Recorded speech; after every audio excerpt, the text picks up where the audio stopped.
upang matugunan ang mga kinakaharap na pagsubok ng mga guro at mag-aaral sa gitna ng kasalukuyang pandemya. Nagsanib tulong sina Congressman Charlie Cojuangco ng unang distrito ng Tarlac, DEPED Region 3 Regional Director Dr. May B. Eclar at Tarlac Schools Division Superintendent Dr. Ronaldo Pozon para sa isang napapanahong proyekto na tinaguriang Project Shine, Aral TarlakHenyo. Ang mga mag-aaral ng Grade 4 at Grade 5, ganon din ang Grades 8 and 9 sa buong probinsya ng Tarlac, kasalukuyang sumasailalim sa radio-based instruction. Katuwang ang himpilang DZTZ 828 kHz AM at RTV Tarlac, Channel 26. Ang Tarlac po nangunguna po ngayon pagdating po sa radio-based instruction. Marami pong humahanga sa atin. I'm very happy this station, itong DCTC, could reach the whole of Region 3. Hindi natin alam, we are contributing, we are creating a very big dent in the history of Philippine education. And I am proud, I am here in Tarlac. This is the noble cause of education in which you and I, without you knowing it, we are bound to do.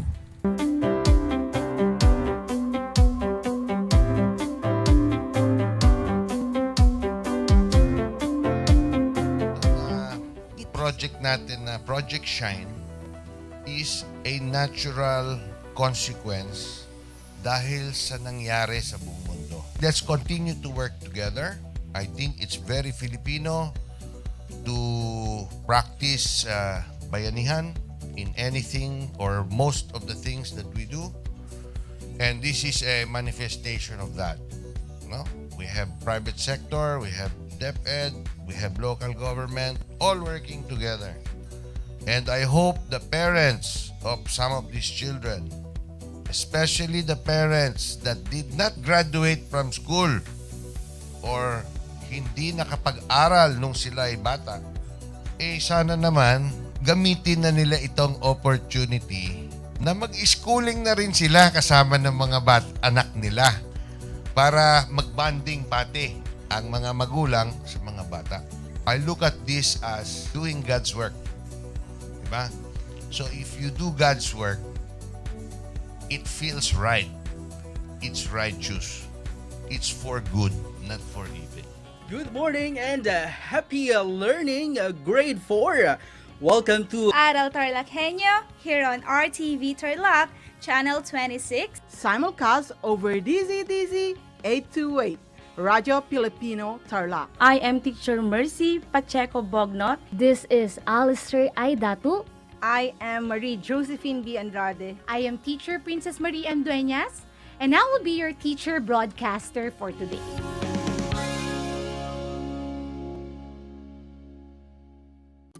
Kumusta mga giliw kong tagapakinig? Nagbabalik ang inyong paaralang panghimpapawid, Aral TarlakHenyo, sa RTV Tarlac, Channel 26, at sa bayang naririnig sa DZTC 828, Radyo Pilipino Tarlac. Tayo rin ay napapanood sa FB Live ng RTV Tarlac, Channel 26. Sumasahimpapawid mula sa bayan ng Pura Tarlac, mula sa bayan ng San Clemente, mula rito sa Borok Elementary School, Pura Tarlac, sa bayan ng Kapas Tarlac. Ako, ang inyong guro, na maghahatid sa inyo ng makabuluhang pagtalakay sa ating aralin.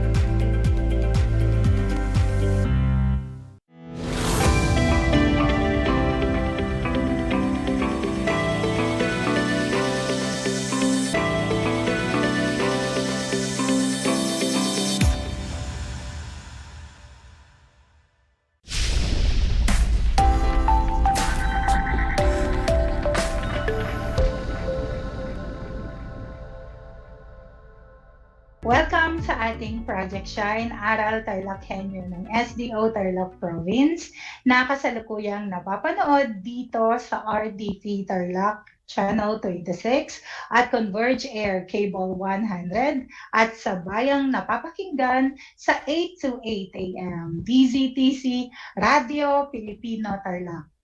Magandang buhay, mabuting tao. Kamusta mga giliw kong tagapakinig?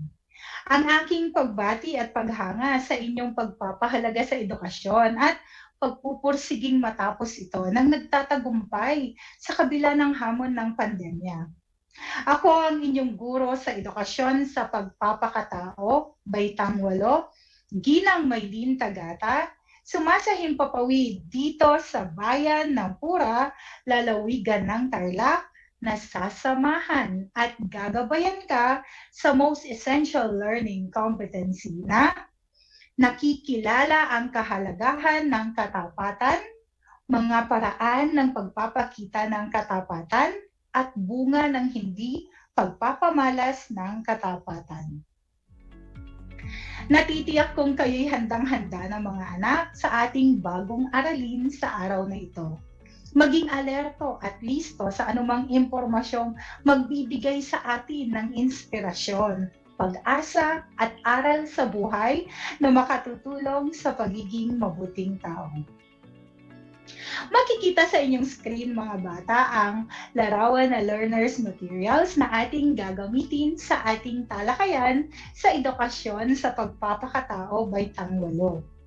Mangyaring buksan ito sa pahina 314 hanggang 333. At para sa araw na ito, ating pag-aaralan ang kahalagahan ng katapatan. Inuulit ko, ang ating pag-aaralan ngayon ay tungkol sa kahalagahan ng katapatan. Nakaranas ka na ba ng pagtatalo ng iyong isip at kilos? Iyon bang ayaw naman talaga ng isip mo ngunit ginagawa mo pa rin? Maraming mga pagkakataon sa buhay ng tao na nangyayari ang ganito at marahil hindi natin maitakaila na sa usapin ng katapatan, ganito rin ang madalas na sitwasyon.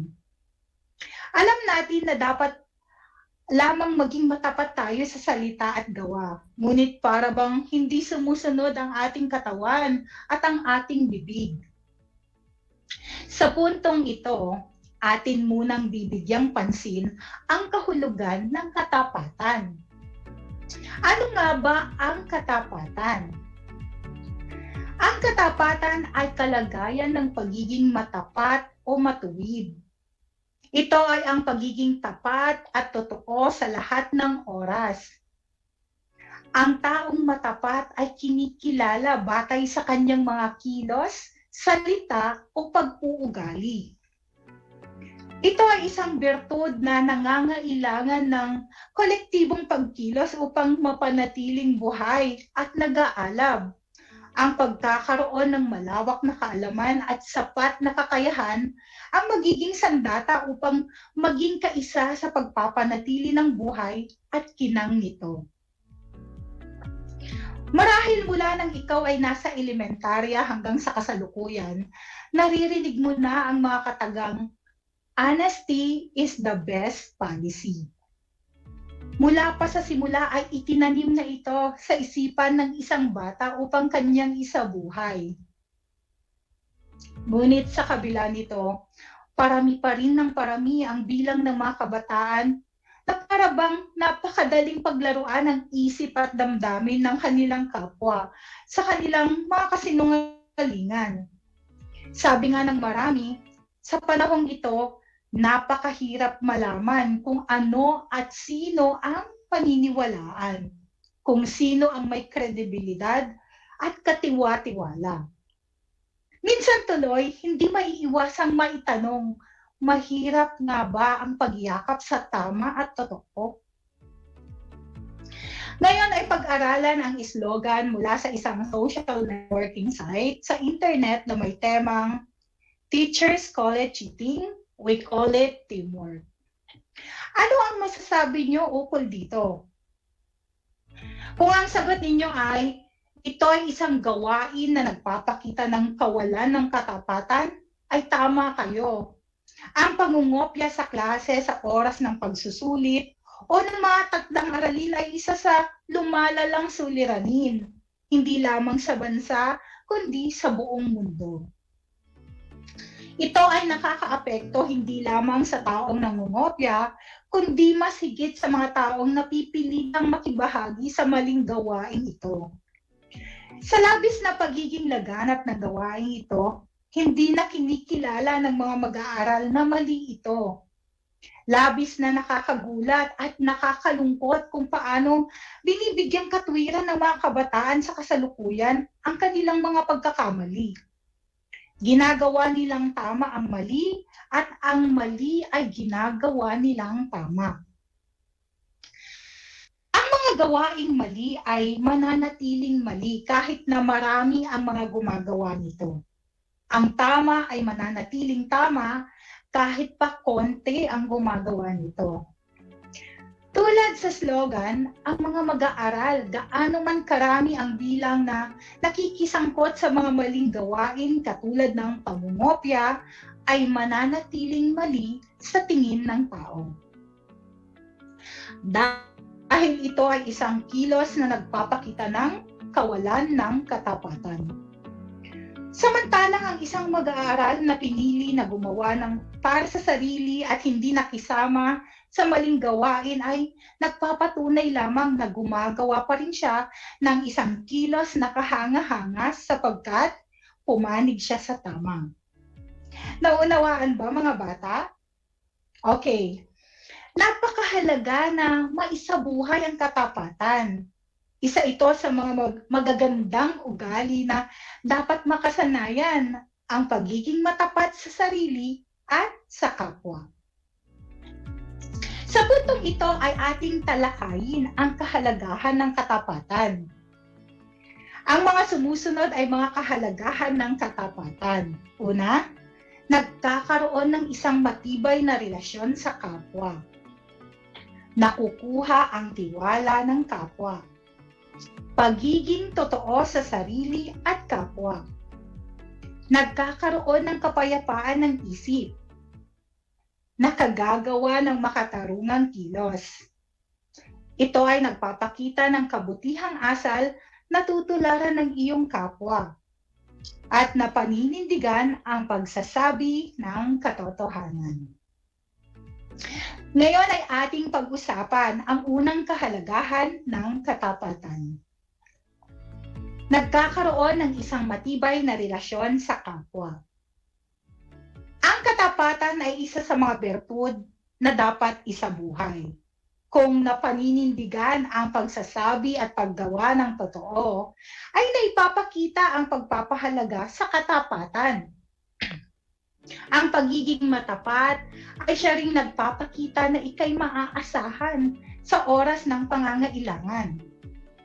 Kaya naman, mas malaki ang pagkakataon na ikay tutulungan din ng iba. Pero kapag ikaw ay matapat, pag ikaw ay hindi matapat, ikaw ay dahan-dahang mawawalan ng respeto at tiwala. Kapag ang isang tao ay tapat, siya ay may malawak na pagpapahalaga sa sarili at sa kanyang kapwa. Ito ang nagiging daan upang magkaroon ng matatag at mabuting ugnayan o relasyon sa kapwa. Sabi nga, ang pagsasabi ng tapat ay pagsasama ng maluwag. Nangangahulugan lamang na makakabuo ang isang tao ng isang kaaya-aya at maayos na ugnayan kung magsasabi ng katotohanan. Ang katapatan ay susi sa katatagan ng sarili at sandigan ng pakikipagkapwa. Ang ikalawang kahalagahan ng katapatan ay nakukuha ang tiwala ng kapwa. Mahalaga ang pagiging matapat sa kahit anong mga bagay at gawain para tayo'y magiging katiwa-tiwala sa ating mga kapwa. Ating tandaan na ang pagiging matapat ay siya rin nagbibigay ng respeto sa ating sarili. Ang mapagkakatiwalaan ka sa isang bagay o gawain ay isang karangalan. Kaya marapat lamang na sinusuklian ito ng katapatan. Napatunayan ang halaga ng katapatan upang matamo ang tiwala ng ating kapwa. Isa ito sa mga salik na nakatutulong upang lubos na makuha ang tiwala ng ibang tao. Ibinibigay ang tiwala ng kapwa dahil ikaw ay nagiging totoo sa iyong ipinapakita at ikinikilos. Nadarama nila ang iyong sinseridad bilang tao. Dumako na tayo sa pangatlong kahalagahan. Ito ay ang pagiging totoo sa sarili at kapwa.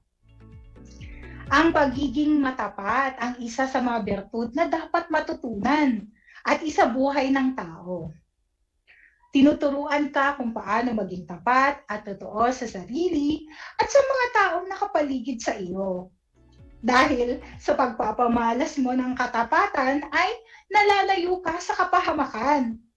Kung ikaw ay isang tapat na tao, ito ay pagpapakita lamang na ikaw ay gumagawa ng tama. Kung ang iyong ginagawa ay hindi nagiging dahilan ng pagkasira ng isang tao at hindi ka gumagawa ng mga kwento na maaaring makapagpahamak sa iyong kapwa, nangangahulugan lamang na ikaw ay may pagpapahalaga sa katotohanan. Ngayon ay nasa pang-apat na kahalagahan na tayo ng katapatan. Nagkakaroon ng kapayapaan ng isip o ang isipan. Ang pagiging matapat ay ang pag-iwas sa pagsisinungaling, pandaraya at panlilinlang sa kapwa. Kung hindi nagagawa ang mga bagay na ito sa iyong kapwa ay mabibiyayaan ka ng kapayapaan ng isipan. Ang taong gumagawa ng tama at kumikilos ng naayon sa katapatan ay makakaramdam ng kapanatagan. Walang anumang bumabagabag sa iyong isipan. Para maramdaman ang kapanatagang ito ay dapat na iwasan din ang panlalamang at panloloko sa kapwa. Sa pagsasabuhay ng katapatan, nagiging malinis at payapa ang ating kalooban dahil wala kang iniisip o inaalala. Panlima, nakagagawa ng makatarungang kilos. Sa pagpapamalas ng katapatan ay nabibigyang halaga ang isang kilos na kaaya-aya at matuwid. Halimbawa, kung ikaw ay nakapulot ng wallet at may laman na malaking halaga, at dahil sa pagpapahalaga mo sa katapatan ay ibinalik mo ito sa may-ari. Isinasaalang-alang mo ang pagiging patas sa iyong pakikipagkapwa. Pang-anim, ito ay ang pagpapakita ng kabutihang asal na tutularan ng iyong kapwa. Napakahalagang maging modelo ka ng katapatan. Isa itong bertud na dapat patuloy na isakilos. Ito ang magiging sandigan mo sa iyong pakikipagkapwa. Halimbawa, ang pagsasaoli ng sobrang sukli sa tindahan. Ito ay isang kilos na nagpapakita ng katapatan na dapat tularan, isang kilos na matuwid at tama. Ang ikapito, na paninindigan ang pagsasabi ng katotohanan. Ang isang taong matapat ay napapanatili ang pagsasabi ng totoo dahil ito ang nagiging pamantayan niya sa pakikipagkapwa. Ang pagsasabi ng totoo na pumapanig sa pagmamalasakit sa kapwa na maaring makapag-ingat ng buhay. Ito ang marapat na itanim sa puso at isip ng bawat tao upang mapangalagaan ang bawat isa. Ngayon ay uulitin ko ang kahalagahan ng katapatan. Makinig ng mabuti. Una, nagkakaroon ng isang matibay na relasyon sa kapwa. Pangalawa, nakukuha ang tiwala ng kapwa. Pangatlo, pagiging totoo sa sarili at kapwa. Pang-apat, nagkakaroon ng kapayapaan ng isipan. Panlima, nakagagawa ng makatarungang kilos. Pang-anim, Ito ay nagpapakita ng kabutihang asal na tutularan ng iyong kapwa. At ang pangpito, na paninindigan ang pagsasabi ng katotohanan. Ang lahat ng nabanggit ay maaaring makatulong kung paano mo mapapalawak ang iyong pakikipag-ugnayan sa kapwa na may kalakip na katapatan. Hindi lang sa kilos, maging sa gawa. Ngayon ay mahalagang tandaan mga bata ang mga sumusunod na konsepto mula sa ating aralin ngayong araw. Una, ang katapatan ay dapat isabuhay sa lahat ng oras. Ikalawa, ang katapatan ay susi sa katatagan ng sarili at sandigan ng pakikipagkapwa, sapagkat ito ang magsisilbing pundasyon ng isang maayos at matatag na relasyon. Marami ang magtitiwala sa iyo kapag ikaw ay naging matapat sa salita at sa gawa. Ikatlo, ang taong gumagawa ng tama ay kumikilos ng naayon sa katapatan. Ating tandaan na ang pagiging matapat ay siya ring nagiging batayan ng moralidad at ethics ng isang tao. Kaya makikita kaagad kung anong uri ng tao ang isang individual base sa kung siya ba ay matapat o hindi. Hindi kailanman gagawa ng kasinungalingan, panloloko ang isang taong matapat. Isang talakayan na naman ang malapit ng matapos. Ako ay masayang-masaya sa ipinapakita ninyong aktibong pakikibahagi sa ating aralin ngayong araw. Higit sa lahat, ang inyong pagmamahal sa edukasyon. Ipagpatuloy ang kagandahang asal na ito mga anak. Akbang ito tungo sa katuparan ng inyong mga pangarap sa hinaharap. Sa puntong ito, panahon na upang alamin kung kayo'y may natutunan mula sa ating aralin sa pamamagitan ng munting pagsusulit. Sa lahat ng nanonood sa FB Live, gamitin ang FB chat box para sa inyong mga kasagutan. Ihanda naman ang panulat at sagutang papel sa lahat ng nakikinig sa radyo. Meron tayong 5 katanungan. Isulat ang salitang tama kung ang sitwasyon ay nagpapakita ng kahalagahan ng katapatan at mali naman kung hindi. Para sa ating unang bilang, laging ibinabalik ni Joanna ang sukli sa kanyang nanay at ipinapakita ang resibo ng kanyang bayarin dahil ayaw niyang masira ang tiwalang ibinibigay sa kanya.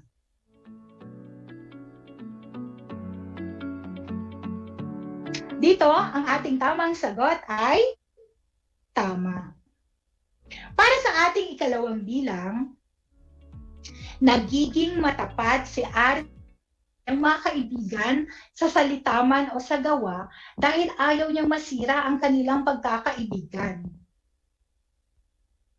Kung ang sagot ninyo dito ay tama, tumpak ang inyong kasagutan. Mahalagang maisabuhay ang bertud ng katapatan sapagkat malaki ang tulong nito upang maging matatag ang ugnayan sa kapwa. Sabi nga, ang pagsasabi ng tapat ay pagsasama ng maluwal.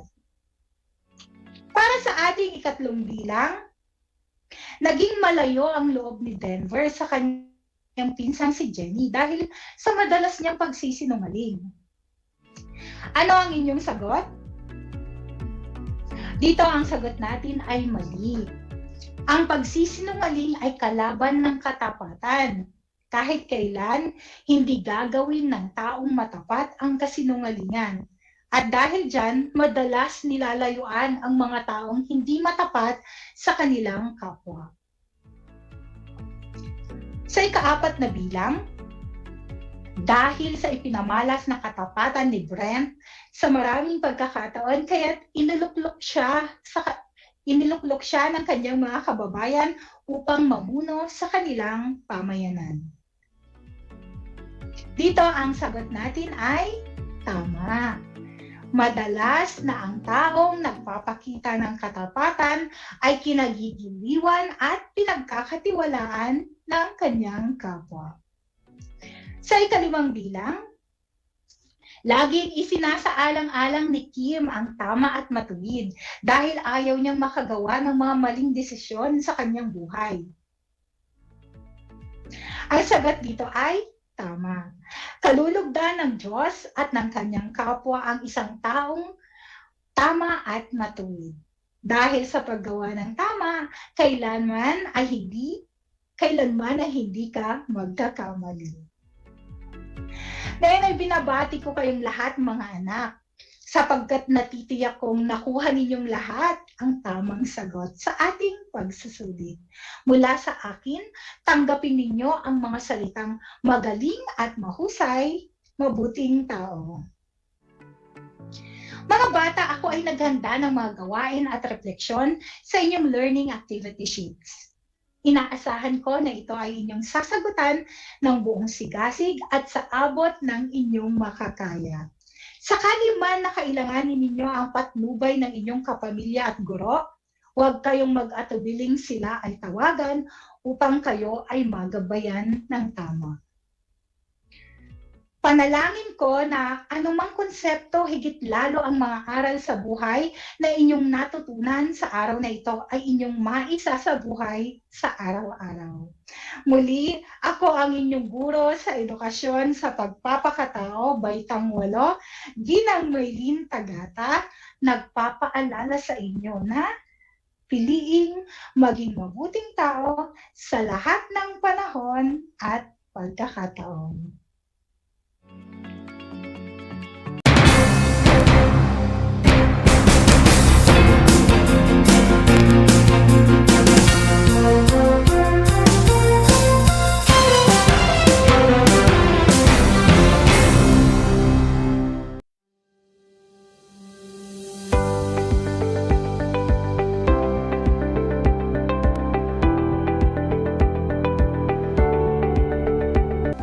Ang dagdag na 2 taon sa high school ay malaking bahagi ng programang K-12 sa ating bansa.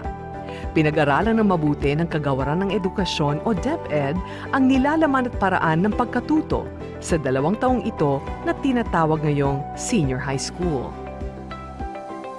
Sa pamamagitan ng senior high school, tinitiyak ng DEPED ang kalidad ng edukasyon na may malinaw na patutunguhan anuman ang iyong pag-aralan.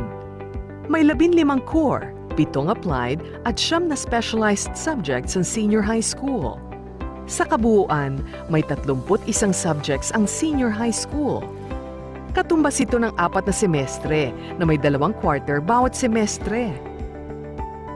Ang mga paksa sa bawat aralin ay mahalaga upang maihanda ang mga mag-aaral sa 4 na curriculum exit gaya ng kolehiyo, trabaho, middle-level skills development at negosyo. Kahit anong track ang piliin ng isang mag-aaral, maaari siyang magpatuloy sa alinman sa 4 na posibleng curriculum exit. Mayroong 4 na track ang senior high school. 1. Academic track. 2. Technical Vocational Livelihood track. 3. Arts and Design track. At 4. Sports track. Ang senior high school academic track. Upang makatugon sa mabilis na pagbabago ng ating panahon, tinitiyak ng senior high school program na handa ang mga magsisipagtapos dito sa mga hamon ng pagbabago. Sa academic track, ang mga nagsipagtapos ay maaaring makapagpatuloy ng pag-aaral sa kolehiyo, mag-aral ng mas mataas na mga kasanayan o middle-level skills, magtrabaho o magnegosyo. 4 na strand ang maaari nilang pagpilian sa academic track. 1. Accountancy, Business and Management o ABM strand. 2. Science, Technology, Engineering and Mathematics o STEM strand. 3. Humanities and Social Science or HUMS strand. At 4. General Academic strand o GAS. Ang ABM strand ay para sa mga mag-aaral na nais kumuha ng kurso sa kolehiyo, kaugnay ng finance, business o accounting. Ang STEM strand ay para naman sa mga mag-aaral na may kakayahan o interes sa science, technology, engineering at mathematics. Sa STEM, mayroong mga science lessons na kasama na sa core subjects. Kaya papalitan ito ng Earth Science at Disaster Readiness. Upang mapabilang sa STEM, kailangan ng final grade na di bababa sa 85 sa grade 10 Math at Science. Percentile rank na 86 o higit pa sa STEM subtest sa National Career Assessment Examination o NCAE. Kung walang NCAE, maaaring makipag-ugnayan sa paaralang nais ninyo hinggil sa mga requirements. Ang Hume Strand ay para sa mga estudyanteng nais kumuha ng mga kursong kaugnay ng social sciences at humanities tulad ng journalism, communication arts, liberal arts, education, sociology, psychology, at iba pa. Ang General Academic Strand ay para sa mga mag-aaral na nais maging bukas sa mga options o electives mula sa iba't ibang tracks tulad ng academic, TVL, sports, at arts and design. Narito ang mga specialized subjects sa ilalim ng academic track. A. ABM Strand. Applied Economics, Business Ethics and Social Responsibility. Fundamentals of Accountancy, Business and Management. Business Math. Business Finance. Organization and Management. Principles of Marketing. B. STEM Strand. Pre-Calculus. Basic Calculus. General Biology. General Physics. General Chemistry. Earth Science. Disaster Readiness and Risk Reduction. C. Hume's Strand. Creative Writing. Creative Nonfiction. Introduction to World Religions and Belief Systems. Community Engagement, Solidarity, and Citizenship.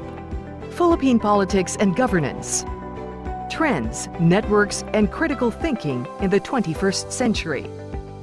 Disciplines and Ideas in the Social Sciences. Disciplines and Ideas in the Applied Social Sciences. D. General Academic Strand.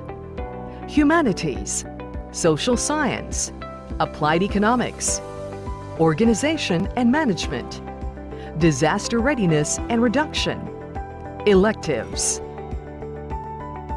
Maraming kurso ang maaaring pag-aralan ng mga nakatapos ng kahit anong strand sa academic track na kalaunan ay mapakikinabangan nila sa pagtatrabaho. Narito ang ilang halimbawa.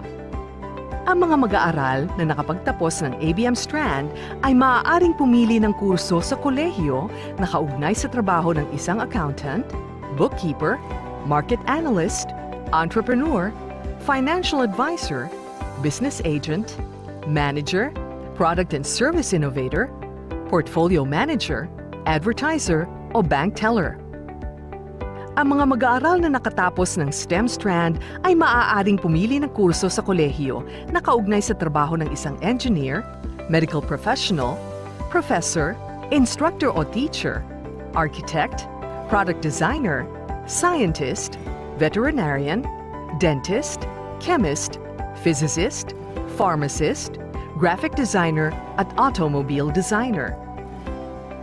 Ang mga mag-aaral na nakapagtapos ng Hume Strand ay maaaring pumili ng kurso sa kolehiyo na kaugnay sa trabaho ng isang teacher, instructor o professor, education specialist, guidance counselor, lawyer, writer o author, psychologist, social worker, public servant, journalist, film director, social entrepreneur o influencer. Ang mga mag-aaral na nakapagtapos ng GA Strand ay maaaring pumili ng kurso sa kolehiyo, subalit dapat isaalang-alang ang mga prerequisite subjects ng ninanais na kurso. Did you know that children learn more when they initiate an activity and are actively engaged in it? This is your science teacher broadcaster, Princess Diana L. Ronquillo for Aral TarlakHenyo. Let's learn science together on Aral TarlakHenyo. Catch us live every Monday to Friday from 8:30 a.m. to 5:30 p.m. Watch Aral TarlakHenyo on RTV Tarlac, Channel 26, simulcast over Radyo Pilipino, DZTC 828 kHz, and streamed live on FB page and YouTube channel of RTV Tarlac, Channel 26.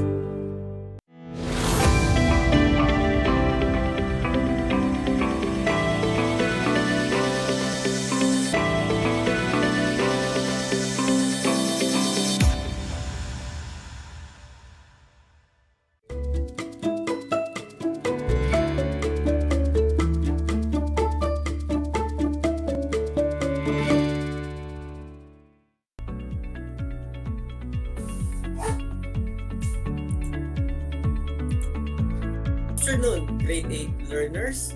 Welcome back to Aral TarlakHenyo here on RTV Tarlac, Channel 26. Simulcast over DZTC Radio Filipino Tarlac and now on Channel 100 of Converge Cable TV. Broadcasting live here in Maligaya, Tarlac City via remote live broadcast.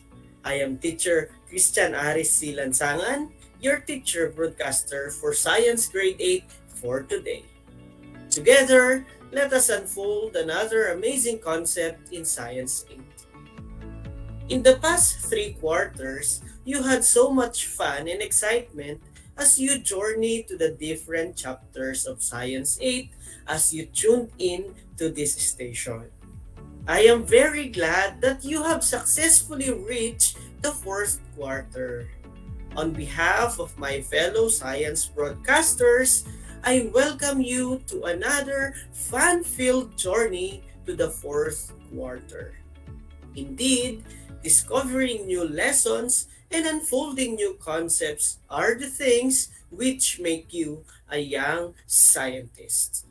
I know it's still stressful to some awful buzzes and happenings right now, but trust me when I say that you won't want to miss what I have prepared for you while you are safe and comfortable at home.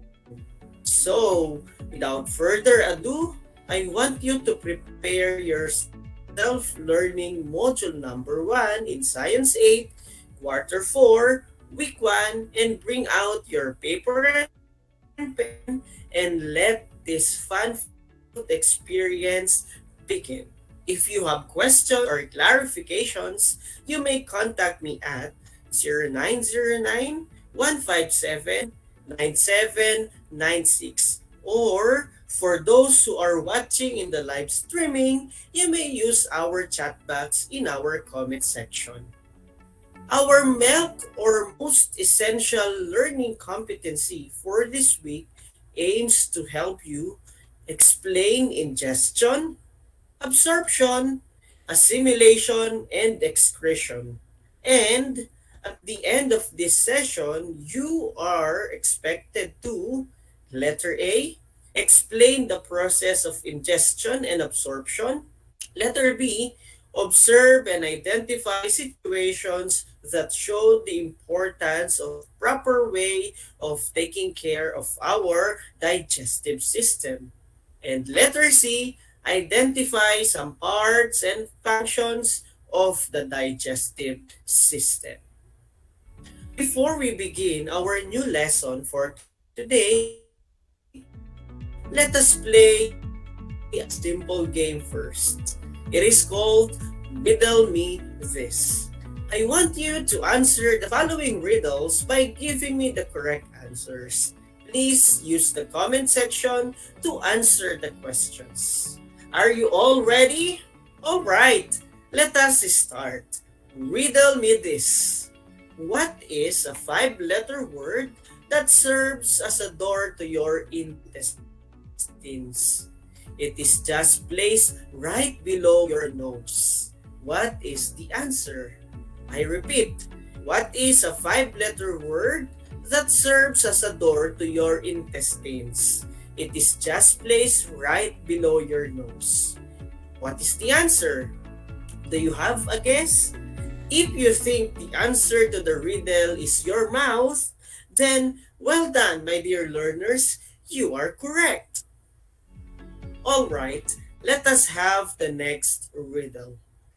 It is said to be sharper than a sword. It has no bones, yet is strong enough to break a heart.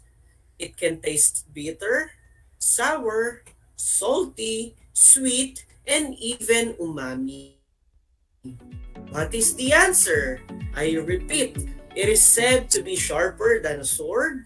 It has no bones, yet is strong enough to break a heart.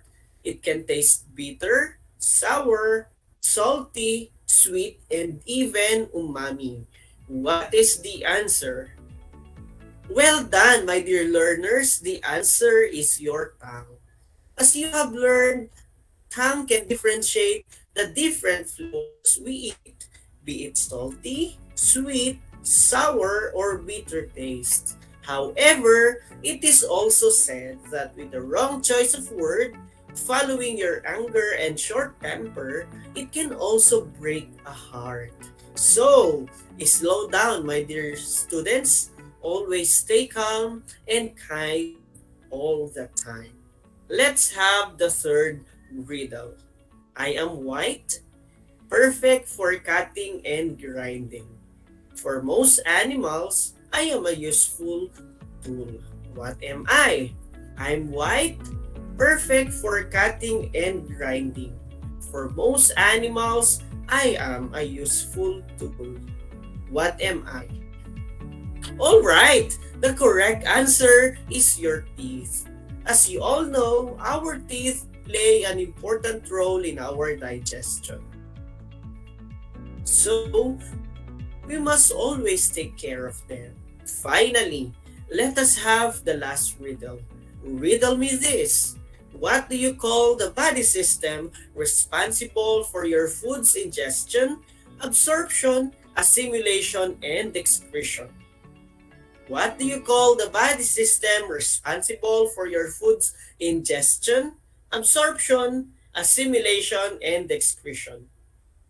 Well done, my dear learners. It is your digestive system. Did you get all the correct answers? If so, congratulations, my dear grade 8 students. You are now ready for our lesson for today. Do you have any idea what similarities do the answers to the riddles have? Very good. Parts of the digestive system or the digestive system itself. Food is an essential part of our daily routine. This makes the digestive system our favorite system, right? But have you ever wondered where does the food you eat goes or how the digestion process occurs? Today and for 2 consecutive meetings, I have prepared just as quite helpful for you to have a deeper understanding on the processes of the digestive system and how it works together with the other systems in our body. Together, let us all find out the perfect masterpiece of our favorite system, the digestive system. Digestive system is the system responsible for breaking down food particles and giving nutrients to the different parts of the body. It is a complex process the food you eat into nutrients which our body uses for energy, growth, and cell repair needed to survive. There are 4 stages of digestion, namely the ingestion, the digestion, absorption, and excretion. Furthermore, digestion of food is carried out by the organs and substances of the digestive system. In this session, let us get to know more about the digestive system with teacher Christian. The moment you put food in your mouth, the digestion process begins. The first step of the digestion process is called ingestion. It refers to the entry of food into the alimentary canal through the mouth. When food is ingested into your mouth, your teeth, tongue, and saliva work together to begin the process of digestion. Digestion process begins when you put your food in your mouth. Our teeth help in breaking down food by grinding and chewing the large chunks of food into small pieces. The cutting or breaking down of food by tearing, grinding, and chewing is what we call mechanical digestion. Meanwhile, let us be familiar to our saliva. It helps to moisten food and contains the digestive enzyme amylase. The presence of saliva in the ingestion process starts the second type of digestion, which is chemical digestion. The enzyme amylase is essential for breaking down starches into sugar. The food mixed with saliva that forms into a ball inside your mouth is called bolus. After the initial digestion of food, your tongue helps in pushing the bolus by swallowing the food to throat and into the opening of esophagus. The primary function of your esophagus is to carry food and liquid from your mouth to your stomach. This happens through the process called peristalsis. Peristalsis is a series of wave-like muscle contractions that move food through the digestive tract.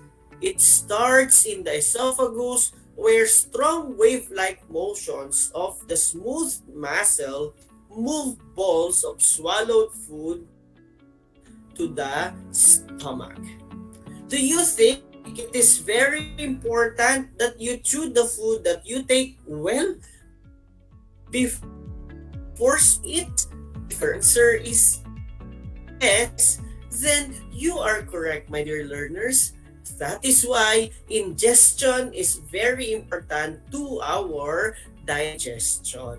Without following it, our digestive system will get completely ill and sick. Let us now proceed to absorption. Do you have any idea what this is all about? Correct. Absorption is a complex process that happens in the small intestine. 90% of ingested water, vitamins, minerals, carbohydrates, proteins, and lipids are absorbed by the small intestine. The intestine has lining called the villi. These are the finger-like projections that serve as the lining of the intestine walls. These villi are covered by villi, which further increases surface area for absorption. The presence of villi and microvilli in the intestine walls plays a big role in the absorption process of nutrients in the food. The process of absorption in the small intestine begins once the digested food from the stomach moves in the small intestine. The nutrients from the digested food are absorbed by the inner walls of the small intestine into the bloodstream. Because the nutrients are small enough, they may pass or be transported across the epithelial cells of the gastrointestinal tract. The nutrients are absorbed by processes of passive diffusion, facilitated diffusion, and active transport. The process of absorption is very important because through this process, we can get the nutrients out from the food we eat and will be further used by the cells throughout our body. Alright, you just have learned about the ingestion and absorption. I think it is now the time for trivia time. Did you know that your body can move your food through the digestive system even while you are standing on your head? It is not connected to gravity because it works with your muscles. How wonderful our digestive system truly is, right, my dear learners? It can totally bypass and defy gravity. But then again, this is still a reminder to all of us so that we will not abuse it and so we can prevent ourselves from being sick. Balanced diet with proper discipline to eating and exercise will help keep us away from having digestive problems. In fact, according to research, aerobic exercise is the best type of exercise to keep your digestive tract in good shape. Now that you have completely understood our lesson for today, I guess it's the right moment for quiz time. Write down your answers in a piece of paper. And for those who are in the live stream with me, please type your answer in the comment box. Let this quiz begin. For question number 1, where does digestion begin? Where does digestion begin? Letter A, mouth. Letter B, stomach. Letter C, small intestine. Or letter D, large intestine. I repeat, letter A, mouth. Letter B, stomach. Letter C, small intestine. Or letter D, large intestine. The correct answer is letter A, your mouth. Digestion process begins when you put food in your mouth. Next question. This help in breaking down food by grinding and chewing the large chunks of food into small pieces. I repeat, this help in breaking down food by grinding and chewing the large chunks of food into small pieces. Letter A, mouth. Letter B, nose. Letter C, tongue. Or letter D, teeth. Letter A, mouth. Letter B, nose. Letter C, tongue. Or letter D, teeth. Very good, my dear learners. The correct answer is letter D, teeth. Our teeth help in breaking down food by grinding and chewing large chunks of food into small pieces. Next question. What do you call the ball formed after saliva mixed with the food? I repeat, what do you call the ball formed after saliva mixed with the food? Letter A, bolus. Letter B, molus. Letter C, mucus. Or letter D, gallus. I repeat, letter A, bolus. Letter B, molus. Letter C, mucus. Or letter D, gallus. Okay, the answer is letter A, bolus. The food mixed with saliva that forms into a ball inside your mouth is called a bolus. Next question. The cutting or breaking down of food by tearing, grinding, and chewing is what we call, I repeat, the cutting or breaking down of food by tearing, grinding, and chewing is what we call letter A, chemical digestion. Letter B, potential digestion. Letter C, kinetic digestion. Or letter D, mechanical digestion. Well done, my dear students. The correct answer is letter D, mechanical digestion. The cutting or breaking down of food by tearing, grinding, and chewing is what we call mechanical digestion. Finally, for the last item, through this process, we can get the nutrients out from the food we eat and will be further used by the cells throughout our body. Through this process, we can get the nutrients out from the food we eat and will be further used by the cells throughout our body. Letter A, absorption. Letter B, ingestion. Letter C, assimilation. Or letter D, excretion. Excellent work, my dear students. The correct answer is letter A, absorption. The process of absorption is very important because through this process, we can get the nutrients out from the food we eat and will be further used by the cells throughout our body. Did you all get the correct answers? Excellent work, my dear learners. That is another great job. This time, I want you to label the parts of the digestive system by completing the statements below. Please type your answer in the comment box. Are you ready? Let us start. Number 1. The moment you put food in your blank, the digestion process begins. What do you think is the answer? Very good. It is your mouth. Let us continue. Number 2. Our blank help in breaking down food by grinding and chewing the large chunks of food into small pieces.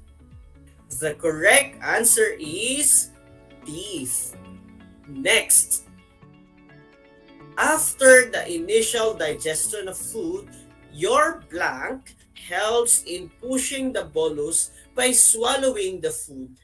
The answer to this is your tongue. Very good, my dear learners. Finally, for the last label, the primary function of your blank is to carry food and liquid from your mouth through your stomach.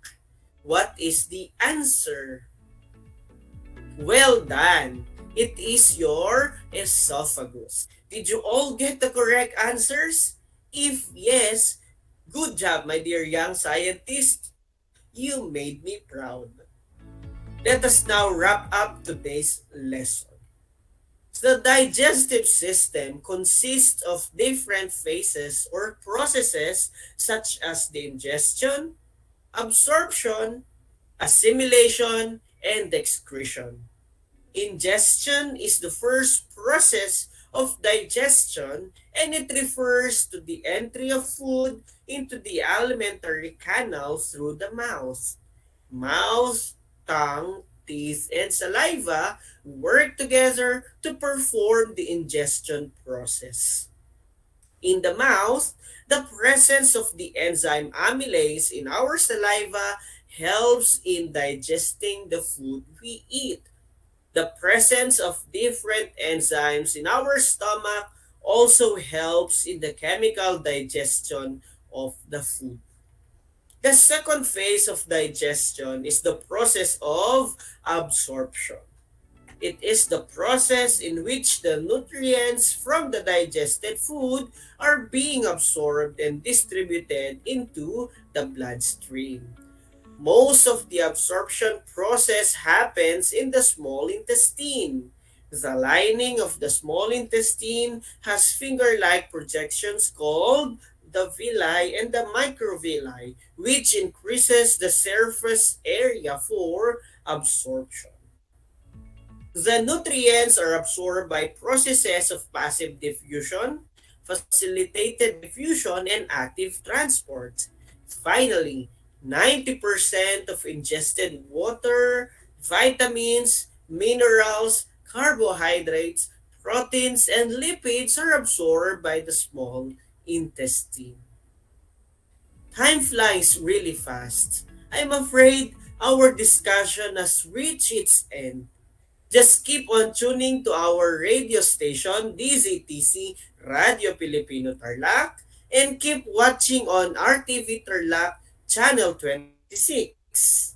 I hope you learned a lot again today. Remember, our digestion is a patient system. It needs longer time chewing before we completely swallow the food we eat, or else we will be constipated. This too is true to our lives. Let us not be greedy in life and always be humble and grateful to what we already have. Like what I always say, impossible is not a scientific term. Keep safe, stay home, always wear face masks, and trust that we will overcome this pandemic. Once again, this has been Teacher Christian, your Science Grade 8 Anchor teacher for today. Join me again on Wednesday for another amazing explanation in Science 8. Have a nice day!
Alam niyo ba na ang whale shark ay hindi isang whale? Ang whale shark o butanding ay kinikilalang world's largest fish at tinatawag gentle giants. May sukat itong 12 meters. Maliliit ang ngipin ng butanding, kaya naman planktons o maliliit na hipon at isda lang ang kaya nilang kainin. Simula noong 2011, marami nang nahumaling mag-whale shark watching sa Oslo, Cebu. Alam niyo na, yan ang whale shark! How are you today? Hello, everyone. Hello, learners of Tarlac. Good morning, Math Talino Grade 4 learners. Welcome to Aral TarlakHenyo here on RTV Tarlac Channel 26. Simulcast over DCTC Radio Filipino Tarlac. I'm Sir Glenn, your teacher broadcaster. Broadcasting live here at Paniki Tarlac. Remotely here in Concepcion, Tarlac. Live here at Barangay Pedro Elquines, Mayantok, Tarlac. Broadcasting live from Ramos National High School. Your anchor teacher today for grade 9 mathematics. Your partner in education this time of pandemic. Multiply 1089 by 9. You will get an answer, the exact reverse, which is 9,801. My name is JRP Duldulao, your teacher broadcaster on Aral TarlakHenyo. For more math trivia and answers to your math questions, catch Aral TarlakHenyo every Monday to Friday from 8:30 a.m. to 5:30 p.m. Learning math is so much fun!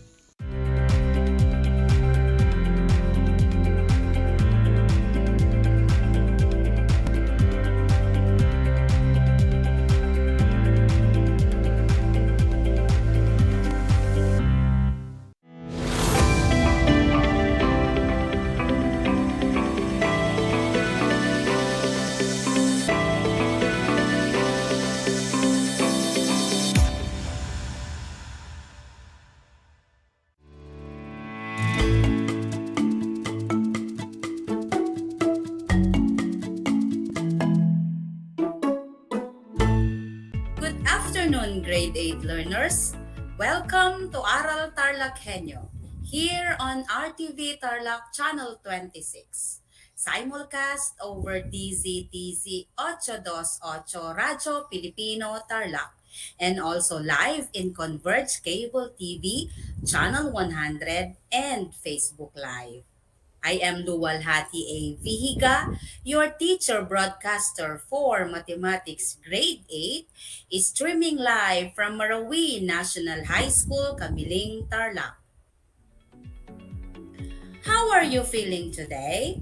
I hope everybody is doing fine. We are now in the fourth quarter, week 1. First of all, I want to congratulate you, dear learners, for successfully finishing third quarter. Let us thank the Lord God Almighty for guiding us in our journey. Let us, let us not stop praying for His continued guidance and mercy. And now, I am inviting you to join us in starting this quarter with another meaningful learning experience at the comfort of your home. At this time, I want you to prepare your compendium of notes in Mathematics 8 and Learning Activity Sheet. Likewise, bring out your pen and notebook so you can take down important notes as we go along with the lesson. Are you ready, learners? Be sure you are in good and comfortable learning environment so you can understand our topic very well. Our lesson for today is illustrating theorems on triangle inequalities, specifically exterior angle inequality theorem. Before we start, I want to ask you this question. When does less become more? Oh, the question is somewhat tricky, isn't it? Do you have any idea?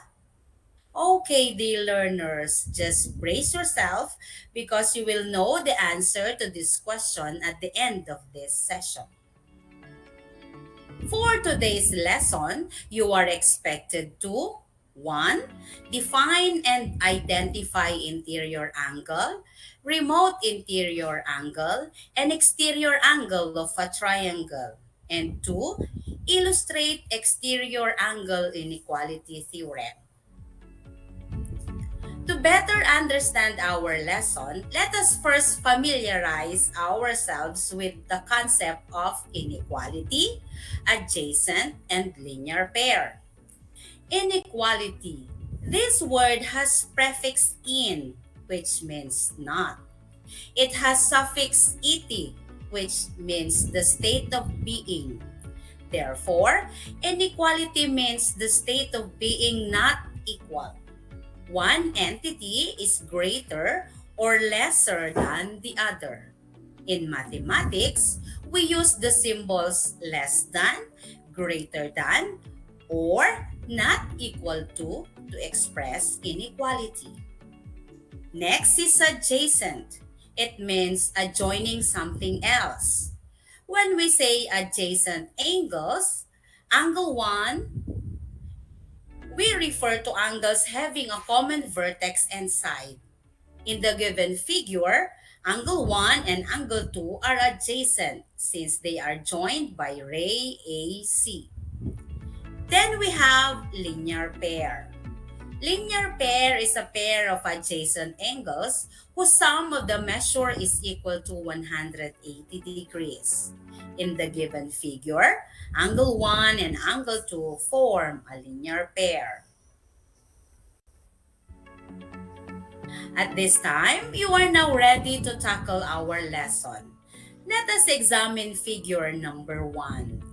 Drawn in the figure is triangle ABC, where vertex A is also named as angle 1, vertex B as angle 2, and vertex C as angle 3. Side AC is extended, forming ray CD and forming angle 4. We know that a triangle has 3 interior angles. Prefix in means inside. So we have angle 1, angle 2, and angle 3. Exterior angle. The prefix x means outside, so the exterior angle of a triangle is an angle which forms a linear pair with an interior angle of a triangle. Recall that a linear pair of angles is a pair of adjacent angles. In the figure, exterior angle is angle 4. Remote interior angles. The word remote means far. So, remote interior angles are angles that do not form a linear pair with an exterior angle of a triangle. In the figure, the remote interior angles are angle 1 and angle 2. Let us know more about exterior angle and remote interior angles of a triangle by examining figure number 2.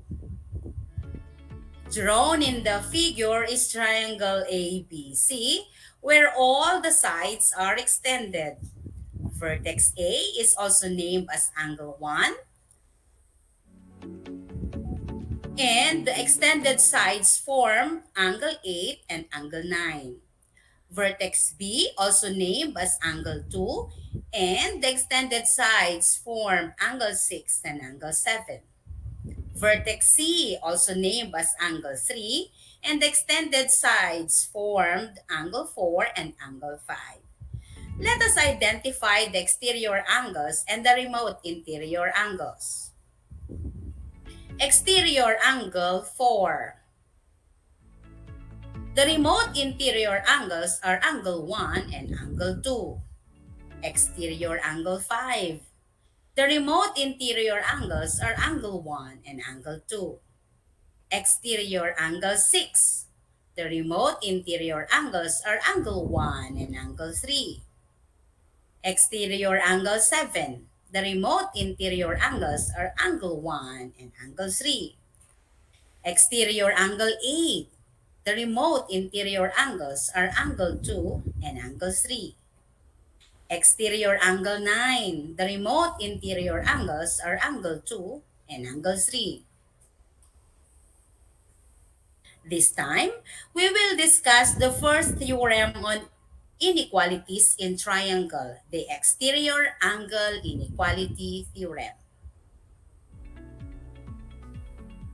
Exterior angle inequality theorem.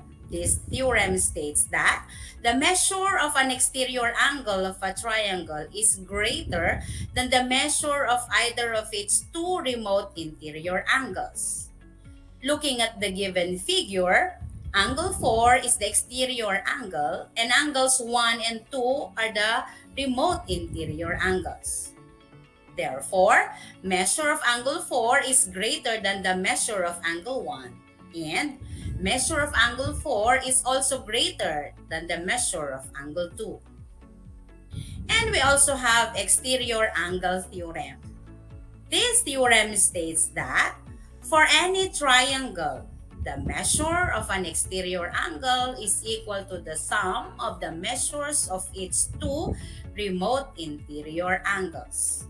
Referring to the same figure, since angle 4 is the exterior angle and angles 1 and 2 are the remote interior angles, then measure of angle 4 is equal to the sum of the measures of angle 1 and angle 2. In symbol, measure of angle 4 is equal to the measure of angle 1 plus measure of angle 2. Did you understand, dear learners? That's great! Now, I am going to present to you how to find four angle measures with respect to triangles. Drawn in the figure is a triangle whose interior angles are labeled as x, y, and z. An exterior angle measuring 70 degrees forms a linear pair with x. Another exterior angle measuring 150 degrees forms a linear pair with y.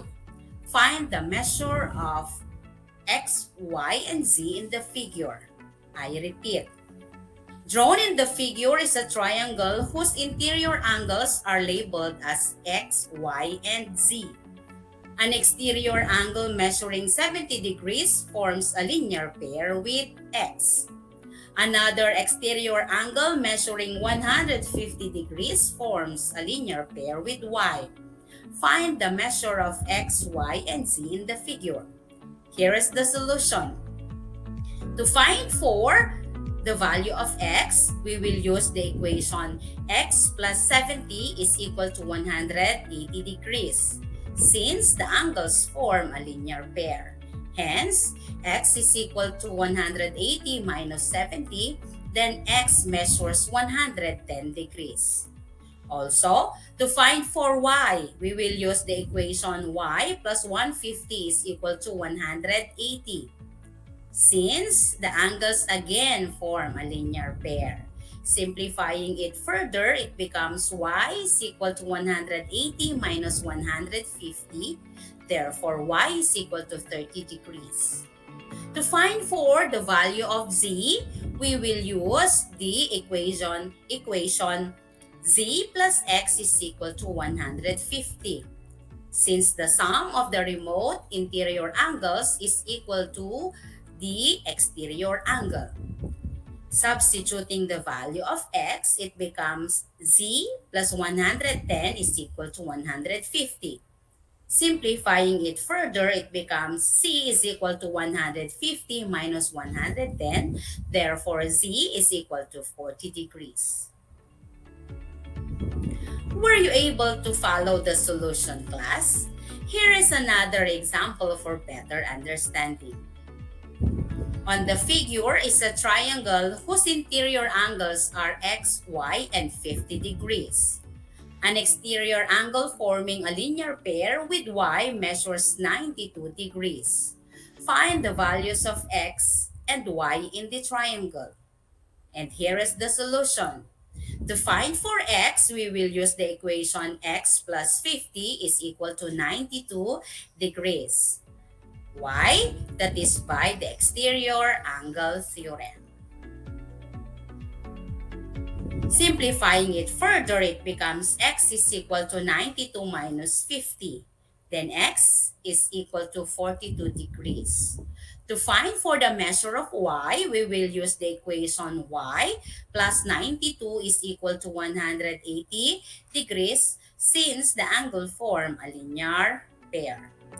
And it becomes Y is equal to 180 minus 92. Therefore, Y measures 88 degrees. Did you understand, class? Very nice. Let us check if you really understood my explanation. Let's do drill number 1. Compare me. Drawn in the figure is triangle JOY. The interior angles are angle 4, angle 5, and angle 6. Side IJ is extended upward forming angle 2. Side JY is extended downward forming angle 3.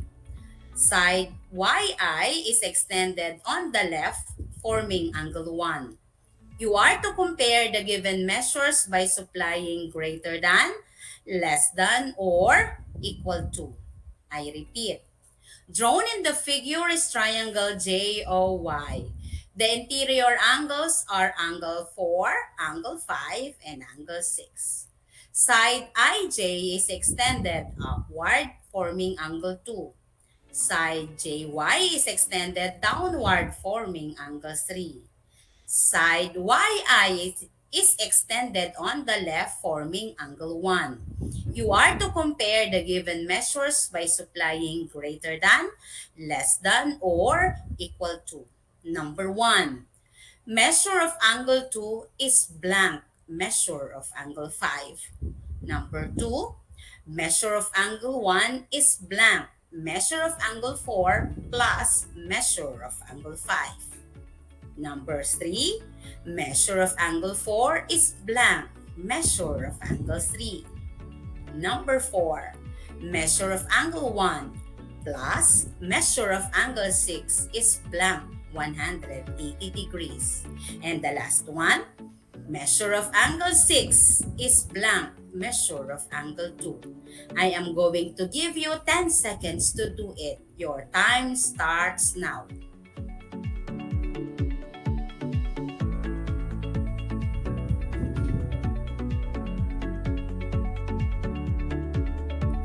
Let's find out if you got the correct answers. Before I will give you the correct answers, may I see your reactions? Will you write your answers in the comment box if you are watching via Facebook Live? I can now see your comments. Thank you for participating. Let us check. Measure of angle 2 is greater than measure of angle 5. Why? Yes, you are definitely correct. Angle 2 is an exterior angle.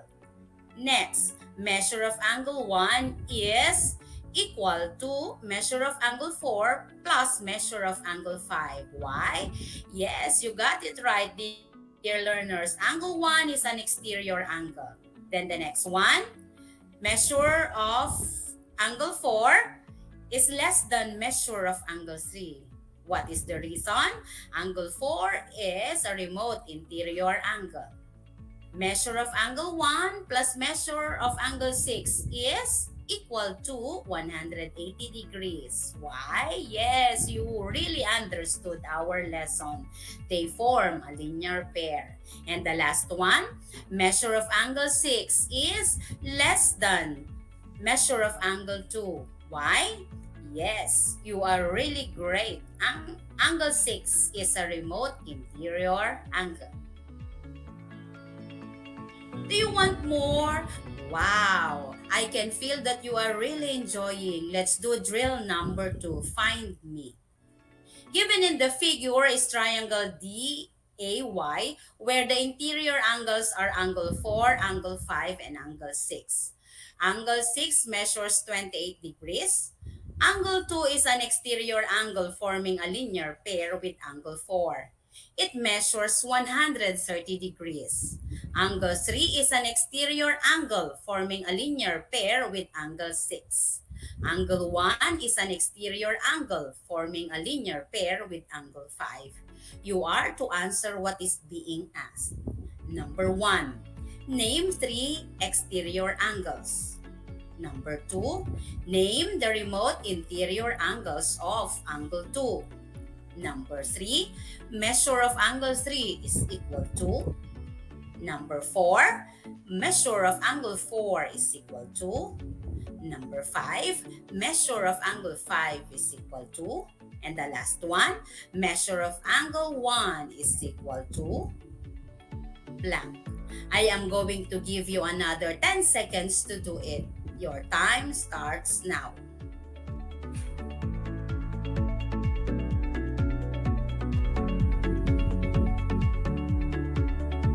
Okay, once again, may I see your answers in the comments section? I feel very happy seeing your active participation. Okay, let's check your answers. Name 3 exterior angles. We have angle 1, angle 2, and angle 3. Name the remote interior angles of angle 2. We have angle 5 and angle 6.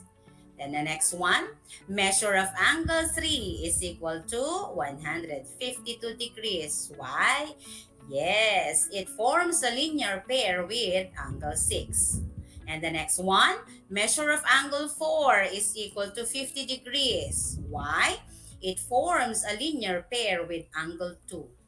Measure of angle 5 is equal to 102 degrees. Why?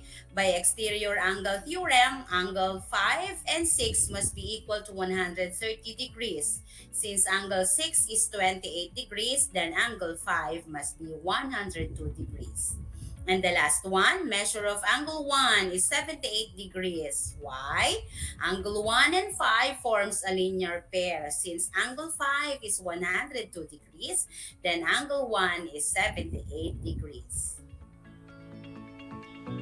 Were you able to get all the correct answers? Oh, that's fantastic. Now, let's evaluate how far have you understood our lesson. Let's do agree or disagree. Put thumbs up emoji if the statement is correct and thumbs down if otherwise. If angle A forms a linear pair with an interior angle of a triangle, then it is an exterior angle. Number 2, remote interior angles are interior angles of a triangle that forms adjacent to an exterior angle. Number 3, the measure of an exterior angle is equal to the sum of the measures of remote interior angles. Number 4, if angle B is an exterior angle, then its measure is always less than any of the remote interior angles. And the last one, if angle 1 is a remote interior angle and angle 2 is an exterior angle, then measure of angle 1 is greater than measure of angle 2. I will give you 5 seconds to do it, and your time starts now.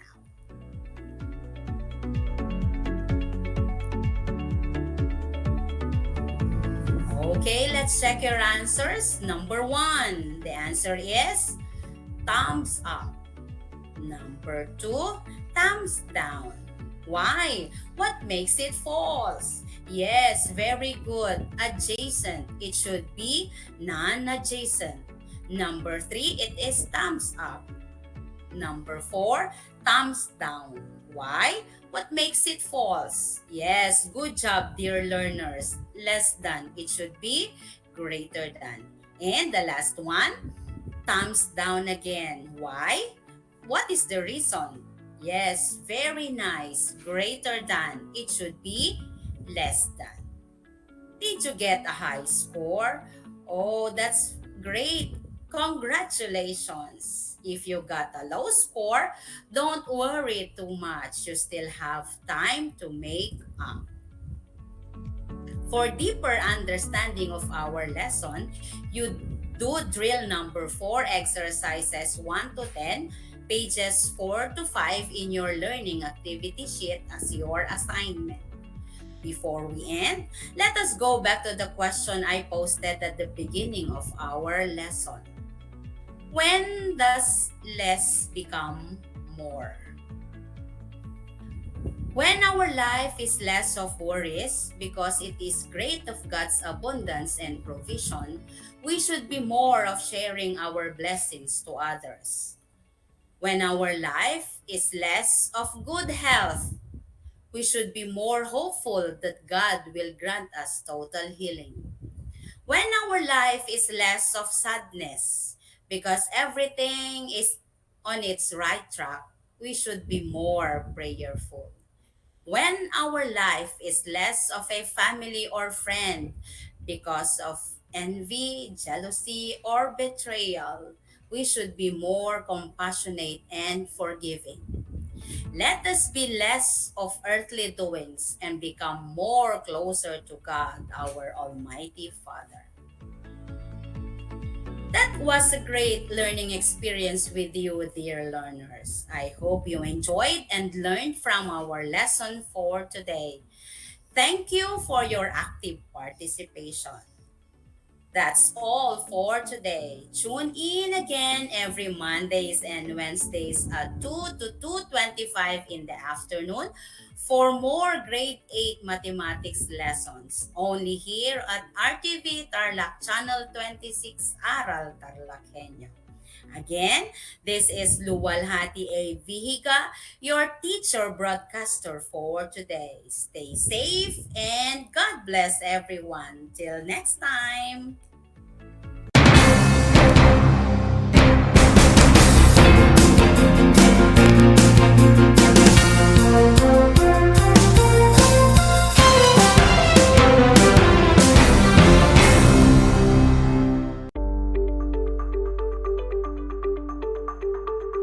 Sa pagnanais na mapigilan ng ating pamahalaan ang pagdami ng bilang ng mga kaso ng COVID-19, binuo ang One Hospital Command Center o OHCC upang mas mabilis na matugunan ang medikal na pangangailangan ng ating mga kababayan. Bukas ang OHCC 24 oras araw-araw. Tumawag lamang sa mga hotline nito sa 0919-977-3333 o 0915-777-7777 o 02-886-50500. Maaari ring i-download ang Pure Force Citizens app sa Android o iOS upang mabilis na matugunan ang sinumang nangangailangan. Layon din ng OHCC na maiwasang mapuno ang kapasidad ng bawat ospital. Kaya't kung ikaw ay kinakailangang tumawag sa OHCC, mabibigyan ka ng libreng preliminary consultation. Para sa mga nangangailangan ng emergency quick response, makikipag-ugnayan ang OHCC sa DOH Bed Tracker at sa mga ospital upang makahanap agad ng pinakamalapit na bakanteng ospital. Ang transportasyon o ambulansya naman ng ospital na inirefer ng OHCC sa pasyente ang siyang susundo sa bahay nito. Kaya't kapag ikaw ay nakakaranas ng anumang sintomas ng COVID-19 o nangangailangan ng agarang tulong medikal, tumawag lamang sa OHCC at handa silang tumulong sa lahat ng oras.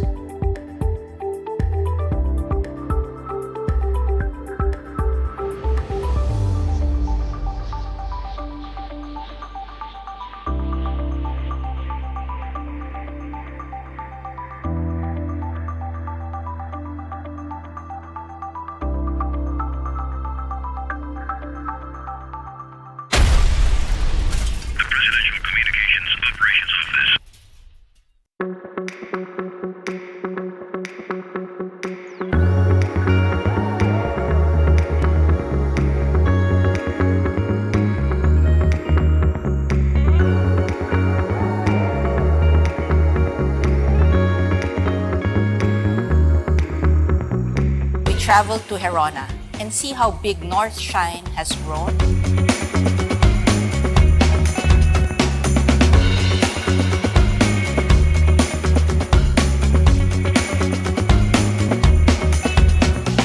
Doon nga ho sa bayan ho namin, nakilala ho kami dahil sa North Shine.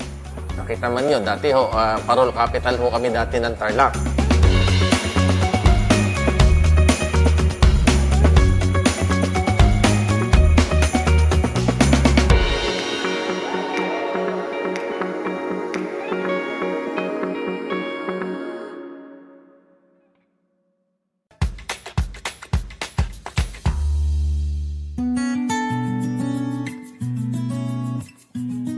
Alam niyo ba na ang kinikilalang Guinness Book of World Records holder bilang pinakamaliit na commercially harvested fish ay isang sinarapan?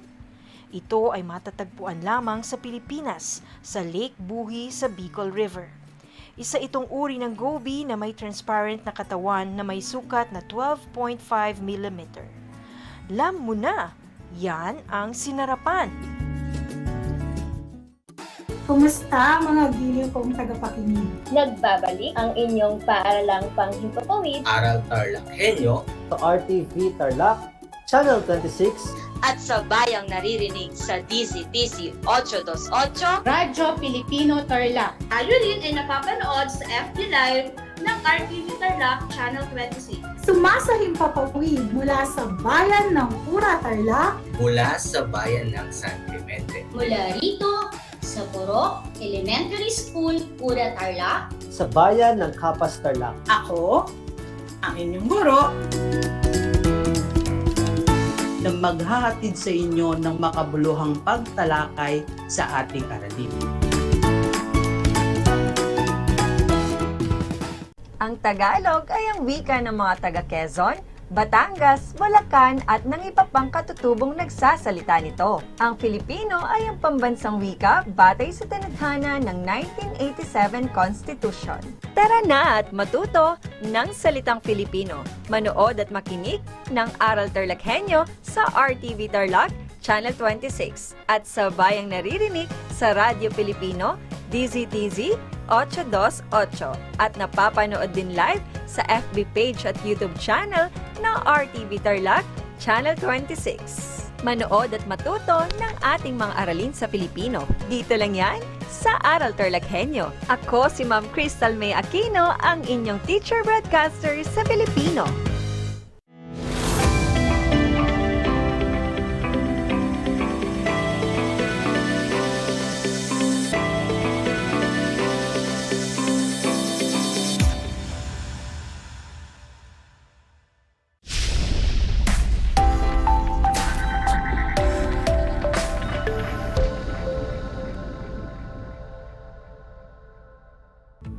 Magandang araw, Tarlac! Magandang araw, mga kapantas! Suma sa inyo ang Aral TarlakHenyo mula sa RTV Tarlac, Channel 26 at kasabay na naririnig sa DZTC 828 Radyo Filipino Tarlac.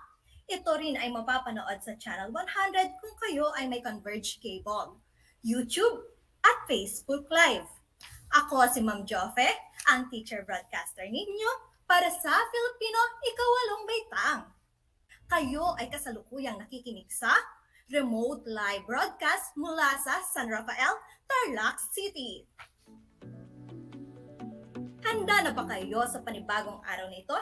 Ngunit, bago tayo magsimula sa ating aralin, kung may mga katanungan kayo ay maaari ninyong isend ang mga ito sa numerong 0920-340-4008. Muli, 0920-340-4008. At ating sisikaping sagutan bago matapos ang talakayan. At kung sakaling hindi masagot, ay sasagutan na lamang namin ito offline. At kung kayo naman ay may mga sagot sa aking inihandang pagsasanay, maaari ninyo itong i-type o i-chat sa ating Facebook Live, RTV Tarlac, Channel 26. Pumwesto na sa pinaka-komportableng upuan, kumuha ng malinis na papel at panulat para sa ating pagsasanay maya-maya.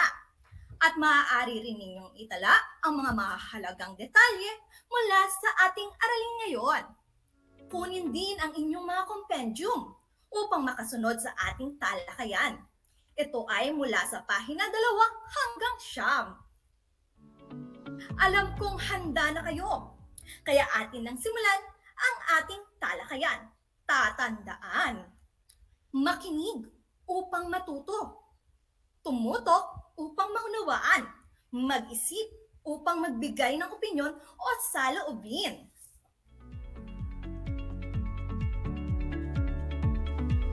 Napakahusay ninyo sa mga nagdaang talakayan. Ngayon naman, ating tutunguhin ang akdang tunay na maipagmamalaki natin mula sa ating mga lolo at lola hanggang sa ating mga ate at kuya ay naririnig natin ang walang kapantay na pagmamahalan ng dalawang magsing irog na kahit anumang hadlang ay di sila magpapatalo. Handa na ba kayo? Simulan na natin. Magkakaroon tayo ng isang pagsasanay na pinamagatang Complete Me. Buuin ang mga salita upang mahulaan ang nilalaman ng kahon batay sa mga aklat na nasulat sa panahon ng Kastila. Muli, ito ang ating panuto. Buuin ang mga salita upang mahulaan ang nilalaman ng kahon batay sa mga aklat na naisulat sa panahon ng mga Kastila. Sa unang bilang. Ano kaya ito? Ito ay kwento ukol sa 3 prinsipe at kanilang pakikipagsapalaran. Ito ay tinalakay nyo nung una o nung ika-7 baitang nyo. Ano kaya ito? Ikalawang bilang. Ito ay sinulat ni Jose Rizal na ang pangunahing tauhan ay sila Crisostomo Ibarra at Maria Clara. Ano kaya ito? Sa ikatlong bilang naman tayo. Ang pangunahing tauhan naman ito ay si Simon at si Igasagani. Isinulat din ito ni Jose Rizal. Ano kayang aklat ito? At tungo na tayo sa ika-4 na bilang. Wagas na pagmamahalan ang naging lakas nila sa paglaban sa kaliluhan ni Conde Adolfo. Ano kaya ito? Nahulaan na ba? Nahulaan ba ninyo ang mga salitang hinahanap? Kaya't atin nang tunguhin kung tama ang inyong mga kasagutan. Sa unang bilang, ano kaya ang sagot? Mahusay! Ibong Adarna. Ito ay kwento ukol sa 3 prinsipe at ang kanilang pakikipagsapalaran na naging aralin ninyo noong kayo ay nasa ika-7 baitang. Mula naman sa ikalawang bilang, ito ay Noli me tangere. Ito ay sinulat ni Jose Rizal na ang pangunahing tauhan ay si Crisostomo Ibarra at Maria Clara. Ito naman ay inyong tatalakayin sa ikasyam na baitang. Ikatlong bilang. Ito ay ang aklat ng El Filibusterismo. Ang pangunahing tauhan dito ay si Simon at si Isagani. At ang pinakahuli at tiyak kong nahuhulaan na natin ay ang Florante at Laura. Ito naman ay tungkol sa wagas na pagmamahalan na ang naging lakas nila ay ang paglaban sa kaliluhan ni Conde Adolfo at siyang ating namang tatalakayin. Nakuha ba ninyo lahat ng tamang sagot? Mahusay! Ikinagagalak kong malaman na kayang-kaya na natin matukoy ang mga akdang na nagbibigay, inspirasyon at aral sa ating pang-araw-araw na pamumuhay. Ngayon, tayo na at tumungo sa ating tunay na talakayan na may pamagat na Kaligirang Pangkasaysayan ng Florante at Laura. Ang ating tatalakayin sa araw na ito ay mula sa Most Essential Learning Competency na natitiyak ang kaligirang kasaysayan ng akda sa pamamagitan ng pagtukoy sa kalagayan ng lipunan sa panahong ito, pagtukoy sa layunin ng pagsulat ng akda, at pagsusuri sa epekto ng akda pagkatapos itong isulat. Nasubukan niyo na bang magmahal? Alam ko ang inyong mga sagot ay oo, opo. Tama. Bawat isa sa atin ay marunong magmahal. Sa kapwa, sa bansa, sa pamilya, kaibigan, at mga taong nakapaligid sa atin. Sa talakayang ito, matutunghayan natin na ang pagmamahal ang dahilan kung bakit naisulat ang Florante at Laura. Kaya't, simulan na natin. Ang Florante at Laura ay isinulat ni Francisco Balagtas Baltasar noong 1838, noong panahon ng pananakop ng Espanyol sa bansa. Sa panahong ito, mahigpit ang ipinapatupad na sensura.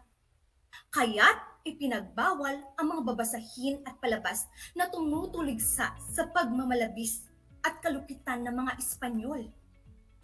Dahil sa pagkontrol ng mga Espanyol, ang mga aklat na nalimbag sa panahon ito ay karaniwang patungkol sa rehiyon o kaya'y sa paglalaban ng mga Moro at Kristiyanong tinatawag ding komedya o Moro. Gayon din ng mga diksyonaryo at aklat na panggramatika.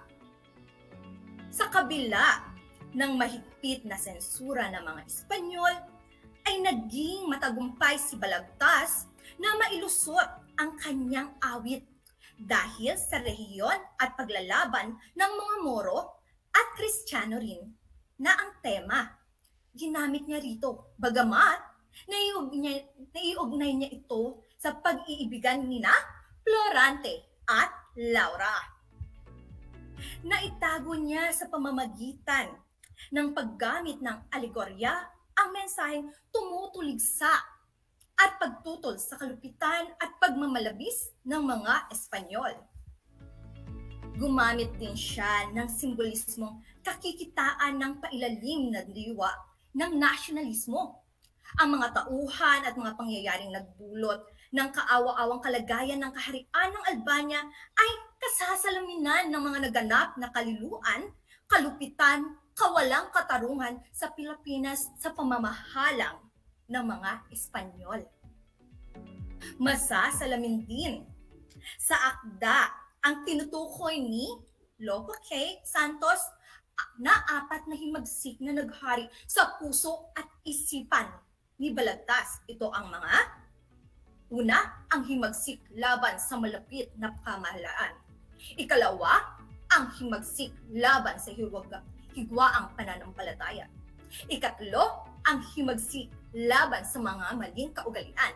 At ang 4, ang himagsik laban sa mababang uri ng panitikan. Tatandaan, ang Florante at Laura ay itinuturing na isang obra maestra ng panitikang Pilipino at sinasabing nagbukas ng landas para sa panulaang Tagalog noong ika-19 taon.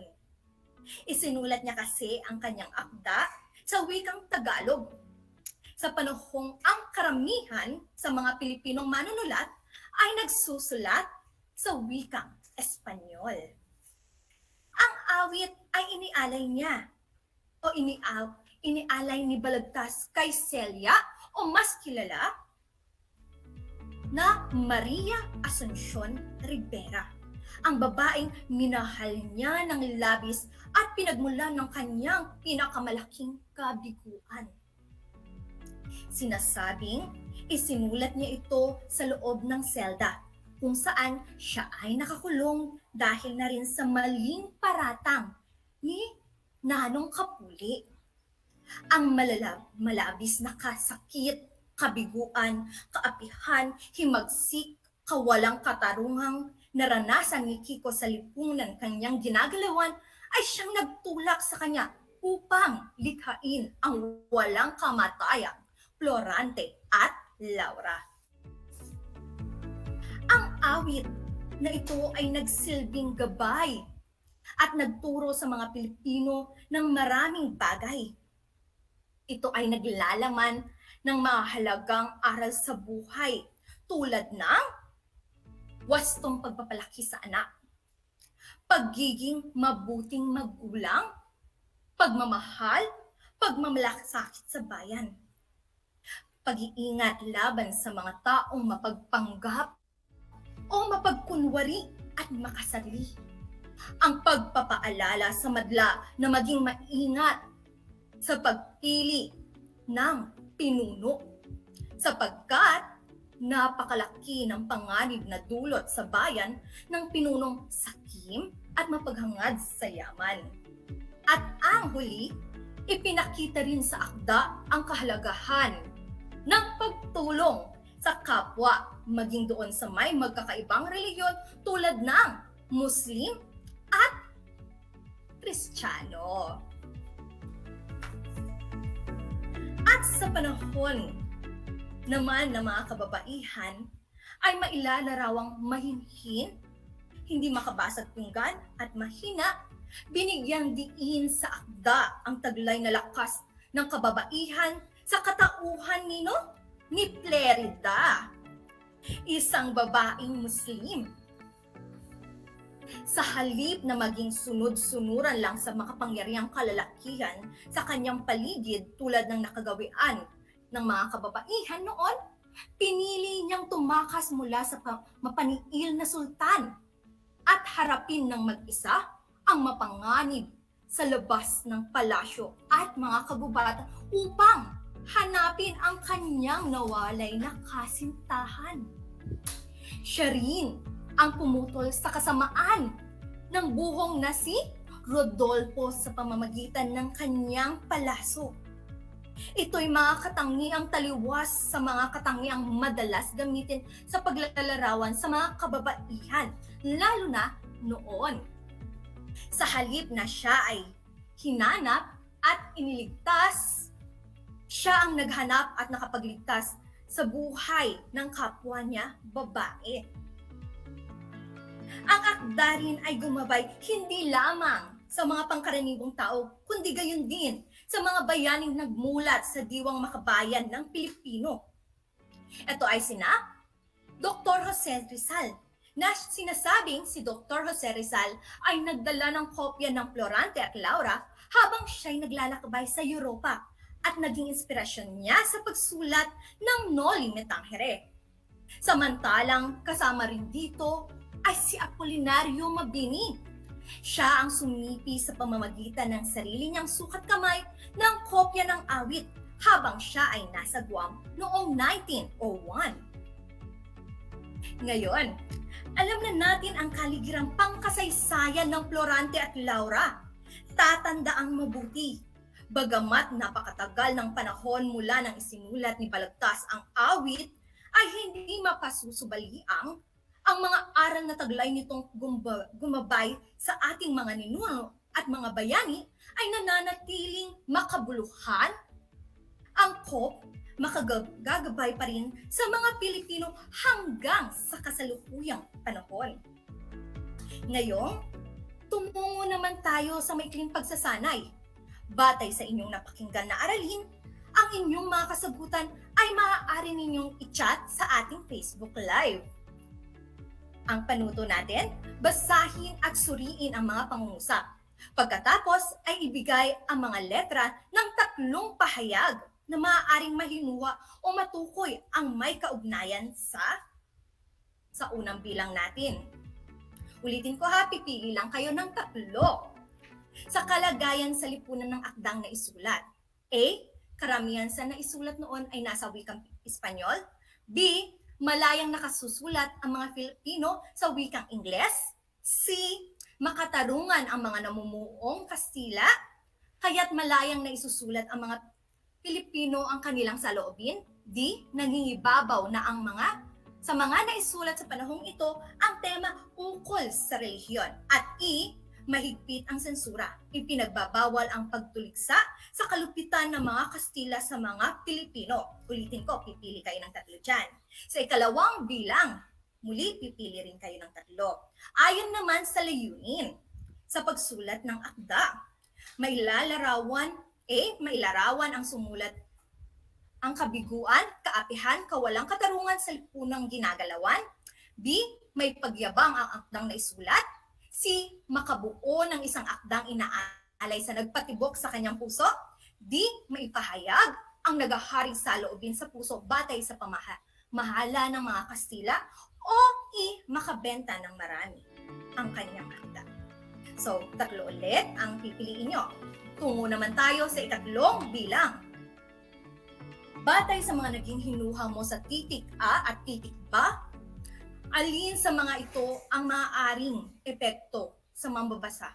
Bilugan ang letra na para sa iyo ang pinakamahusay na sagot. Sa A, napapahalagahan ng kabataang tulad ko ang mga akdang naisulat lalo't may kinalaman sa tunay na karanasan sa buhay ng sumulat na maaaring maging gabay sa pang-araw-araw na buhay. B, ang tao ay dapat na pantay-pantay sa kalagayan panlipunan sa pagtamo ng edukasyon, pananampalataya, pati na rin sa larangan ng pag-ibig. At huli, malayang nakapagpapahayag ng saloobin ng tao upang maibahagi ito sa iba.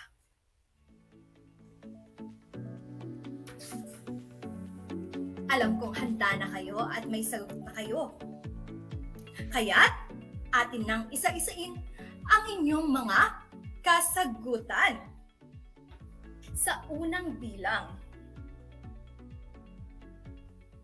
sa kalagayan sa ating lipunan ng akdang na isulat, ang mga tamang sagot natin ay A, D, E. A, karamihan sa naisulat noon ay nasa wikang Espanyol. D, nangingibabaw sa mga naisulat sa panahong ito ang tema ukol sa relihiyon. At E, mahigpit ang sensura. Kaya ipinagbabawal ang pagtuliksa sa kalupitan ng mga Kastila sa mga Pilipino. Pero sabi ko nga ulit, si Balagtas ay nakalusot at nakapagsulat siya sa wikang Tagalog. Ikalawang bilang. Layunin sa pagsulat ng akda. A. Mailarawan ng sumulat ang kabiguan, kaapihan, kawalang katarungan sa lipunang ginagalawan. C. Makabuo ng isang akdang inaalay sa nagpatibok sa kanyang puso. D. Maihayag ang nagaharing saloobin sa puso batay sa pamamahala ng mga Kastila. Ang tamang sagot natin, o ang 3 tamang sagot natin ay A, C, at D. Ngayon, tungo tayo sa 3 bilang. Sabi nga dito, batay sa mga naging hinuha mo sa titik A at letrang B, alin sa mga ito ang maaaring epekto sa mambabasa? Ibigay ang letra na para sa iyo ang pinakamahusay na sagot. Alam ko marami kayong ibang sagot. At isa na rito ang letrang A, na napapahalagahan ng kabataang tulad ko ang mga akdang na isulat lalo't may kinalaman sa tunay na karanasan sa buhay ng sumulat na maaaring maging gabay sa pang-araw-araw na buhay. Alam kong nasagutan nyo ang 3 bilang na meron tayo dahil tumutok kayo ngayong araw. Tatandaan, mahalaga sa bawat isa na maunawaan natin ang mga akdang isinulat ng ating mga mahal na manunulat, sapagkat ang mga ito ay magsisilbing gabay ng bawat isa sa pang-araw-araw na pamumuhay. Katulad ng isinulat ni Balagtas, dito nagpapakita niya ang kahalagahan ng pagmamahal, pakikipaglaban at pagsunod sa mga bagay na dapat natin sundin. Ang wagas niyang pagmamahal kay Celia ay isa sa dahilan niya ng pagsulat ng Florante at Laura. Ating subaybayan ang iba pang talakayan upang uukol sa Florante at Laura tuwing Lunes at Miyerkules. Naway, lubos niyong naunawaan ang ating aralin ngayon. Siguraduhin palagi kayong tumutok sa ating paaralang panghimpapawid. Ako si Ma'am Joffe Fisher, ang inyong guro sa Filipino, ikawalong baitang. Laging tatandaan mga kapantas, walang ligaya sa lupa ang hindi dinilig ng luha. Ang pag-aaral ng mabuti ang susi sa ating magandang kinabukasan. Kaya't hanggang sa muli!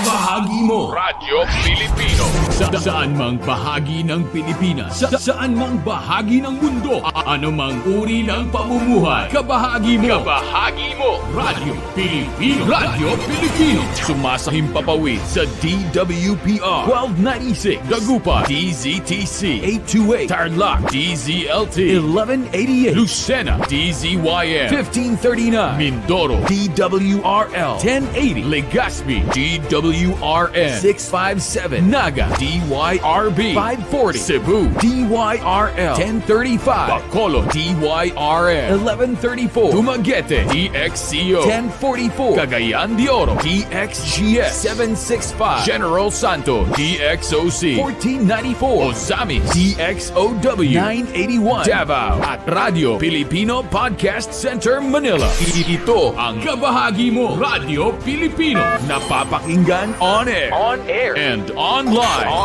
sa buong mundo sa pamamagitan ng www.radiopilipino.com.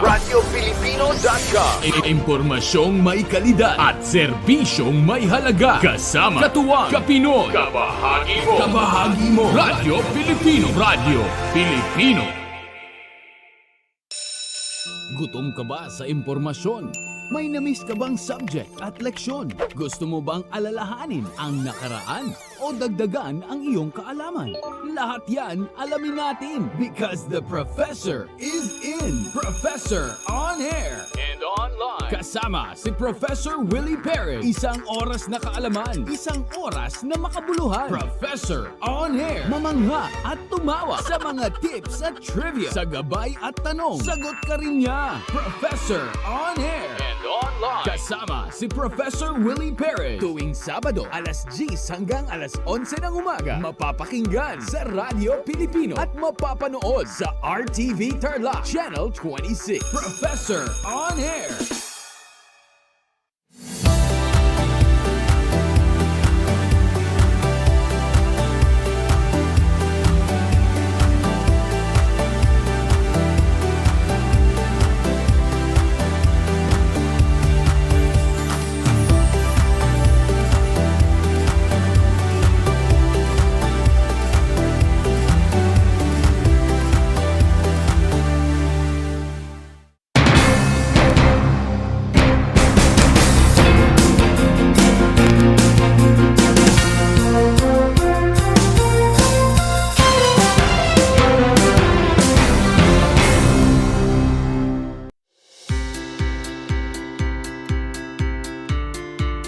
upang matugunan ang mga kinakaharap na pagsubok ng mga guro at mag-aaral sa gitna ng kasalukuyang pandemya.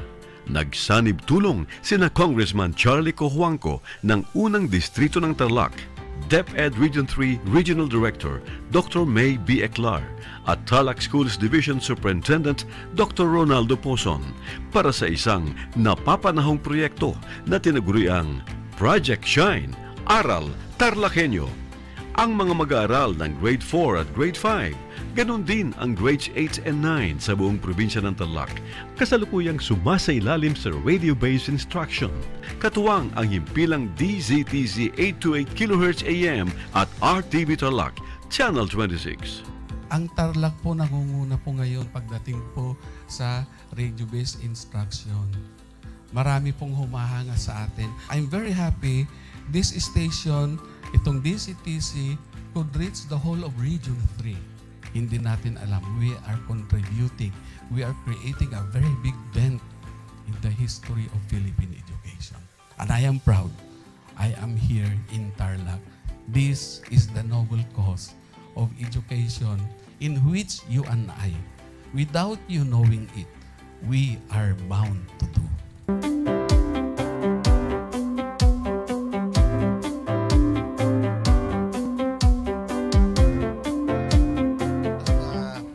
Project natin na Project Shine is a natural consequence dahil sa nangyari sa buong mundo. Let's continue to work together. I think it's very Filipino to practice bayanihan in anything or most of the things that we do. And this is a manifestation of that. No? We have private sector, we have DEPED, we have local government, all working together.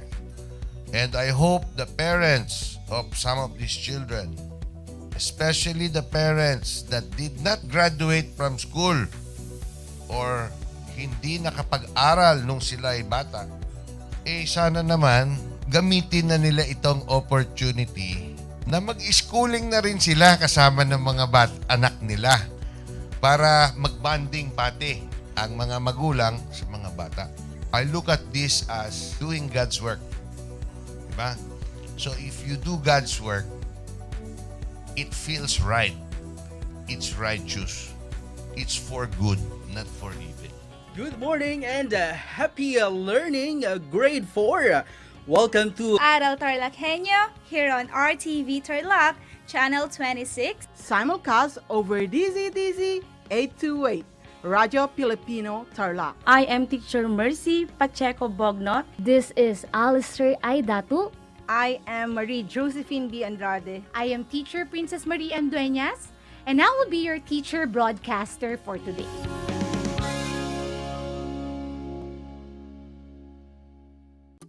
Kumusta mga giliw kong tagapakinig? Nagbabalik ang inyong paaralang panghimpapawid. Aral TarlakHenyo sa RTV Tarlac, Channel 26 at sa bayang naririnig sa DZTC 828 Radyo Pilipino Tarlac. Tayo rin ay napapanood sa FB Live ng RTV Tarlac Channel 26. Sumasahimpapawid mula sa bayan ng Pura Tarlac, mula sa bayan ng San Clemente, mula rito sa Puro Elementary School, Pura Tarlac, sa bayan ng Kapas Tarlac. Ako, ang inyong guro, na maghahatid sa inyo ng makabuluhang pagtalakay sa ating aralin.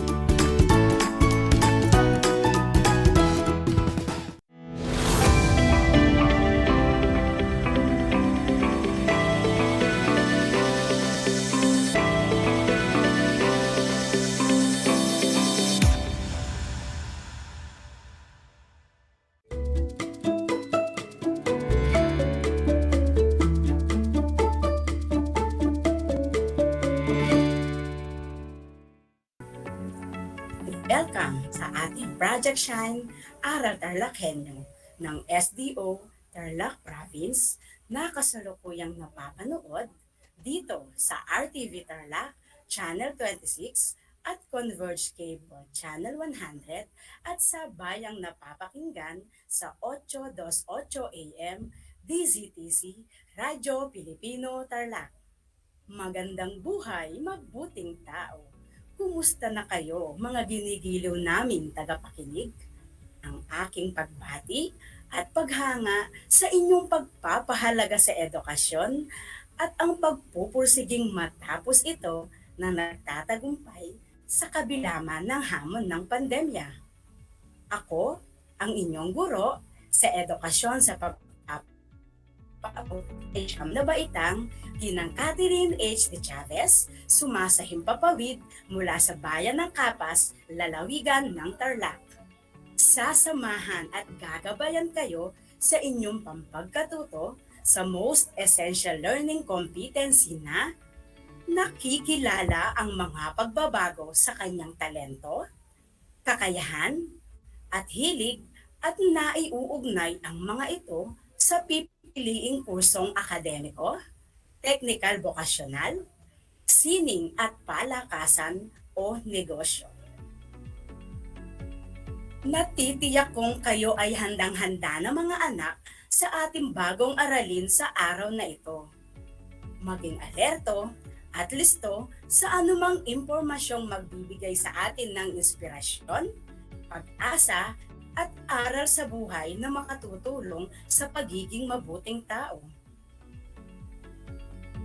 Makikita sa inyong screen, mga bata, ang larawan ng learner's materials na ating gagamitin sa ating talakayan sa edukasyon sa pagpapakatao baitang siyam. Mangyaring buksan ito sa pahina 201 hanggang 219. Bago tayo magsimula sa ating talakayan, ay mayroon muna akong ipapakita na mga larawan sa inyo. Suriin ninyong mabuti ang mga larawan at tukuyin kung ano ang nais ipakita nito. Nasuri mo na bang mabuti ang mga larawan? Ano ang masasabi ninyo? Ayon kay Kate Christine de Chavez ng Cristo Rey High School, ang mga larawan ay nagpapakita ng talento, hilig at mga pangarap sa buhay.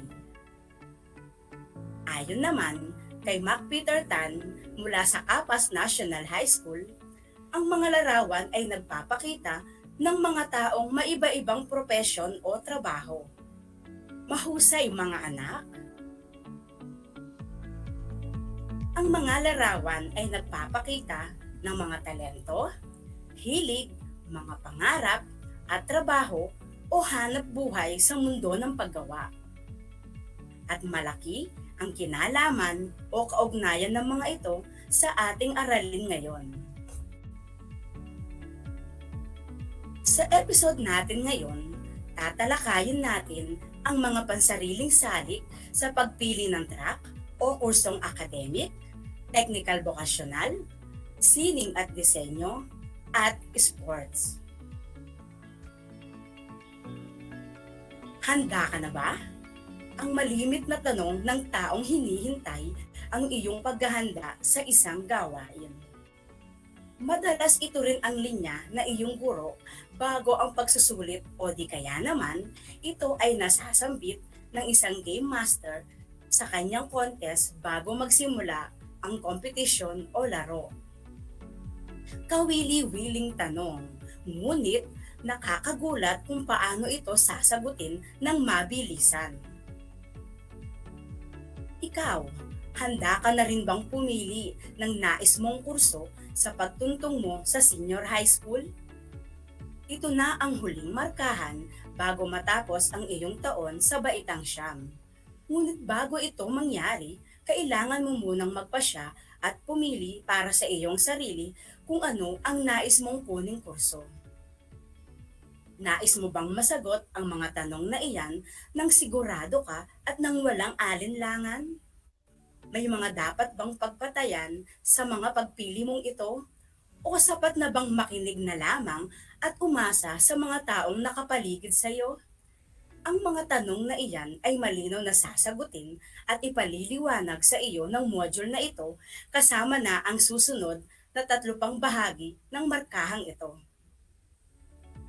Ang kaalaman na makukuha mo rito ang magsisilbing unang hakbang patungo sa direksyong minimithi mo at ang mga pangarap ng mga taong sa iyo ay nagtitiwala.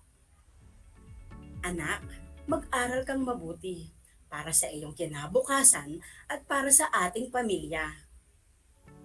Narinig mo na ba ito sa iyong nanay o tatay? Maging sa iyong lolo at lola? May ideya ka ba kung bakit nila ito sinasabi sa iyo?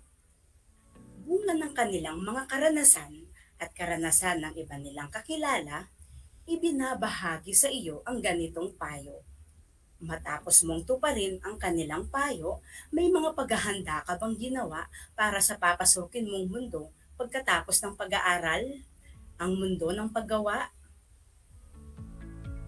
Matapos mong magpamalas ng kaisipan sa pag-aaral, paghahasa ng iyong isipan sa mga pagsusulit o pagbuo ng konsepto mula sa lahat ng iyong mga natutuhan, ano naman kaya ang paghahandang iyong ginawa upang makapili ng angkop o tamang track o kurso tungo sa hanap buhay o trabahong iyong papasukin? Pareho rin kaya ang mga ito noong ikaw ay nasa baitang 7? Nagbago na ba ito dahil sa maraming mga bagay na dapat mo munang isipin bago ka magpasya? Nais mo bang malaman ang mga pangunahing salik sa pagpili ng tamang track o kursong akademiko o teknikal vokasyonal, negosyo o hanap buhay, ngunit nauunahan ka ng agam-agam, pagkalito, dahil sa dami ng naghihikayat sa iyo o dahil sa impluwensya ng kapaligiran at sa lumalaking demand ng lipunan? Ang nakalulungkot dito ay hindi mo man lang masabi o maipahayag ang iyong tunay na pasya o nais na kuning track o kurso dahil may gusto ang iyong mga magulang para sa iyo. Maaaring hindi pa matatag ang iyong loob na ito ay sabihin at ipaliwanag. Hindi pa huli para sa iyo na magpasya para sa sarili at maging maligaya sa pinili mo. Ang iyong loob na ito ay sabihin at ipaliwanag. Hindi pa huli para sa iyo na magpasya para sa sarili at maging maligaya sa pinili mo. Ngayong nasa baitang 9 ka na, may kakayahan ka ng mag-isip at may malayang kilos loob na gabay mo sa paggawa ng mabuti. Ang iyong isip ay may kakayahang alamin at tuklasin ang anumang bagay na naisin. Dahil dito, pagkakataon na ikaw ay magpasya at may panahong nalilito sa pagpili ng anumang bagay o solusyon, nararapat na iwasan ang mabilisan at pinag-isipang kilos. Bago tayo magpatuloy sa ating talakayan, nais ko muna kayong imbitahan sa isang pagdiriwang. Ipagpapalagay nating ikaw ay nasa isang party o salo-salo. At ito ay dinaluhan ng iba't ibang pangkat o grupo ng mga taong may kanya-kanyang interes. Sa iyong pagpasok, alin sa mga grupong ito ang nais mong samahan? Unahin natin ang unang grupo ng mga tao. Ngayon naman, dumako tayo sa pangalawang grupo ng mga tao. Suriin nyo namang mabuti ang nasa pangatlong grupo ng mga tao. Ngayon naman, nasa ika-4 na tayo na pangkat o grupo ng mga tao. Ngayon naman, ating suriin ang pang-5 grupo ng mga tao.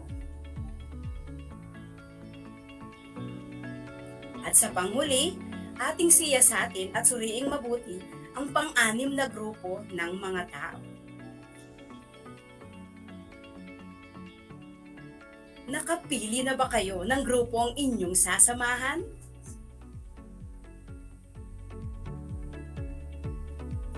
Pagsusuring pansarili o self-assessment. Ito ang unang hakbang sa pagpaplano sa iyong kukuning kurso.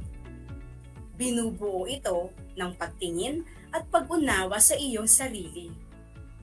Maaari itong gamiting batayan upang malaman kung ikaw ay nasa tama at angkop na kurso o trabaho.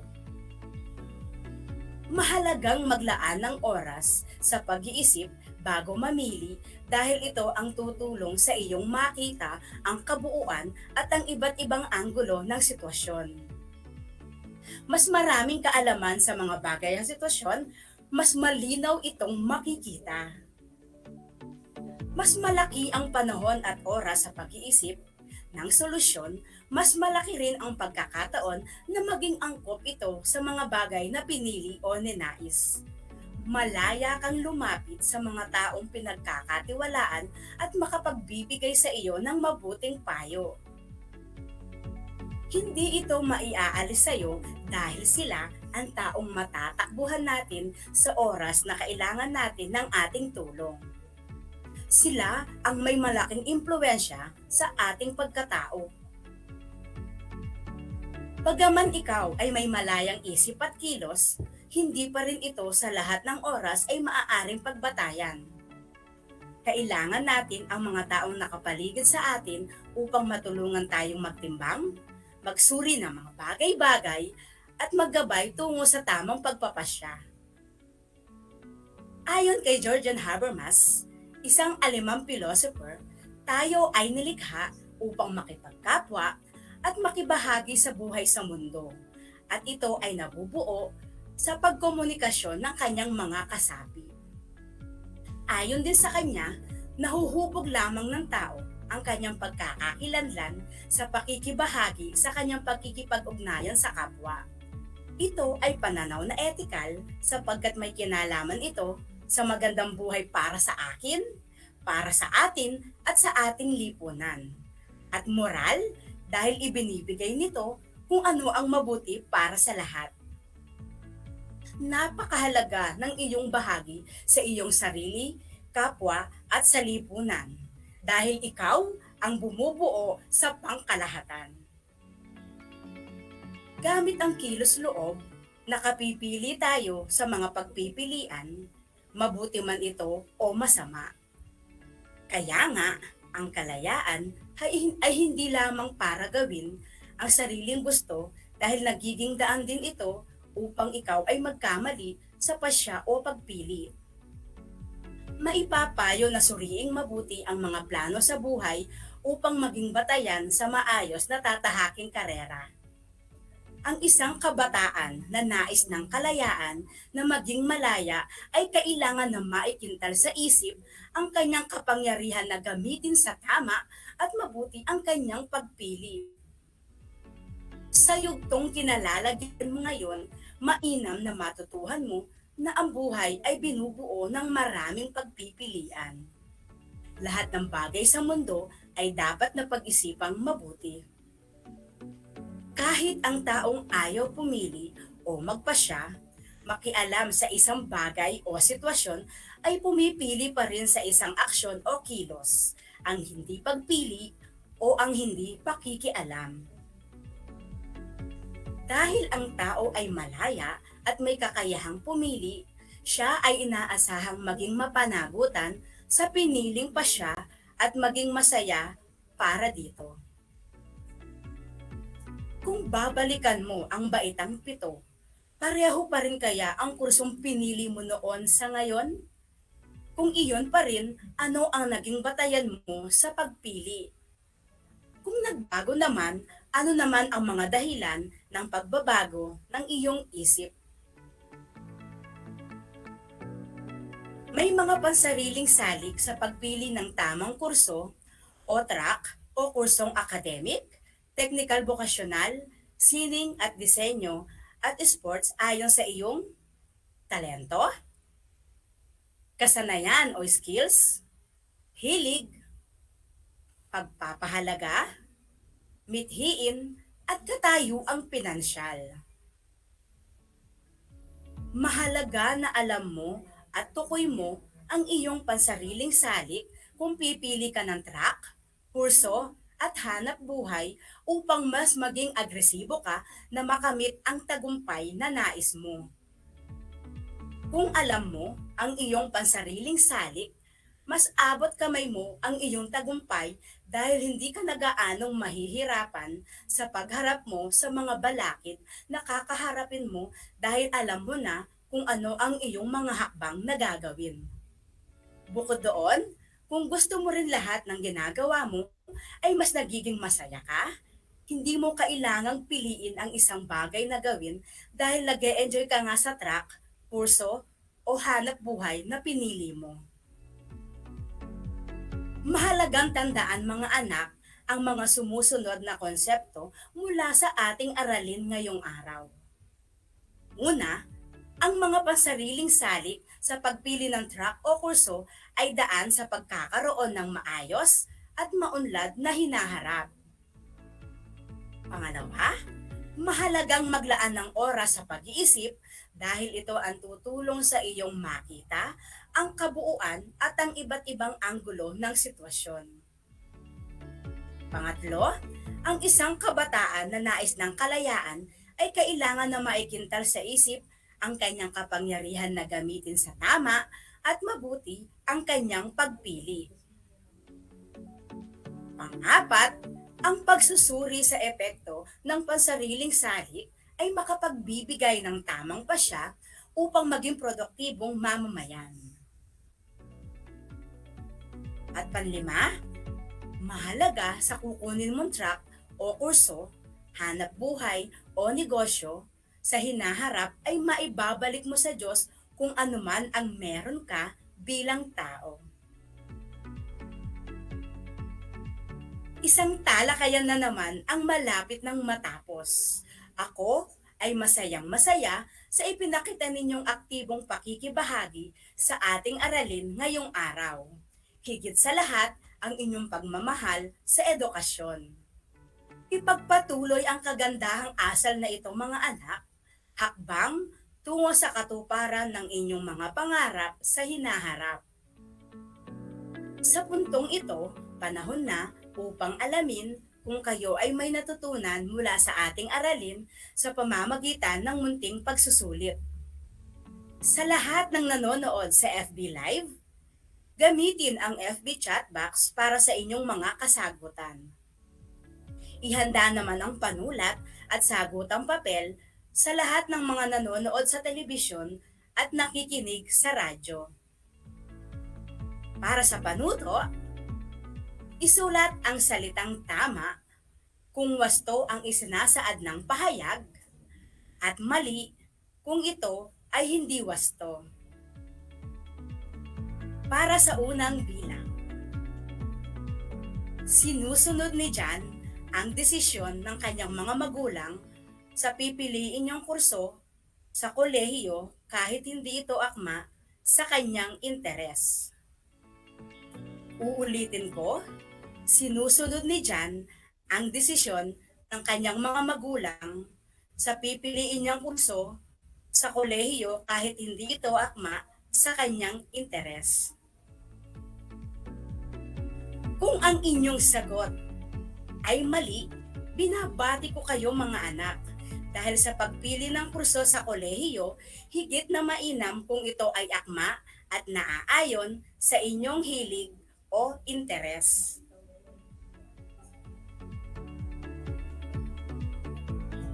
Para sa pangalawang bilang, ang track o kursong napili ni Jen ay hindi akma sa kanyang talento. Inuulit ko, ang track o kursong napili ni Jen ay hindi akma sa kanyang talento. Kung ang inyong sagot ay mali, binabati ko kayo mga anak dahil mas makabubuti kung ang inyong pipiliin track o kurso ay naaakma o naaayon sa inyong talento. Para sa pangatlong bilang, pinili ni Luisa ang kursong nursing dahil ito ang kanyang gusto at akma sa kanyang talento at hilig. Uulitin ko, pinili ni Luisa ang kursong nursing dahil ito ang kanyang gusto at akma sa kanyang talento at hilig. Kung ang inyong sagot ay tama, binabati ko kayo mga anak dahil tama lamang na sa pagpili ng kursong ito, dapat ay naaayon sa inyong talento at hilig o interes. Para sa pang-apat na bilang, ayon kay Kyle, ang pagpili ng kurso sa kolehiyo ay madali ang proseso lamang at ito ay bigla ang pagdedesisyon at paghahanda. Inuulit ko, ayon kay Kyle, ang pagpili ng kurso sa kolehiyo ay madali ang proseso lamang at ito ay bigla ang pagdesisyon at paghahanda. Kung ang inyong sagot ay mali, binabati ko kayong mga anak. Dahil sa pagpili ng kurso, marapat lamang na ito ay pag-isipang mabuti at paghandaan. Inuulit ko, sa pagpili ng kurso, marapat lamang na ito ay pag-isipang mabuti at paghandaan.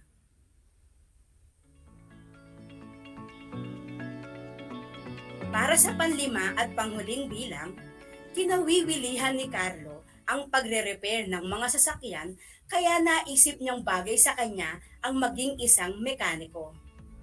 Inuulit ko, kinawiwilihan ni Carlo ang pagre-repair ng mga sasakyan kaya naisip niyang bagay sa kanya ang maging isang mekaniko. Kung ang inyong sagot ay tama, binabati ko kayong mga anak.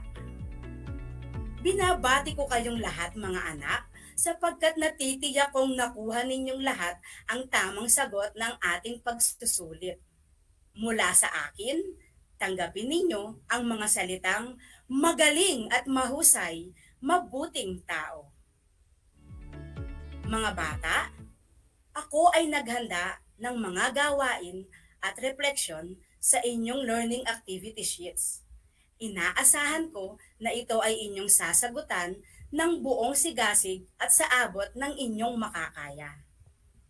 Sakali man na kailanganin ninyo ang patnubay ng inyong kapamilya at guro, huwag kayong mag-atubiling sila ay tawagan upang kayo ay magabayang ng tama.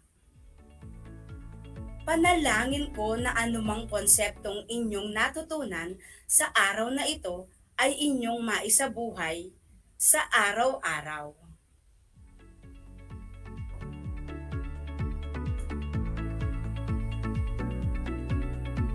Isang paalala lamang mga anak, ugaliing manood ng RTV Tarlac Channel 26 at makinig sa ating talapihitan sa 8:28 AM DZTC Radyo Pilipino Tarlac tuwing Lunes at Miyerkules sa ganap na alas 3 hanggang alas 3:25 ng hapon para sa ating mga aralin sa edukasyon sa pagpapakatao, baitang siyam.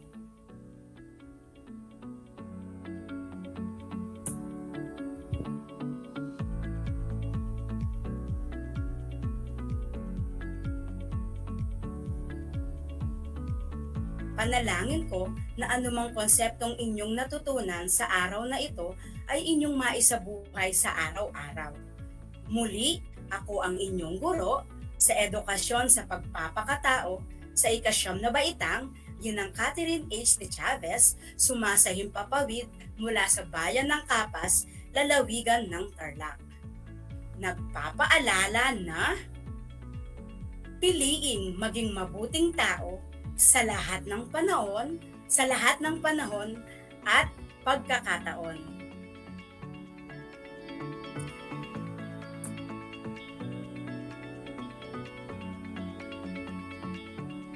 Inuulit ko mga anak, ugaliing manood ng RTV Tarlac Channel 26 at makinig sa inyong talapihitan sa 8:28 AM DZTC Radyo Pilipino Tarlac tuwing Lunes at Miyerkules. Muli, ako ang inyong guro, Ginang Catherine H. de Chavez, nagpapaalala na piliing mabuting tao. Hanggang sa muli, paalam!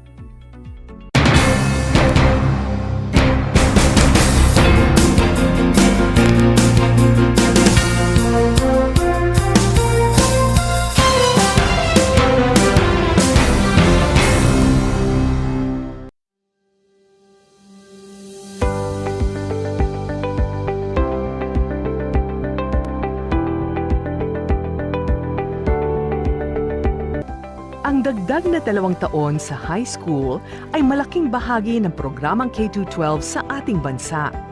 Pinag-aralan ng mabuti ng Kagawaran ng Edukasyon o DEPED ang nilalaman at paraan ng pagkatuto sa 2 taong ito na tinatawag ngayong senior high school. Sa pamamagitan ng senior high school, tinitiyak ng DEPED ang kalidad ng edukasyon na may malinaw na patutunguhan anuman ang iyong pag-aralan. May 15 core, 7 applied at 9 na specialized subjects ang senior high school. Sa kabuuan, may 31 subjects ang senior high school. Katumbas ito ng 4 na semestre na may 2 quarter bawat semestre. Ang mga paksa sa bawat aralin ay mahalaga upang maihanda ang mga mag-aaral sa 4 na curriculum exit gaya ng kolehiyo, trabaho, middle-level skills development at negosyo. Kahit anong track ang piliin ng isang mag-aaral, maaari siyang magpatuloy sa alinman sa 4 na posibleng curriculum exit. Mayroong 4 na track ang senior high school. 1. Academic track. 2. Technical Vocational Livelihood track. 3. Arts and Design track. At 4. Sports track. Mahalagang tandaan na hindi lahat ng paaralan ay kumpleto ng lahat ng tracks at strands.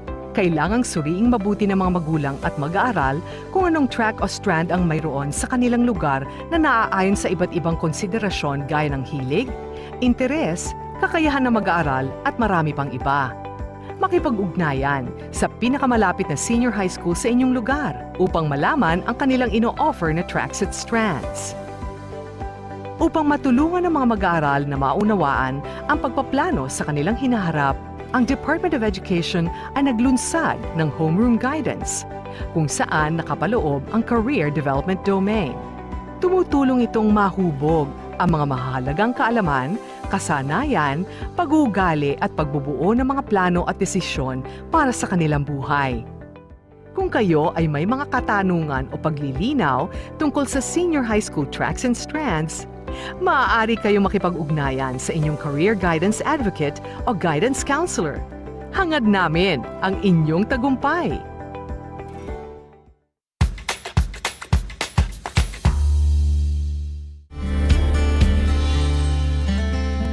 Alam niyo ba na ang Pilipinas ay mayroong 7,641 islands? Mula sa bilang na 7,107 islands, nadagdagan ito ng 534 na isla noong 2017. Tanging 2,000 lamang sa mga islang ito ang natitirhan. Alam niyo na! Yan ang mga isla sa Pilipinas.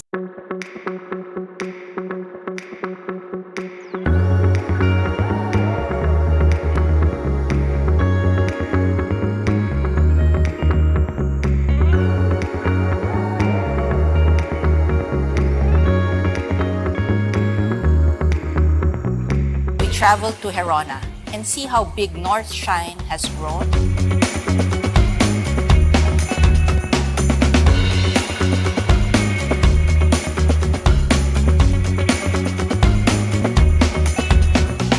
Doon nga ho sa bayan ho namin, nakilala ho kami dahil sa North Shine. Nakita man yun, dati ho, parol capital ho kami dati ng Tarlac.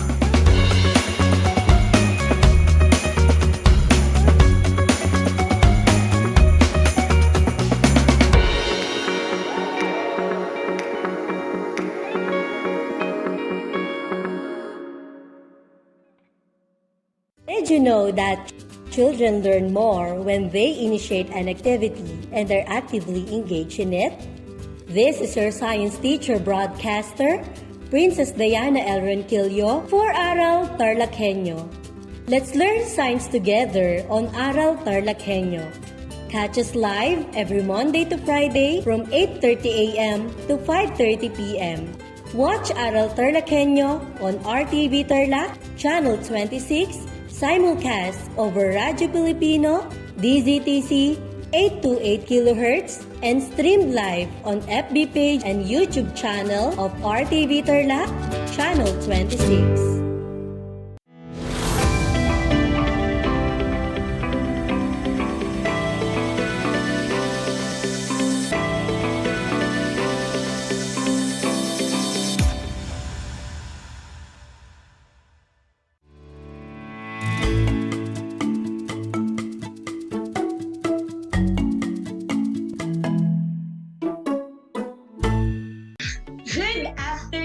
TarlakHenyos.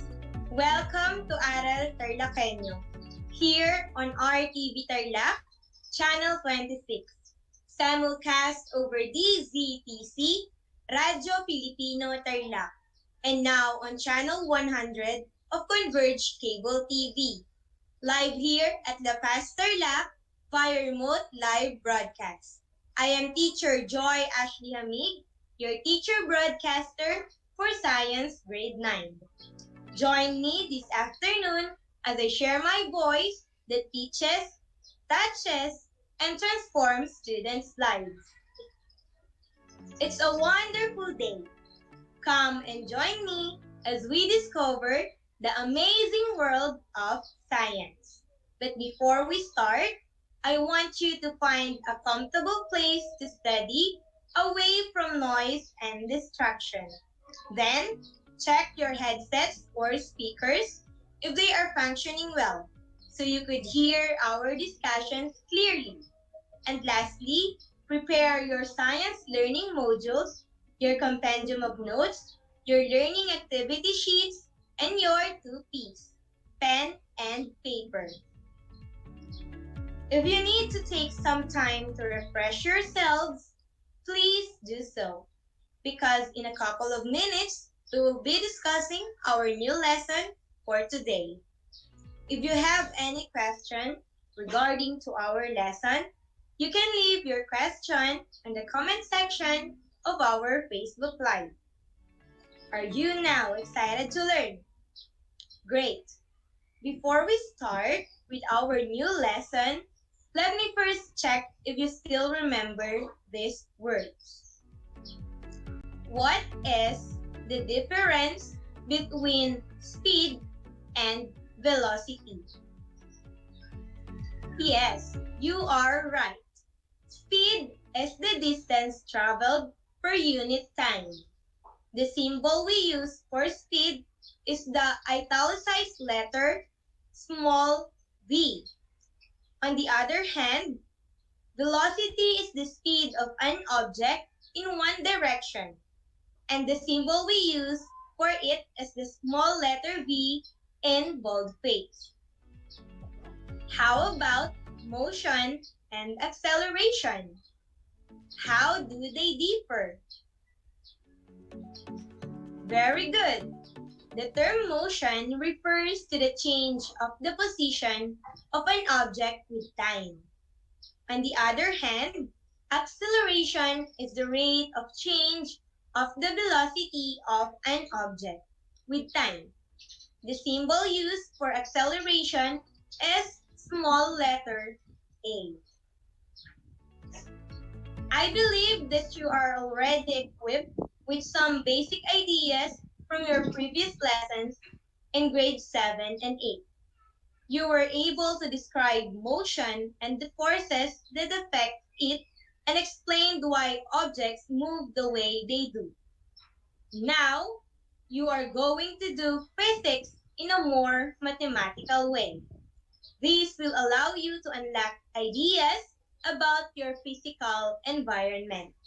At the same time, this will improve the mathematical skills you gained in your previous grade level by finding new ways of applying mathematics.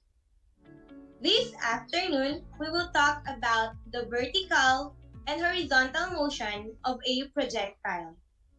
Are you now ready? That's great. I have a question for you to ponder, and I do believe you will be able to answer this during our discussion. You throw a football horizontally and drop a football from the same height at the same time. Which do you think will hit the ground first? Oops! Do not answer yet, and do not discuss your answer with your classmates online. I want you to analyze this properly while I am discussing. Let us now begin. Projectile is any object that has been thrown, shot, or launched upon with the only force acting is gravity. There are a variety of examples of the projectile. A soccer ball, being kicked, a basketball that was thrown, a rock dropped from rest, and a bullet fired from a gun. Let us first define the following words before we continue. I want you to be familiar with these words because these will be used during the entire discussion. Gravity. Gravity is an invisible force that pulls object toward the center of an object. Then vertical motion. It is referred as the movement of the object straight upward and downward, but the perfect vertical motion does not usually pursue a straight line path.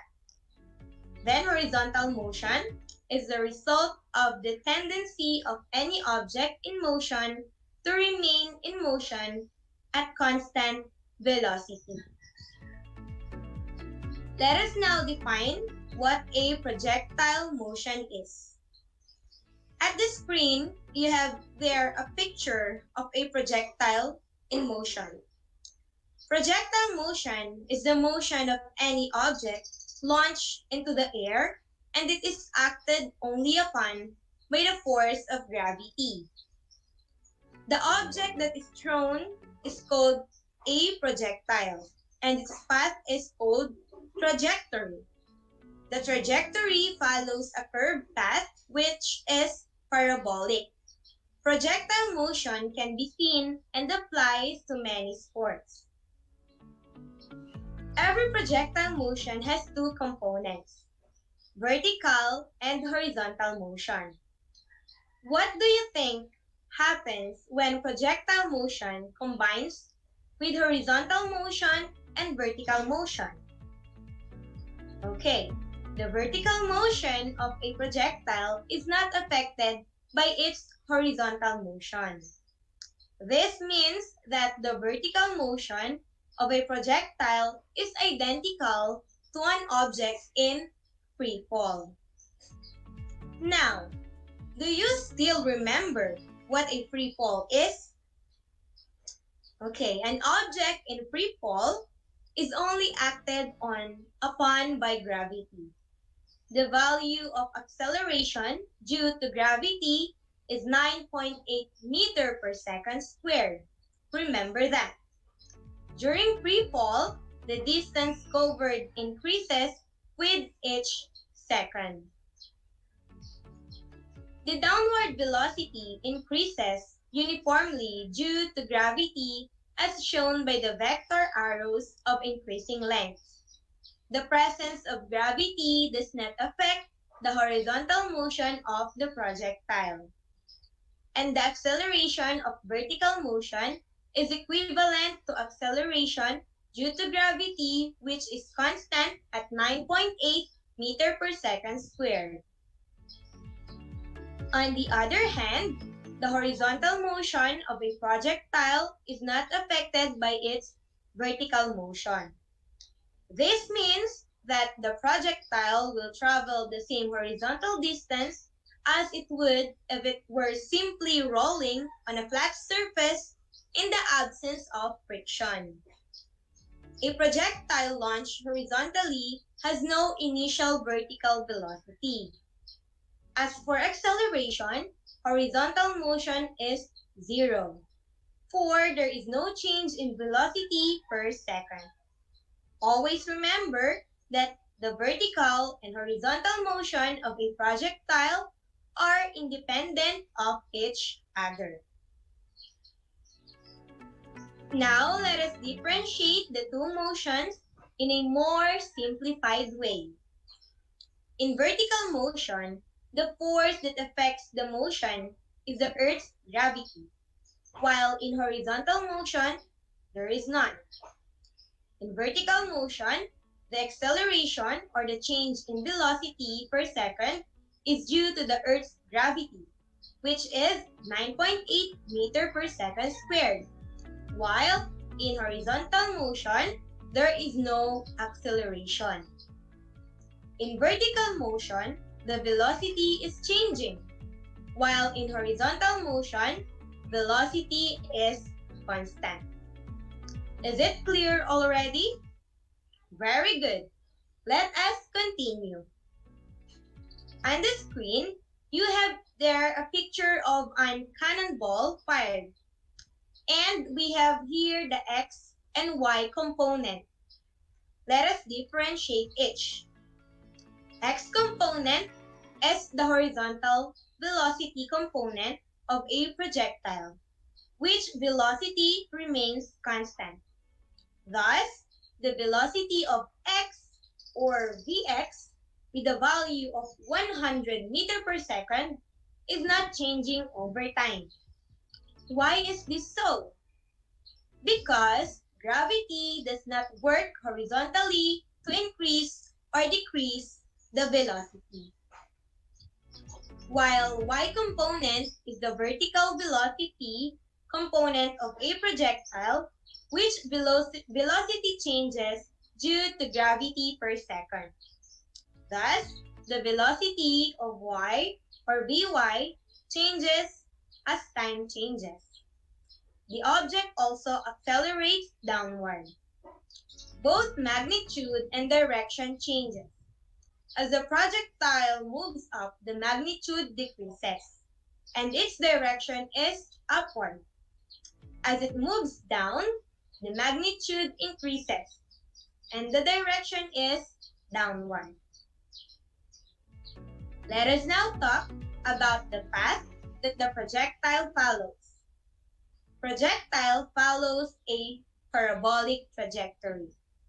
You would notice on the picture on the screen that the X and Y components are present, and that acceleration only occurs in vertical or Y component. Now, with the concept we have discussed, let's answer the question that was asked before the discussion. Which do you think will hit the ground first? The football you throw horizontally or the football you drop at the same height and at the same time? What do you think? Okay, the answer is they will both hit the ground at the same time. This is because no matter how large the horizontal velocity is, the downward pull of gravity is always the same. Let us have some trivia. In playing basketball, the maximum range is achieved if the projectile is fired at an angle of 45 degrees with respect to the horizontal. Okay, learners? Now that you have learned about the horizontal and vertical motion of a projectile, let me check if you really understand our lesson. All you have to do is to listen carefully with the questions that I will be reading and choose the letter of the best answer. I will read the question twice, okay? Those who are watching on our FB Live broadcast, you may comment your answer in the comment box below. And to those who are listening to the radio at RTV Tarlac, you may write your answers on your paper. You will be given 10 seconds to answer each question. Let us begin. Number 1. Which statement about the velocity and acceleration of a ping pong ball is true suppose it is tossed and reached its highest point? A. Both its velocity and its acceleration are zero. B. Its velocity is zero and its acceleration is not zero. C. Its velocity is not zero and its acceleration is zero. D. Neither its velocity nor its acceleration is zero. Okay, I repeat. Number 1. Which statement about the velocity and acceleration of a ping pong ball is true suppose it is tossed and reached its highest point? A. Both its velocity and its acceleration are zero. B. Its velocity is zero and its acceleration is not zero. C.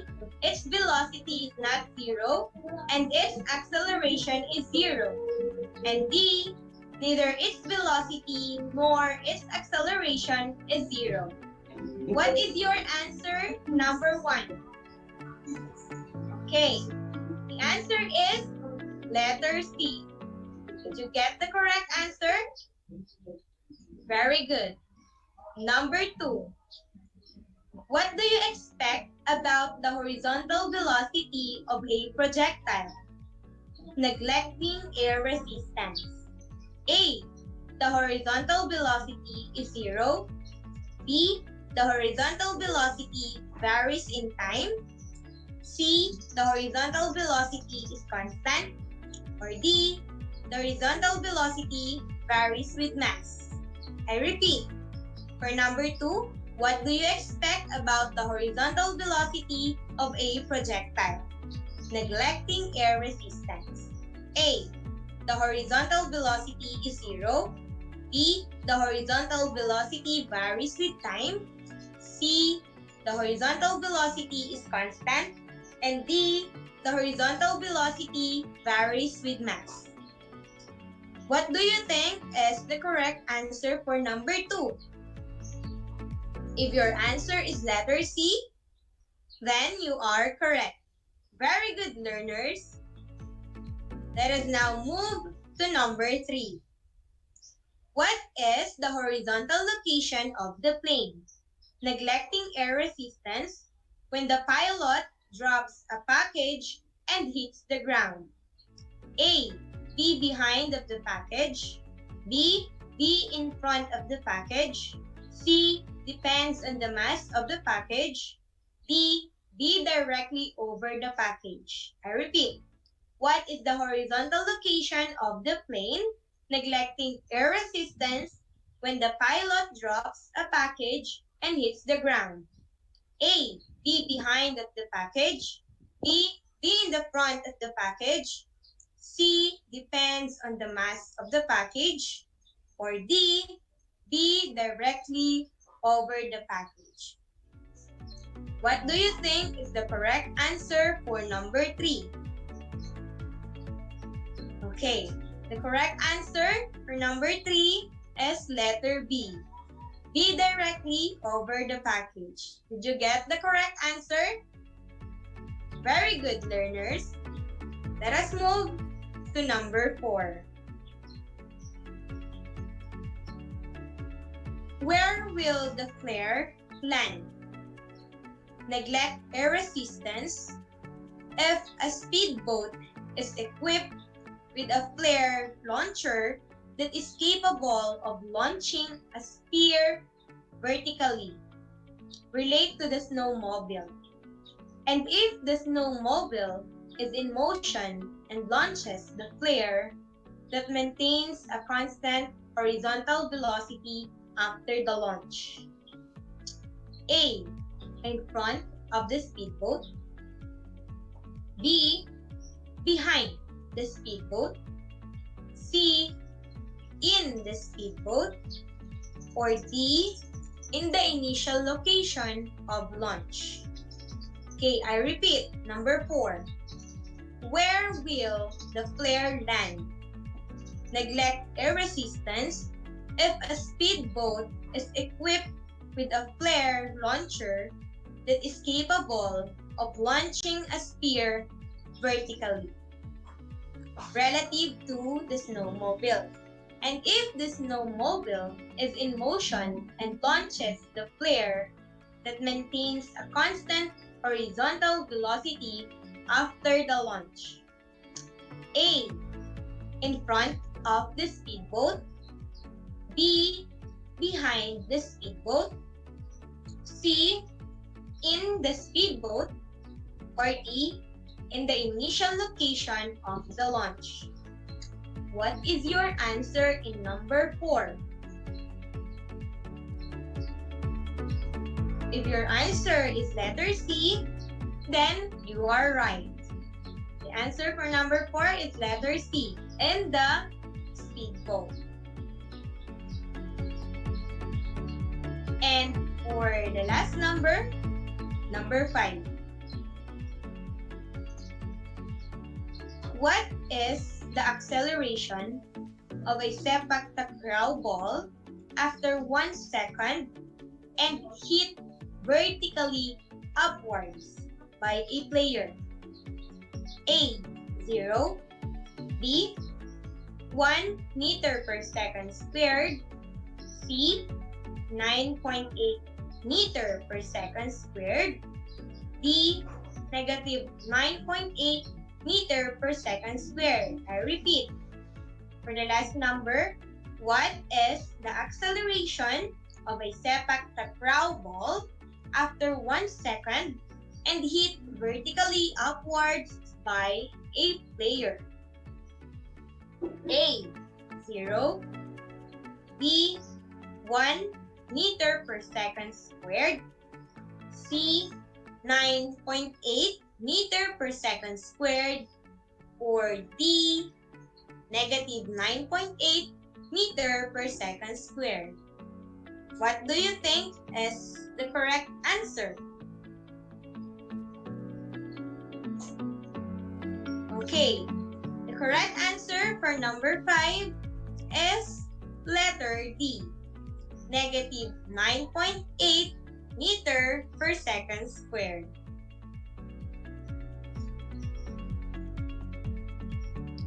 Did you get all the correct answer? Very good. Let us now wrap up today's lesson. Projectile is any object that has been thrown, shot, or launched upon which the only force acting is gravity. Projectile motion is the motion of any object launched into the air, and it is acted only upon by the force of gravity. Every projectile motion has two components, vertical and horizontal motion. In vertical motion, the force that affects the motion is the Earth's gravity, while in horizontal motion, there is none. In vertical motion, the acceleration or the change in velocity per second is due to the Earth's gravity, which is 9.8 meter per second squared. While in horizontal motion, there is no acceleration. In vertical motion, the velocity is changing by 9.8 meter per second, while in horizontal motion, velocity is constant. Projectile follows a parabolic trajectory. You would see that x and y components are present and that acceleration only occurs in the vertical or y component. I hope you enjoyed today's lesson and learned a lot from it. Before we end our session, kindly write your assignment for our next radio lesson. You just need to answer this question. What happens when projectiles are launched at different angles? I repeat, what happens when projectiles are launched at different angles? Did you get that? Okay, great. Time flies really fast. Just keep on tuning to our radio station, DZTC, Radyo Pilipino Tarlac, and keep watching on RTV Tarlac, Channel 26. In this time of pandemic, stay home, keep safe, and keep on learning. I hope you learned a lot today. I am Teacher Joy Ashley Hamig, your Science Grade 9 Anchor Teacher for today. I would like to share this quotation with you from Susan Gale. The end of one chapter is just the beginning of another. Read on. The best part is always yet to come. God bless everyone. Have a nice day.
Ang ASEAN New Zealand Afforestation Project o ANZAP ay sumusunod at umaayon sa isa sa 5 haligi ng Provincial Government of Tarlac, kalikasan muna.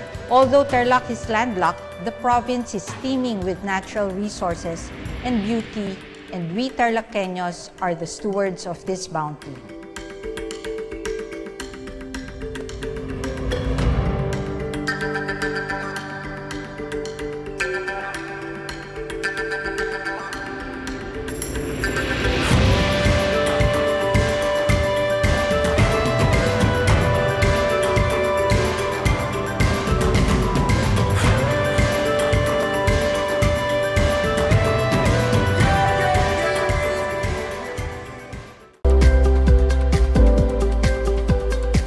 Alam niyo ba na ang first Filipino Olympic medalist ay si Teofilo Ildefonso?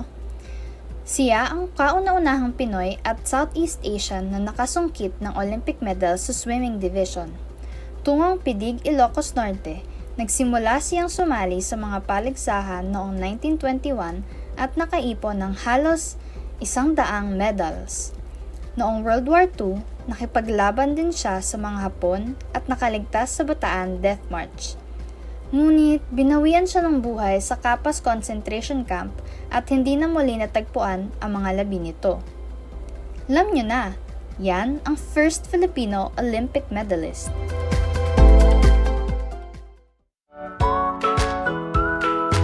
How are you today? Hello, everyone. Hello, learners of Tarlac. Good morning, Math Talino Grade 4 learners! Welcome to Aral TarlakHenyo here on RTV Tarlac Channel 26. Simulcast over DCTC. Radyo Pilipino Tarlac.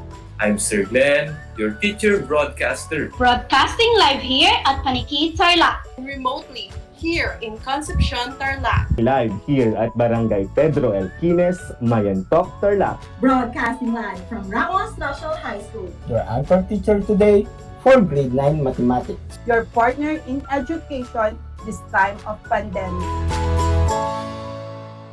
Multiply 1089 by 9, you will get an answer, the exact reverse, which is 9801. My name is JRP Duldulao, your teacher broadcaster on Aral TarlakHenyo. For more math trivia and answers to your math questions, catch Aral TarlakHenyo every Monday to Friday from 8:30 a.m. to 5:30 p.m. Learning math is so much fun!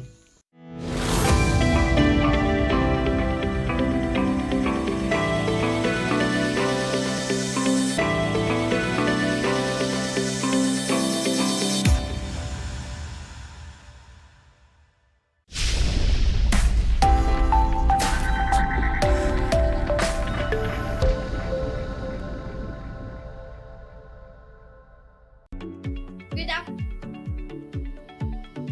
Aral TarlakHenyo here on RTV Tarlac Channel 26. Simulcast over DCTC, Radyo Filipino Tarlac, and Converge Cable Channel 100. Time check, it's 4 o'clock in the afternoon. Broadcasting live from Moncada, Tarlac, this is Nelda Vicky Buyen, your teacher broadcaster for today's Mathematics Grade 9 radio-based lesson. And I'll be with you for the next 25 minutes. Before we begin, find a place where you can write down notes, bring out your pen, paper, and your learning material or your book so you can follow our lesson in primary trigonometric ratios. For those who are using their compendium of notes, you can still listen and jot down the important concepts about the lesson since the competencies and topics are the same. So sit back, relax, and enjoy learning. Today, we will be talking about the primary trigonometric ratios. If you are watching our Facebook Live, please participate in the discussion by writing your answers on the comment box. Let us start by opening your Math 9 learner's material on page 430. In this section, we will be illustrating the 6 trigonometric ratios and solve for the triangle. When we say solve for the triangle, it means we will solve for the missing parts of the triangle such as the sides or the angles. Ancient civilizations such as the Babylonians and the Egyptians used it for surveying and to create perfectly square corners for their buildings. They used triangles to measure things that cannot be measured directly. When we say measuring directly, it means to use a ruler, a meter stick, or a tape measure, or any device to measure the lengths and distances. Let us define trigonometry. Trigonometry is the branch of mathematics that deals with the relations between the sides and the angles of a triangle. It comes from the two Greek words trigonon, meaning triangle, and metron, which means to measure. Thus, literally, it means measurement of triangles. Let us answer Activity 1. Activity 1 will help you recall the different concepts about triangles. This will guide you to define and illustrate the primary trigonometric ratios. Let us look at Activity 1, triangles of different sizes. For the first step, draw three similar right triangles ABC, DEF, and GHI in different sizes in such a way that the measurement of angle C, F, and I are all equal to 63 degrees. Next, measure the second acute angle in each of the triangles. Then use a ruler to measure the sides of the triangles to the nearest tenths in centimeters. Then find each of the following ratios for all of the three triangles. First, let us find the ratio of the leg opposite the 63-degree angle to the hypotenuse. Second, let us find the ratio of the leg adjacent to the 63-degree angle to the hypotenuse. And third, find the ratio of the leg opposite the 63-degree angle to the leg adjacent to the 63-degree angle. Record your findings in the given table as you see in the slide. Expect that we will have different measures for the sides since we have different sizes of triangles. But for these examples, the measurements are as follows.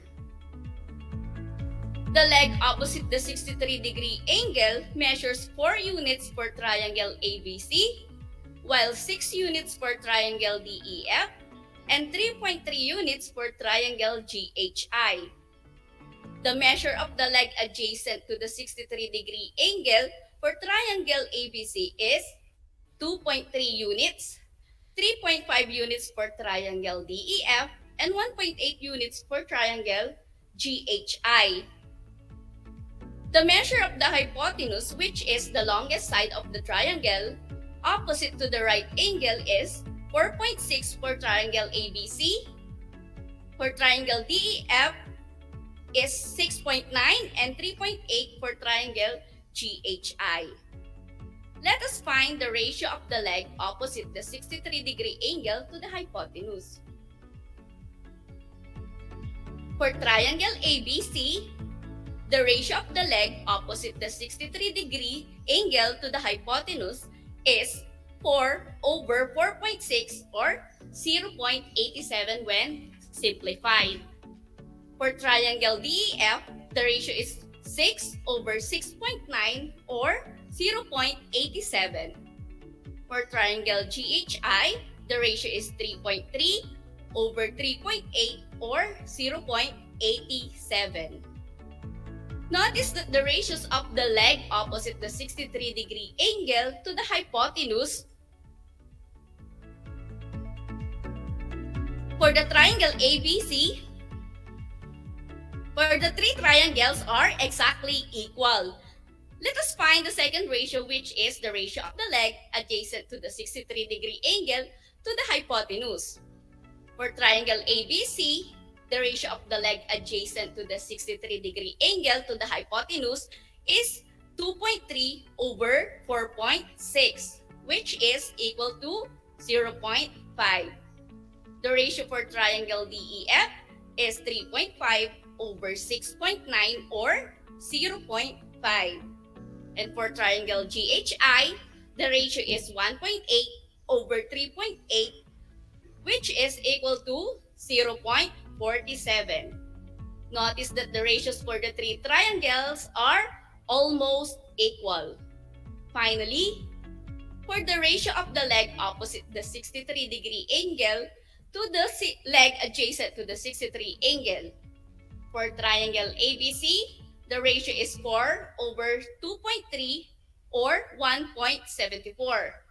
The ratio for triangle DEF is 6 over 3.5 or 1.71. For the triangle GHI, the ratio is 3.3 over 1.8 or 1.83. Observing the three ratios, we can conclude that they are almost equal. Let us analyze the ratios of the sides across these triangles. What did you observe on the first ratio? Leg opposite the 63-degree angle to the hypotenuse. The ratios from the three triangles AB over AC, DE over DF, and GH over GI are exactly the same. How about the second ratio? The leg adjacent to the 63-degree angle to the hypotenuse. The ratios from the three triangles BC over AC, EF over DF, and HI over GI are approximately the same. And for the third ratio, leg opposite the 63-degree angle to the leg adjacent to the 63-degree angle. The ratios from the three triangles AB over BC, DE over EF, and GH over HI are approximately the same. In this activity, we were able to recall and apply the concepts of a right triangle. We have also used the AA similarity theorem for triangles. That is, all right triangles with a given acute angle, the measures are similar. That is, AB over AC is equal to DE over DF, which is also equal to GH over GI. This ratio is named sine 63 degrees or approximately 0.89. Note that the ratio is constant for the given angle regardless of the size of the triangle. The same is true for the other two ratios. The ratio BC over AC, EF over DF, and HI over GI, or the ratio of leg adjacent to 63 degrees to the hypotenuse are approximately the same. This ratio is named cosine 63 degrees or approximately 0.45. The ratio AB over BC, DE over EF, and GH over HI, or the leg opposite the 63 degrees to the leg adjacent to the 63 degrees is approximately the same. This ratio is named tangent 63 degrees or approximately 1.96. These three ratios are the primary trigonometric ratios of 63 degrees, namely the sine, cosine, and tangent. You can also use the scientific calculator to determine the value of sine 63 degrees, cosine 63 degrees, and tangent 63 degrees as what is presented on the screen. Let's see if you can now recall the three primary ratios that I have mentioned. Complete the following statement in the next slide. First, the ratio of blank is the approximate value of sine 63 degrees. Yes, the answer is the ratio of leg opposite the 63-degree angle to the hypotenuse is the approximate value of sine 63 degrees.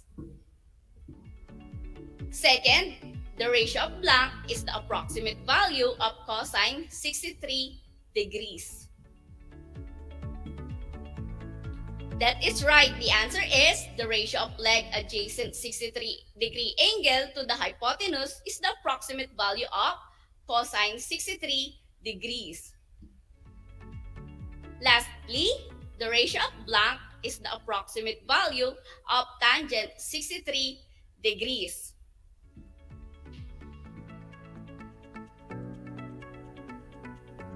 The answer is the ratio of the leg opposite the 63-degree angle to the leg adjacent to the 63-degree angle is the approximate value of tangent 63 degrees. Well done, grade 9. Let us have another exercise. Complete the following sentences about the three primary trigonometric ratios. In a right triangle having an acute angle, the sine theta is the ratio between blank and blank. The answer is the sine theta is the ratio between leg opposite theta and the hypotenuse. Moving on, we have the cosine theta is the ratio between blank and blank. The answer is the cosine theta is the ratio between leg adjacent theta and the hypotenuse. For the third sentence, we have the tangent theta is the ratio between blank and blank. The answer is the tangent theta is the ratio between leg opposite theta and the leg adjacent theta. The ratios of the sides of a triangle are called trigonometric ratios. There are 6 trigonometric ratios. Sine, cosine, and tangent are called the primary ratios. The secondary trigonometric ratios are the cosecant, secant, and cotangent, which are the inverse or the reciprocal of the primary trigonometric ratios. For today, we will only tackle the 3 primary trigonometric ratios. Sine theta is equal to the opposite side over the hypotenuse. Cosine theta is equal to the adjacent side over the hypotenuse. And the tangent theta is equal to the opposite side over the adjacent side. The symbol theta is a Greek letter used as a variable to represent an angle or an unknown measure of angle. For better understanding, let us have another exercise. In triangle ACB, let us find the primary trigonometric ratios. Triangle ACB is a right triangle with right angle at C. We will use capital letters ACB to denote the vertices and angles, while small letters will be used to name the sides of the triangle. The angle theta is at angle B, which is an acute angle. Since the right angle is at C, then the opposite side to the right angle is called the hypotenuse. Take note that the hypotenuse is always the longest side in a right triangle, and it is always the side opposite to the right angle. We will label the hypotenuse at side C, which is in lowercase. The side opposite to the angle theta is called the opposite side, and we will label this as B, which is also in lowercase. The side near or adjacent to the angle theta is the adjacent side of the right triangle, in which we will label as side A, also in lowercase. Make sure that you are familiar with this, as we will be using these sides to name the trigonometric ratios.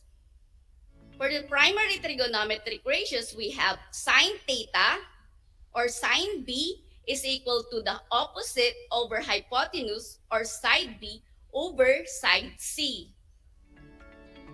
Cosine theta or cosine B is equal to the adjacent over hypotenuse or side A over side C. Tangent theta or tangent B is equal to the opposite over adjacent or side B over side A. For you to easily recall the primary trigonometric ratios, just remember the acronym SO, CA, TOA. SO or SOH stands for sine is equal to opposite over hypotenuse. CA or CAH stands for cosine is equal to the adjacent over hypotenuse. TOA or TOA stands for the tangent is equal to the opposite over adjacent. Let's have an illustrative example. In the given triangle, find the value of sine A, cosine A, and tangent A. Where angle theta is at angle A and the measure of the hypotenuse is equal to 5. The side opposite to the angle theta is equal to 3, and the side adjacent to the angle theta is equal to 4. Now, let us solve for the value of sine A, cosine A, and tangent A. Sine A is equal to the opposite side over the hypotenuse or BC over BA. Substituting the values, we have 3 over 5 or 0.6. Cosine A is equal to the adjacent over hypotenuse or side CA over side BA. Substituting the values, we have 4 over 5 or 0.8. Tangent A is equal to the opposite over adjacent or BC over CA. If we will substitute the values, we have 3 over 4 or 0.75. Did you get them all correctly? That's great! Now that you have a better understanding on the primary ratios and you are now able to name them, let us determine the equation or formula to find the missing part of the triangle. In the figure at the right, triangle PTS has a right angle at T and angle P is an acute angle whose measure is 53 degrees. The lowercase t is the hypotenuse of the right triangle and the lowercase s is the side adjacent to angle P. To solve for s, we will use ka or the cosine theta is equal to the adjacent over the hypotenuse.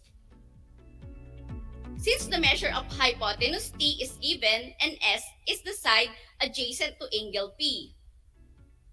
Substitute the values, so we have cosine p equals s over t or cosine 53 is equal to s over 12. Solving for the equation, we have s equals 12 cosine 53 degrees. This is now the formula in finding the value of s. To get the value of s, using this formula, simply press on your scientific calculator the following. 12 cosine 53 degrees, then equal sign, you will get the value of 7.52. In the figure at the right, we have triangle ACB.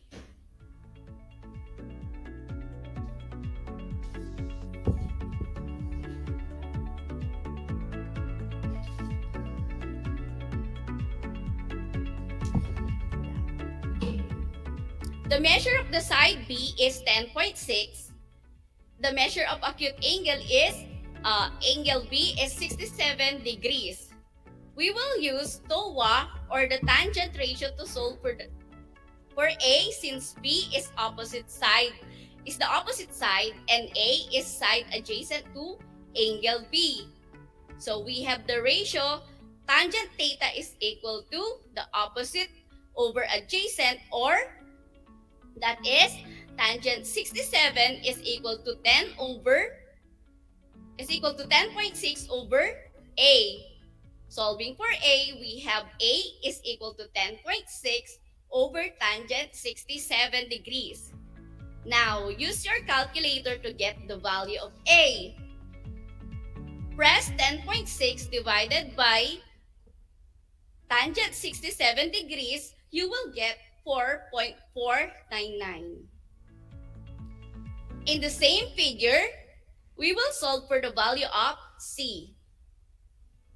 To find the value of C, we can use saw or sine ratio or the Pythagorean theorem since we know the measure of two sides.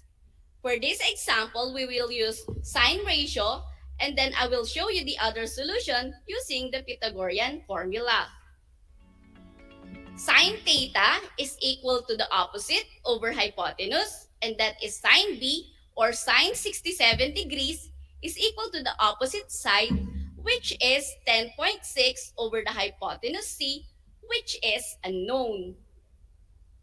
Solving for the equation, we will have C sine 67 is equal to 10.6. The value of C is equal to 10.6 over 67 degrees. Use your calculator to get the value of C. Press 10.6 divided by sine 67 degrees, then equal sign, you will get the value of 11.52.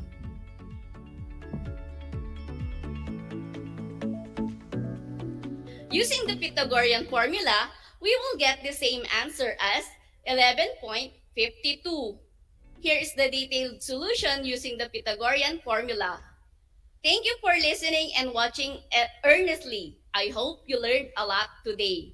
Now let us have a recap of today's lesson. The primary trigonometric ratios are sine theta equals opposite over hypotenuse, cosine theta equals the adjacent over hypotenuse, and tangent theta equals the opposite over adjacent. Remember the acronym SO, CA, TOA. And know that you are now ready to apply what you have learned for today. Take a screenshot of your activity sheet, then submit your answers to your math teacher. Before I end today's lessons, let me leave you with a quote from Robin Sharma, which goes something like this. There's a solution to every problem. You just need to be strong enough to find it. That's all for today. Congratulations, dear learners. You did a good job listening to our lesson. Always tune in here at DCTC 828 and RTV Tarlac Channel 26 every Mondays and Wednesdays. Same time for another interesting Mathematics 9 lesson. Once again, this is Nelda Vikibuyen, your math anchor teacher for today. Till next time, stay safe and God bless everyone.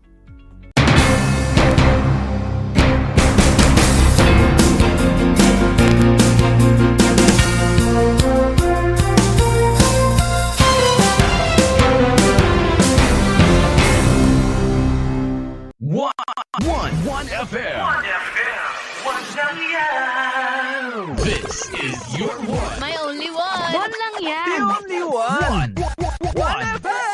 96.1 Tarlac, 98.3 Lucena, 88.3 Legazpi, 96.1 Surigao, 95.9 Butuan, 92.1 Mindoro, 96.7 Tacloban, 99.3 Baler, 95.1 Puerto Princesa, Palawan. This is your one. Your only one. Your only one. One FM. Your only one FM. Gutom ka ba sa impormasyon? May na-miss ka bang subject at leksyon? Gusto mo bang alalahanin ang nakaraan o dagdagan ang iyong kaalaman? Lahat yan alamin natin because the professor is in. Professor on air and online. Kasama si Professor Willie Perez. Isang oras na kaalaman, isang oras na makabuluhan. Professor on air. Mamangha at tumawa sa mga tips at trivia. Sa gabay at tanong, sagot ka rin niya. Professor on air and online. Kasama si Professor Willie Perez. Tuwing Sabado, alas 10 hanggang alas 11 ng umaga. Mapapakinggan sa Radyo Pilipino at mapapanood sa RTV Tarlac Channel 26. Professor on Air.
Alam niyo ba na ang jeep ay ang pinakasikat na uri ng transportasyon sa Pilipinas? May nagsasabi na ang pangalang jeep ay hango sa salitang jeepy na ang ibig sabihin ay general purpose or government purpose na naglalarawan ng military jeep na ginamit noong World War II. Pagkatapos ng digmaan, iniwan na ng mga sundalong Amerikano ang libu-libong jeep sa kalsada ng Maynila.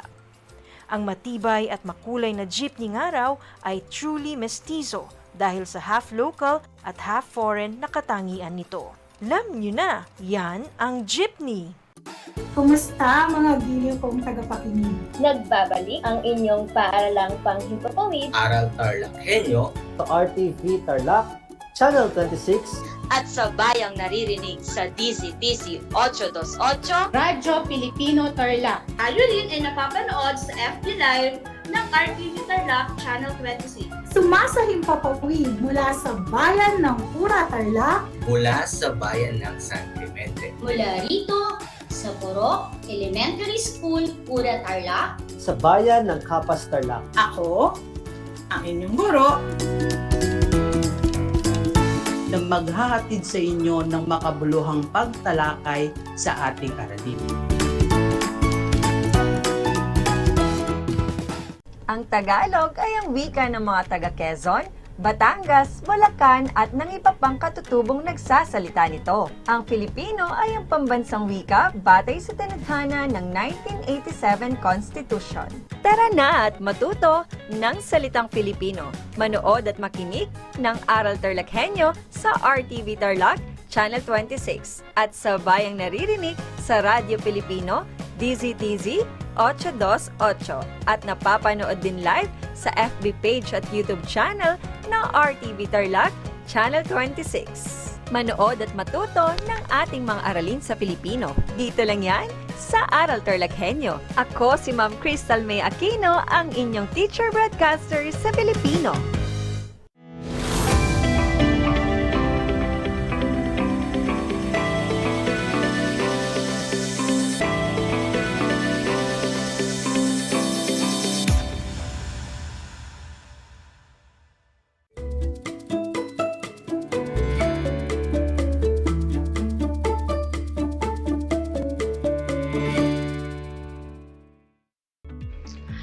Magandang araw, Tarlac! Magandang araw, mga kapantas! Sumasa inyo ang Aral TarlakHenyo mula sa RTV Tarlac, Channel 26 at sa bayang naririnig sa DZTZ 828, Radyo Pilipino Tarlac at napapanood sa Converge Channel 100. Ako si Binibining Monalyn A. De Los Santos, ang inyong teacher broadcaster sa Filipino 9 na inyong naririnig at napapanood ng live mula sa Hirona, Tarlac. Mga kapantas, muli na naman tayong magsasama-sama para sa isang makabuluhang talakayan. Sa panibagong araw na ito, tandaan ang 3 S: saglit, subalit, at sulit. Saglit lamang ang 25 minutong talakayan, subalit sulit naman ang inyong matututuhan na may 3 T. Tumpak, tiyak, at tatatak. Umpisahan natin ang ika-4 na markahan sa pagtatalakay sa kaligirang pangkasaysayan ng Noli Me Tangere. Isa ito sa mga walang kamatayang akda na isinulat ng ating pambansang bayani na si Dr. Jose P. Rizal. Mahalaga ang papel ng panitikan sa buhay ng tao. Sa mga naunang aralin, natutuhan mo na malaki ang papel na ginagampanan ng mga akdang pampanitikan sa buhay ng tao. Maging ito man ay pabula, maikling kwento, alamat, tula, sanaysay at iba pa. Ngayon, sama-sama nating tuklasin at balikan ang mga karanasan ng ating mga ninuno, lalo na noong panahon ng Kastila, sa pamamagitan ng pag-aaral ng isang nobelang pinamagatang Noli Me Tangere. Ikaw ay inaasahang makilahok sa iba't ibang gawain na maghahanda sa iyo tungo sa pagtamo ng iba't ibang kasanayan sa aralin na ito. Handa ka na ba? Kung gayon, simulan na natin ang talakayan. Bago ang lahat, ay balikan muna natin ang maikling katuturan ng nobela. Ano nga ba ang nobela? Ang nobela ay isang mahabang kathang pampanitikan na naglalahad ng mga pangyayari na pinaghahabi sa isang mahusay na pagbabalangkas na ang pinakapangunahing sangkap ay ang pagkakalabas ng hangarin ng bayani sa dako at ng hangarin ng katunggali sa kabila. Isang makasining na pagsasalaysay ng maraming pangyayaring magkakasunod at magkakaugnay. Ang mga pangyayaring ito ay may kanya-kanyang tungkuling ginagampanan sa pagbuo ng isang matibay at kawili-wiling balangkas na siyang pinakabuod ng nobela. Si Valeriano Hernandez Pena ang tinaguriang ama ng nobelang Tagalog. Uulitin ko mga kapantas. Ang tinaguriang ama ng nobelang Tagalog ay si Valeriano Hernandez Pena. Isa naman sa mga sikat na nobelista sa ating bansa ay ang ating pambansang bayani na si Dr. Jose P. Rizal, na may akda ng Noli Me Tangere at El Filibusterismo.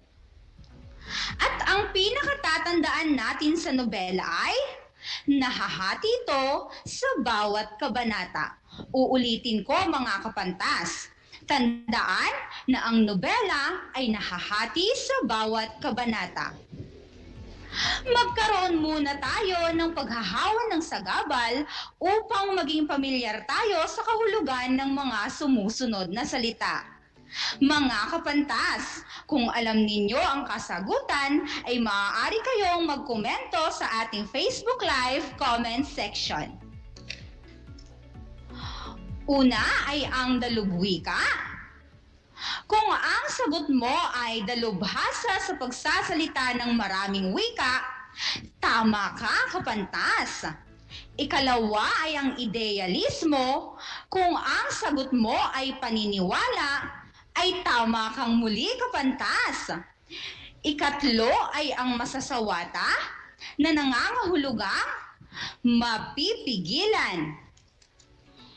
Ikaapat ay ang matayog na nangangahulugang mataas. Ikalima ay ang mithiin na nangangahulugang layunin o naisin. Ikaanim ay ang nagtamo na nangangahulugang nagkamit. Ikapito ay ang pagpipitagan na nangangahulugang paggalang. Mahusay mga kapantas. Ikawalo ay ang ipiniit na nangangahulugang, alam nyo ba ang kasagutan mga kapantas? Tama, ikinulong. Ikasyam ay ang simulain na nangangahulugang paninindigan o prinsipyo. At ang kahuli ay ang sobresaliente na nangangahulugang napakahusay. Magaling mga kapantas. Batid ko ang inyong natandaan ang kahulugan ng mga sumusunod na salita.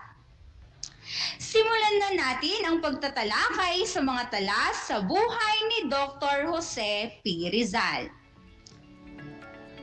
Si Dr. Jose P. Rizal ang pambansang bayani ng Pilipinas.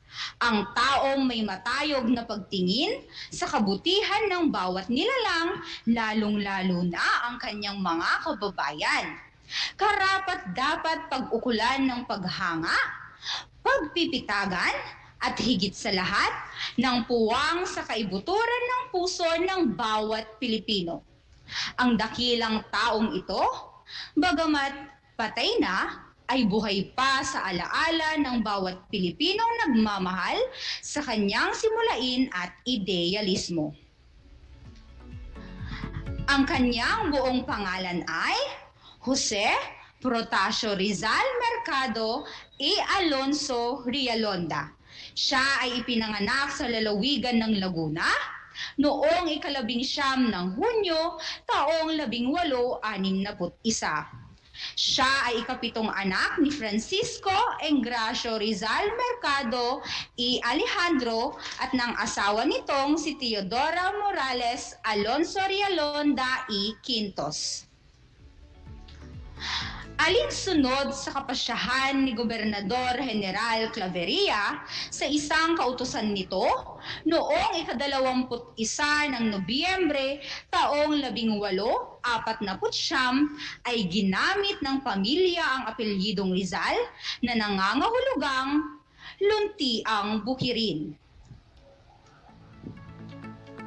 Ang kanyang inang si Doña Teodora ang kanyang naging unang guro. Hindi lamang pagbasa, pagsulat at pagbilang ang natutuhan niya sa kanyang ina, kundi maging ang pagdarasal at pagsagot sa mga dasal.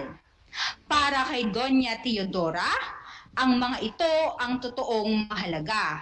Sapagkat para sa ibang Pilipina noong mga panahong iyon, ang pagtawag sa Panginoong Diyos ang siyang dapat unang ituro sa mga anak. 9 na taong gulang si Jose nang siya ay ipadala sa Binyan at dito'y nag-aral sa ilalim ng pamamahala ni Ginoong Justiniano Aquino Cruz. Ngunit makalipas lamang ang ilang buwan ay pinayuhan na siya ng guro na mag-aral sa Maynila, sapagkat lahat ng nalalaman nito ay naituro na sa kanya. Siya naman ay nagsimulang pumasok sa Ateneo Municipal de Manila noong 20 ng Enero taong 1872. Dito siya nagpamalas ng kahanga-hangang talas ng isip at nagtamo ng lahat ng mga pangunahing medalya at notang sobresalyente sa lahat ng aklat. Sa paaralang ito ay tumanggap siya ng katibayang Bachelier en Artes at pagkilalang sobresaliente o sa Ingles ay excellent noong 14 ng Marso taong 1877. Sa Universidad ng Santo Tomas, nang sumunod na taon, ay nag-aral siya ng Filosofiya y Letras at lumipat sa pag-aaral ng medisina. Nagtapos din siya ng kanyang land surveying sa Ateneo noong taong 1878.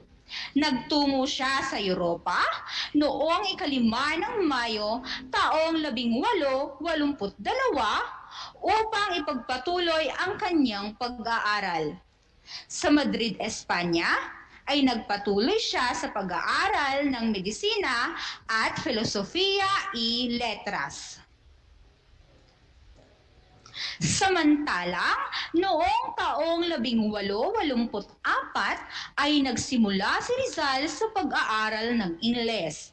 Marunong na siya noon ng Pranses, sapagkat nag-aaral na siya ng wikang ito buhat nang umalis sa Pilipinas.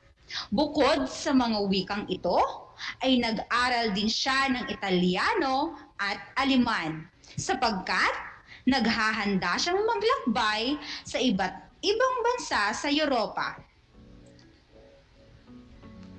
Alam niyang di magiging mahalaga ang paglalakbay na ito kung di niya malalaman at magagamit ang mga nasabing wika sa pag-aaral ng mga kaugalian ng mga tao roon at ng pagkakaiba nila sa mga Pilipino. At upang mag-aral din ng kasaysayan ng mga bayang nabanggit na mapaghahanguan ng mga aral na mapakikinabangan ng kanyang mga kalahi. Dahil dito ay naging dalubwika si Dr. Jose P. Rizal. Ayon naman kay Wenceslao Retana, na unang sumulat ng talambuhay ni Rizal, ipinahayag ni Rizal na isinulat niya ang unang kalahati ng Noli Me Tangere sa Madrid noong magtatapos ang taong 1884 o nang nagsisimula ang taong 1885. Isang kapat ay sinulat niya sa Paris at ang isang kapat ay sa Alemanya. Ayon sa natatala sa manuskrito, ay natapos ni Rizal ang Noli sa Berlin noong ika-21 ng Pebrero taong 1887. Ipinalimbag ang nobelang ito sa limbagan ng Kapisanang, itinatag ni Ginang Lete sa Berlin, kung saan ay natapos ito noong taong ding iyon ng Marso 1887.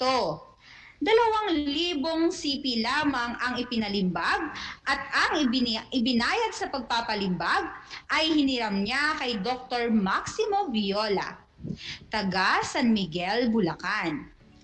Ang nasabing halaga na umabot ng 300 piso ay binayaran niya kay Dr. Viola nang dumating ang padalang pera mula sa kanyang mga magulang.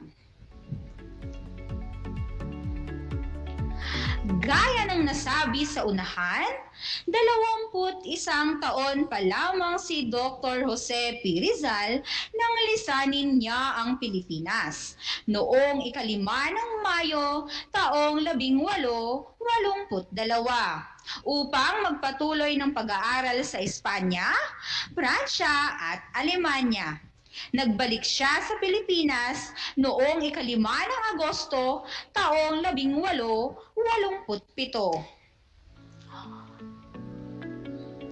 Umalis siyang muli sa Maynila noong ika-3 ng Pebrero taong 1888 upang magtungo sa Europa, Hong Kong, Yokohama, Japan, San Francisco at New York, US, at sa Liverpool at London, UK.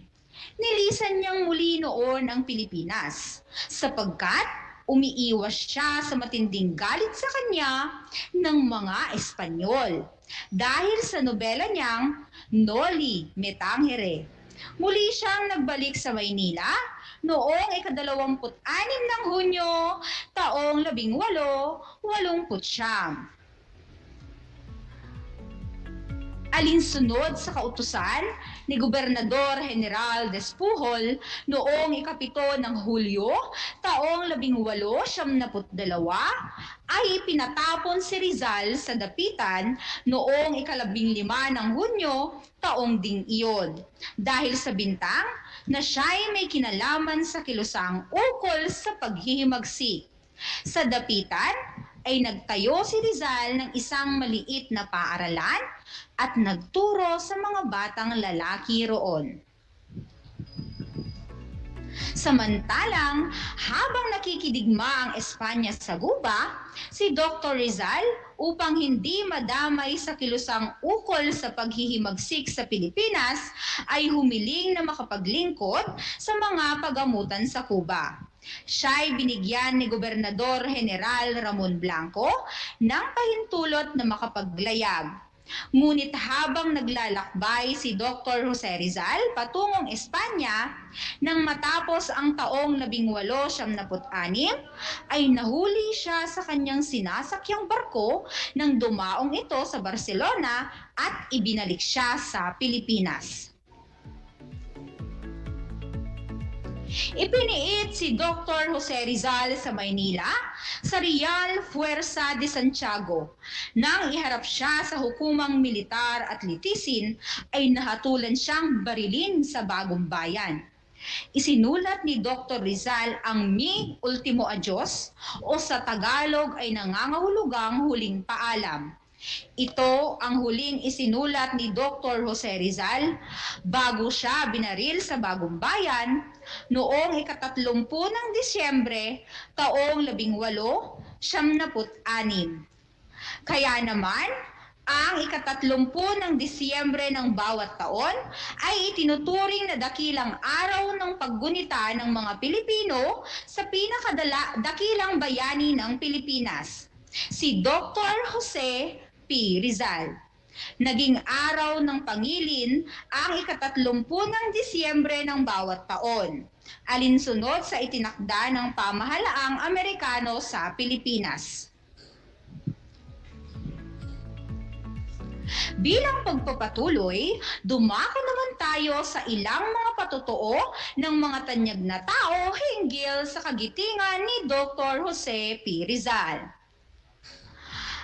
Ayon kay Ferdinand Blumentritt, si Rizal ang siyang pinakadakilang taong isinilang di lamang sa kanyang bayan, kundi sa lahat ng lahing malayo.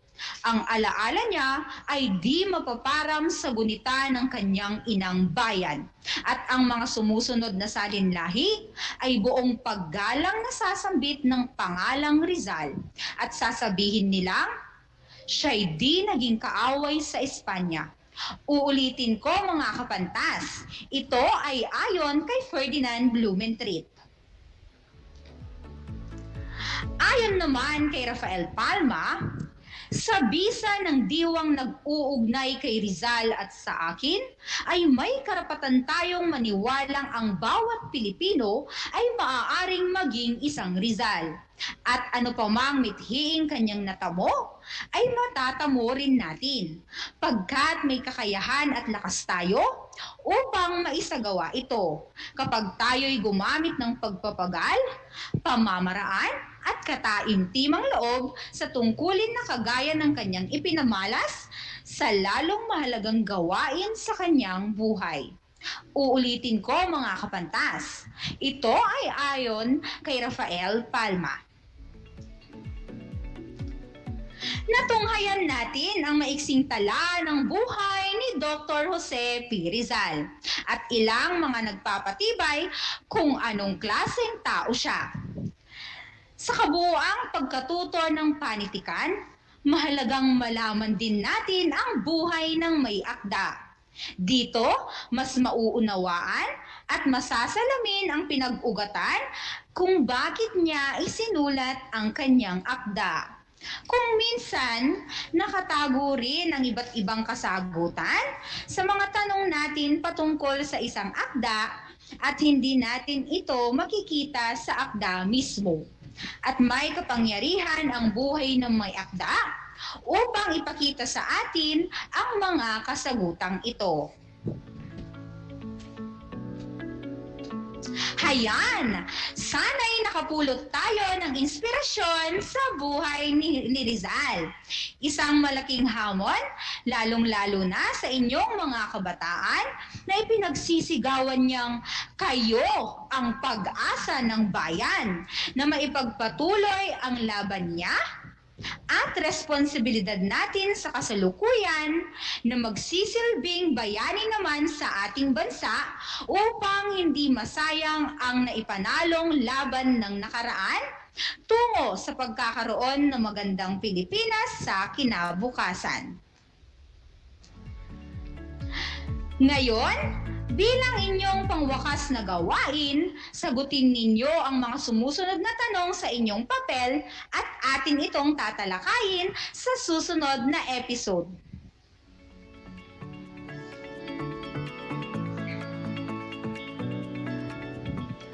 Ang unang tanong mga kapantas, sino ang unang naging guro ni Dr. Jose P. Rizal?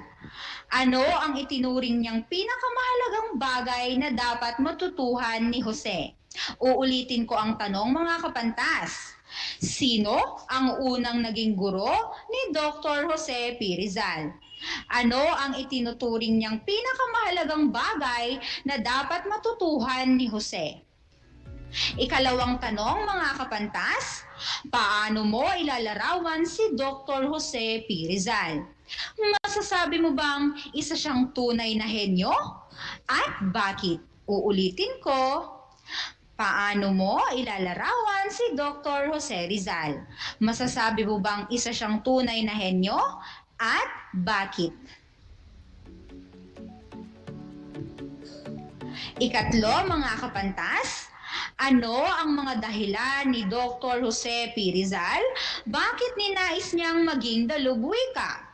Kung ikaw ay pamimiliin, anong wika bukod sa Ingles ang nais mong matutuhan at bakit? Uulitin ko ang tanong, mga kapantas. Ano ang mga dahilan ni Dr. Jose P. Rizal bakit ninais niyang maging dalubwika? Kung ikaw ay pamimiliin, anong wika bukod sa Ingles ang nais mong matutuhan at bakit? Ika-4 na tanong, mga kamantas. Bakit madalas umalis ng bansa si Dr. Jose P. Rizal? Ano-ano ang kanyang dahilan ng pangingibang bayan? Uulitin ko ang ika-4 na tanong. Bakit madalas umalis ng bansa si Dr. Jose Rizal? Ano-ano ang kanyang dahilan ng pangingibang bayan? Ika-5 tanong, mga kapantas. Bakit dinakip at ikinulong ng mga Espanyol si Dr. Jose P. Rizal? Karapat-dapat nga bang paratangan siyang isang mapanghamak? At bakit? Uulitin ko, bakit dinakip at ikinulong ng mga Espanyol si Dr. Jose Rizal? Karapat-dapat nga bang paratangan siyang isang mapanghamak? At bakit? Ika-6 at huling tanong, mga kapantas. Paano maiwawaksi sa kasalukuyan ang mga negatibong pagpapahalagang naging bahagi na ng kultura at paniniwala ng mga Pilipinong nabanggit sa tinalakay? Uulitin ko ang tanong, paano maiwawaksi sa kasalukuyan ang mga negatibong pagpapahalagang naging bahagi na ng kultura at paniniwala ng mga Pilipinong nabanggit sa tinalakay?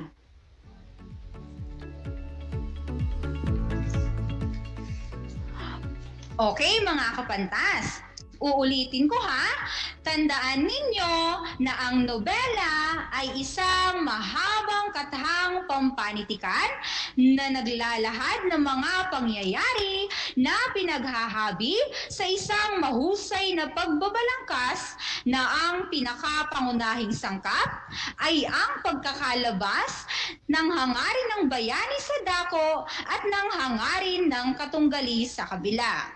Isang makasining na pagsasalaysay ng maraming pangyayaring magkakasunod at magkakaugnay. Kung mayroon kayong ibang katanungan, mangyaring kontakin ang inyong guro sa asignaturang Filipino 9. At dyan nagtatapos ang talakayan natin ngayon. Naway ang lahat ng aral na napulot ninyo ay maisagawa at maibahagi sa iba. Magkita-kita muli tayo sa susunod na talakayan. Muli, ako si Binibining Monalyn A. de los Santos, ang inyong guro sa Filipino 9 at ang sumulat at nagtibay ng script na ito ay si Ginoong Roland D. Galamay. Laging tandaan, mga kapantas, walang ligaya sa lupa na hindi dinilig ng luha. Ang pag-aaral ng mabuti ang susi sa ating magandang kinabukasan. Hanggang sa muli!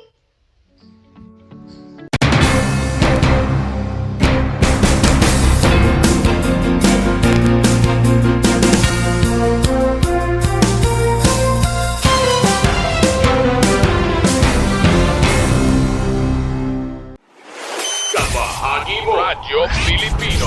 Impormasyong may kalidad. Serbisyong may halaga. Saan mang bahagi ng Pilipinas. On air. Saan mang bahagi ng mundo. Online. Ano mang uri ng pamumuhay. Kasama. Katuwang. Kapinoy. Kabahagi mo. Radyo Pilipino. Radyo Pilipino.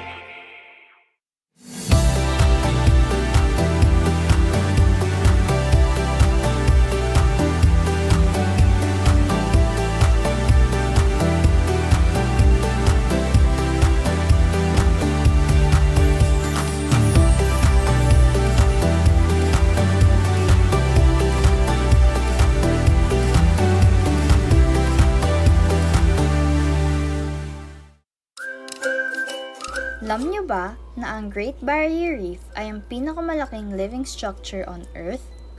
Matatagpuan ito sa baybayin ng Queensland sa Australia. Ito ay pinamamahayan ng 3,000 coral reefs at 900 coral islands na matatagpuan sa ilalim ng Coral Sea. May haba itong higit sa 2,000 kilometers at makikita lamang sa outer space. Ngunit, dahil sa fragile coral colony nito, unti-unti na itong nasisira sa paglipas ng panahon at dulot na rin ng climate change, polusyon at man-made disasters. Alam nyo na, yan ang Great Barrier Reef.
How are you today? Hello, everyone. Hello, learners of Tarlac. Good morning, Math Talino Grade 4 learners! Welcome to Aral TarlakHenyo Here on RTV Tarlac Channel 26. Simulcast over DCTC Radyo Pilipino Tarlac.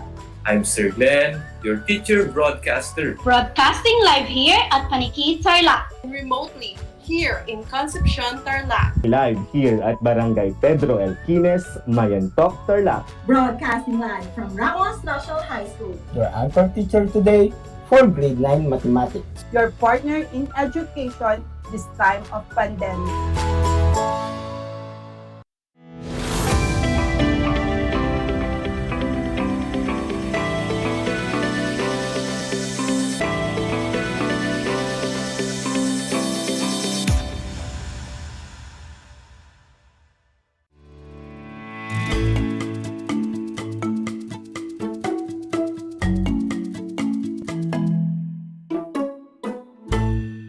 Good afternoon to everyone who are tuned in to RTV Tarlac Channel 26, simulcast over DZTC 828. I am your host for the OSDS Hour, Maria Cristina A. Dugay, the School Head of Bantog Elementary School, Anao District. Let me greet first, of course, our Schools Division Superintendent, Dr. Ronaldo A. Pozon, our Assistant Schools Division Superintendent, Dr. Armando C. Capili, and Madam Maria Celina L. Vega, the Chief of the Schools Governance and Operations Division, Dr. Noel L. Linsao, the Chief of Curriculum Implementation Division, Dr. Paolino D. Dapano, all the education program supervisors, public school district supervisors, school heads, and everyone who are watching right now, a pleasant afternoon. With me right now is the kind and hardworking Assistant Schools Division Superintendent of the SDO Tarlac Province. Let's all welcome Madam Maria Celina L. Vega. Sesen. Magandang hapon po, Madam Celina. Masaya po ako na kasama po namin kayo ngayong hapon. Kumusta na po kayo? Pabuti ng pabuti, paganda ng paganda, pagaan ng pagaan at paangat ng paangat ang buhay, Ma'am Chris. Wow. Ako po ay nagpupugay sa lahat ng ating tagapagkinig sa DZTC at nanonood sa ating FB Live ngayong hapon na ito. Medyo natagalan bago ako nakapag-area muli at masayang-masaya po ako sa hapong ito at binabati ko po ang lahat ng isang masayang buhay sa lahat po ng matapat at mayap na TarlakHenyo. Yan. Maraming salamat po, Madam. At kami nga rin po ay excited na kasama po namin kayo ngayong hapon. At ma'am, nakasentro po ang ating talakayan dito po sa LRP na tinatawag. Ngayon po, ano po ba ang LRP at sino-sino po ang kabilang dito sa LRP na ito, madam? Okay. Opo, napakagandang tanong at napapanahon na tanong. Ano po? Pero bago ko po sagutin yun, nais ko lang pong magbigay ng konting background. Ano po? Bakit tayo nagkakaroon ng tinatawag nilang Learning Recovery Plan? O yung nga sinabi mo na na LRP. Ano po? Ang LRP po, it's all about our learners. Ano po? Kailangan sa larangan or sa ahensya natin sa kagawaran ng edukasyon ay magkaroon po tayo ng plano upang makapag-recover po tayo sa mga tinatawag nating learning losses. Sinasabi po sa pag-aaral, Madam Cristina, na for every year na hindi po pagpasok ng ating mga mag-aaral sa face-to-face class, ang nawawala po o ang nagiging gap po ay 2 years. So isipin po natin, kung 2 years po tayong hindi nakapag face-to-face, ilang taon po yung gap natin?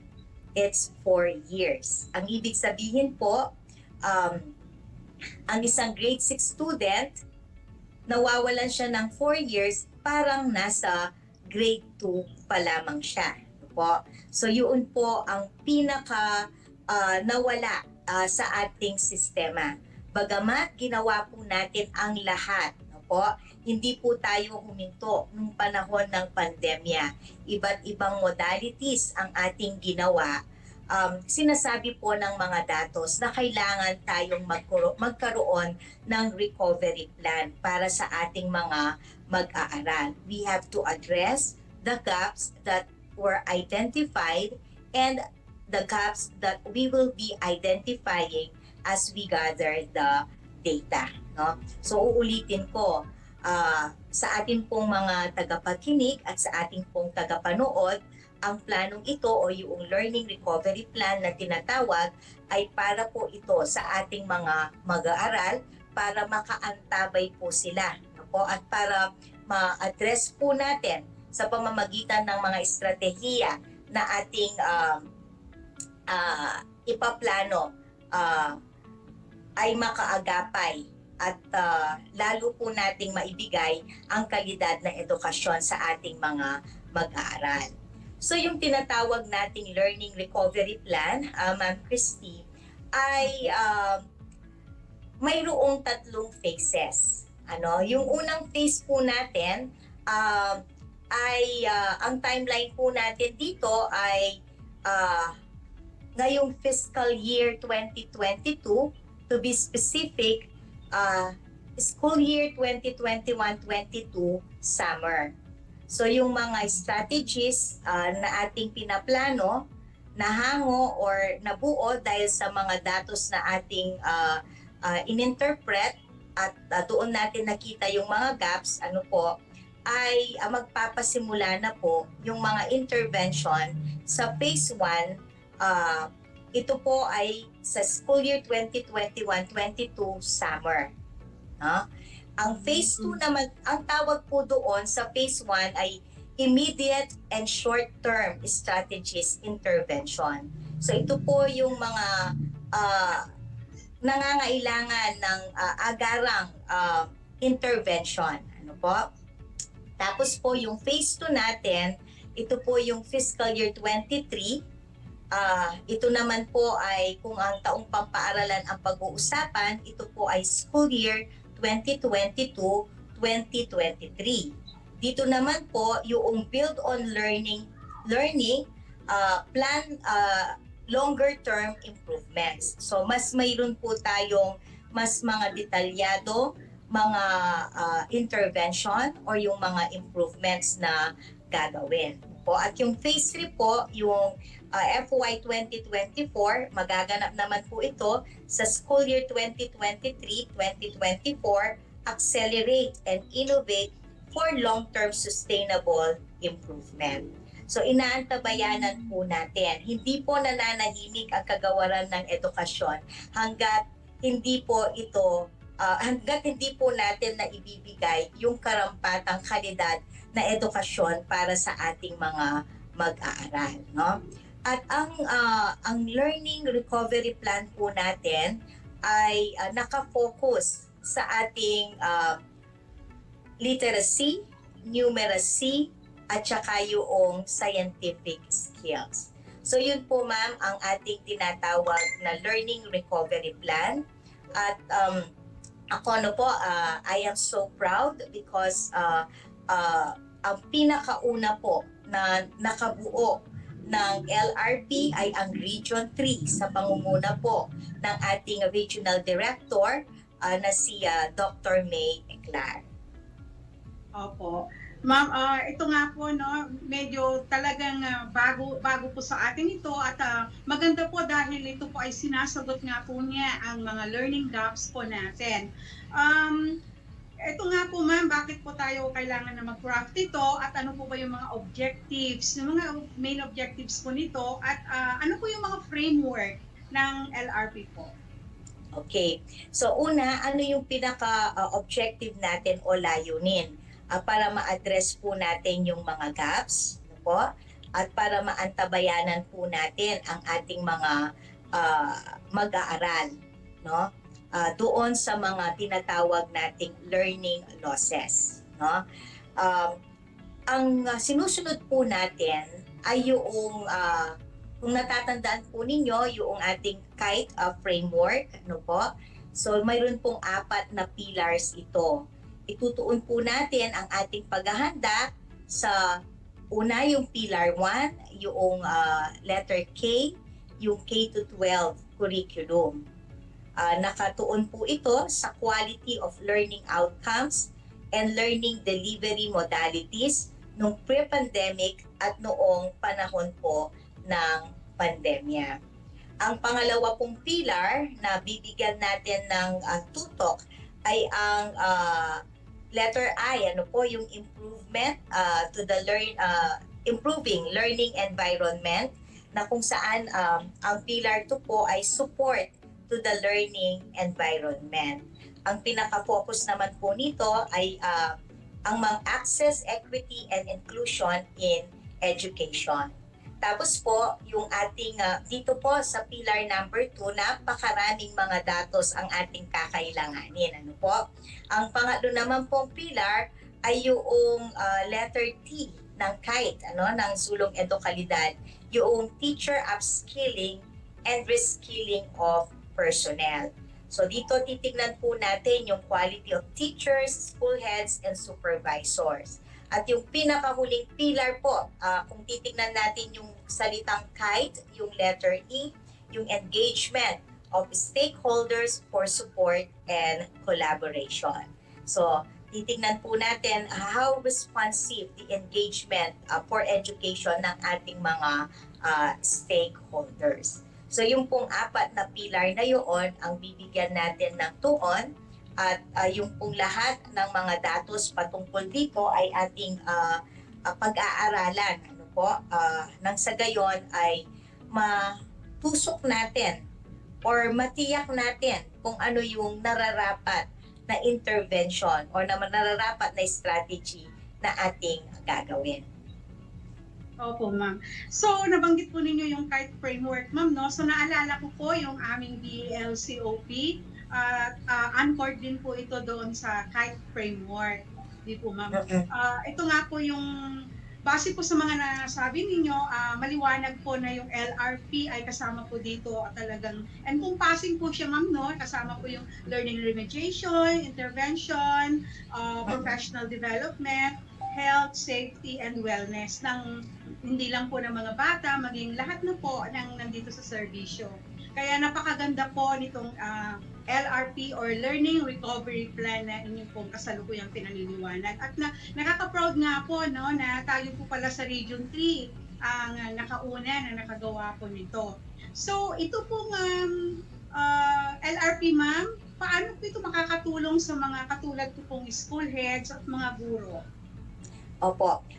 Bago po sagutin yung tanong mo kung paano siya makakatulong, Ma'am Christina, gusto ko rin pong ipaabot na mayroon po tayong tinatawag din na Rapid Learning Recovery Framework. Ito po, ang source po natin dito ay ang UNICEF, UNESCO, and World Bank 2022. Doon po siya hinango, no? Rapid, sabi niya rapid. Yung letter R, we have to reach for every child and retain them in school. Na siyang ginagawa natin po ngayon, no? We are trying to reach out, no? Sa lahat ng mga mag-aaral para muli natin silang maibalik sa ating paaralan. Tapos, we have to assess their learning levels. No po? Tignan natin, ngayong nasa paaralan na ang ating mga mag-aaral, kailangan nating alamin where are they right now, no? At pag nakita natin kung nasa saan na sila ngayon, kailangan nating i-prioritize yung mga prioritize teaching the fundamentals. Doon at nakikita natin na ang pinaka-fundamental ay yung sa literacy, numeracy, at saka yung scientific skills. Tapos yung letter I, sa rapid, increase catch-up learning and progress beyond what was lost. No? Tapos, dapat mayroon po tayong mga catch-up activities para maibigay po natin or mapunan po natin kung ano yung mga learning losses ng ating mga mag-aaral. At yung letter D, it's not only yung mental development ang concern natin, but we also have to develop the psychosocial health of our learners. We also have to develop their well-being para po ang mga mag-aaral ay ready na para matuto. Ngayon, doon sa tanong na ano ang maitutulong ng pagbuo ng ating learning recovery plan sa ating mga punong guro at sa ating mga guro, ito po ay ating magiging blueprint. Ito po yung magiging guide natin. At di po ba kapag mayroon tayong plano, mas mayroon po tayong direksyon. Mas mayroon po tayong, alam po natin kung saan yung ating patutunguhan. Hindi po tayo nagmimini-mini-mo, no? Lahat ng mga maipapasok na mga strategies doon, lahat ng maipapasok na intervention, ay hango po ito sa mga datos na nakala po natin. So, hindi po tayo manghuhula. Kaya Ma'am Christina, napakahalaga po ng learning recovery plan na ito para sa mga punong guro at teachers. Ito po yung mag-guide sa atin. Kaya as we prepare this learning recovery plan, I encourage everyone, kami sa division office, lahat ng punong guro, lahat ng mga guro, I encourage you na ilagay po natin ang puso natin at isipan natin ang buong pagkatao po natin habang hinahanda po natin ito. This is not just for compliance. Ito po ang ating magiging sandata, sa mga balakin natin upang lalo po nating maiangat ang edukasyon dito sa ating bansa, upang maihanda po natin ang ating mga mag-aaral. Paulit-ulit na sinasabi ko, ginagawa at gagawin po natin ito para sa ating mga mag-aaral, para po sa ating mga learners, para po sa kanilang kinabukasan ito. Opo, ma'am. So, gagawa po ang mga school heads ng mga LRP sa kanya-kanyang paaralan po. So, kailan po kaya ito, ma'am? At paano po kaya kami magagabayan kung paano po kami makabuo at magkapag-craft ng aming sariling LRP po? Opo. Kanina po, we had our meeting with our PSDSS. At binigyan na po natin sila ng parang guide kung paano po tayo magsisimula. Mayroon po tayong mga deadlines na dapat bigyang pansin. Ayaw po nating madaliin ang pagka-craft nito. Kaya step by step po tayo, no? First things first, sa linggong ito, kailangan po nating malikom yung mga datos na kinakailangan. We have given the list to our PSDSS. Sa paglikom po ng ating mga data, let us make sure that the data are authentic.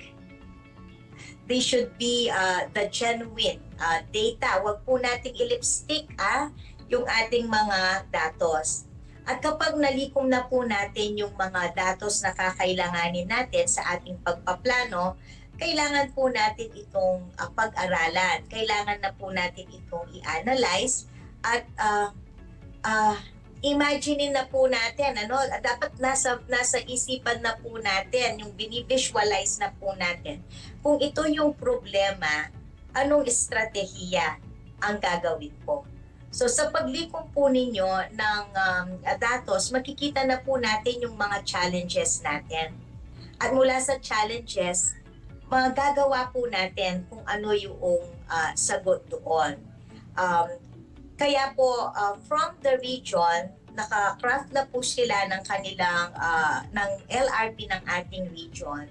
Tayo rin po ilo-localize po natin ito sa division. At yung sa division po, sa school level, kasi may unique needs po ang bawat school din, no? So titignan po ngayon natin yung ating specific needs, specific gap doon sa ating school. At yun ang tutugunan natin. Kaya hindi po pwede dito, Ma'am Christina, yung copy-paste from other schools, no? Because we have different sets of students, and I believe that we also have unique gaps, no po? So yun po, tama po kayo. Sa kasalukuyan, kailangan na po nating mag-ipon ng datos kung ano yung po ginagawa namin, and then iayusin na po natin ito para pag nasa punto na po tayo ng pagbubuo ng ating learning plan, kumpleto na po yung dapat nating kumbaga sa pagluluto, nandyan na lahat yung ingredients. Nilalagay na lang po natin sa ating mga niluluto. Yan. Ma'am, ano po kaya ang kaibahan ng learning recovery plan sa basic education, learning, continuity, and operational plan? Considering po na pareho po yung kung saan po ito anchored. Opo. Ma'am Christina, di po ba ang basic education, learning, yung big BELCO kung tawagin, learning, basic education, learning, operational plan natin, curriculum operational plan natin, ay magtatapos na ngayong school year na ito. We prepare that yearly. Kung matatandaan po natin, di ba? Nag-prepare po tayo noong school year 2020-2021 at nag-prepare din po tayo ngayong school year 2021-2022. At dahil po tayo ay patungo na doon sa tinatawag nating better normal or new normal, ito po ngayon ang ating magiging sandata. Ito po yung ating magiging plano para makita natin, nakafocus po tayo doon sa dapat nating sa mga gaps na dapat po nating punuhin or punan. Po. So yun po yung learning recovery plan. So this time, ang gagawin po nating plano ay learning recovery plan. Nung mga panahon ng pandemya, ang ginagawa po natin ay basic education, curriculum, operational plan. Po. Yan. So napakaliwanag po ng mga sinabi, mga disiplina, at kami po ay kahit pa paano ay nagkakaroon ng kaliwanagan kasi po lahat po kami ay nagkakaroon din po ng suliranin kung paano po talaga ang dapat gawin upang talagang mabigyan po ng mga karampatang mga pag-aaral din at kung paano po natin i-meet ang mga kung paano solve ang mga learning gaps na to, lalo na sa ating mga bata. At ngayon po na nasa face-to-face ay nararamdaman po namin at nararanasan po talaga namin ito. Ngayon po ma'am, sa ating po mga school heads ay masasabi ko po na amin pong susuportahan ang LRP or Learning Recovery Plan, katulad po ng nabanggit nyo na ito po ay para sa mga mag-aaral po. Lahat naman po ay ginagawa po natin para sa mga mag-aaral o mga pupils natin, mga students natin. So, any parting word po, Ma'am Silina, dahil malapit na po tayo magtapos sa ating segment. Opo, Ma'am Christina, tatanungin kita, kung nakakaramdam ka ba ng nababurden ka ba sa kasalukuyan? Kung ang sagot mo ay oo, ang sasabihin ko sa iyo, congratulations.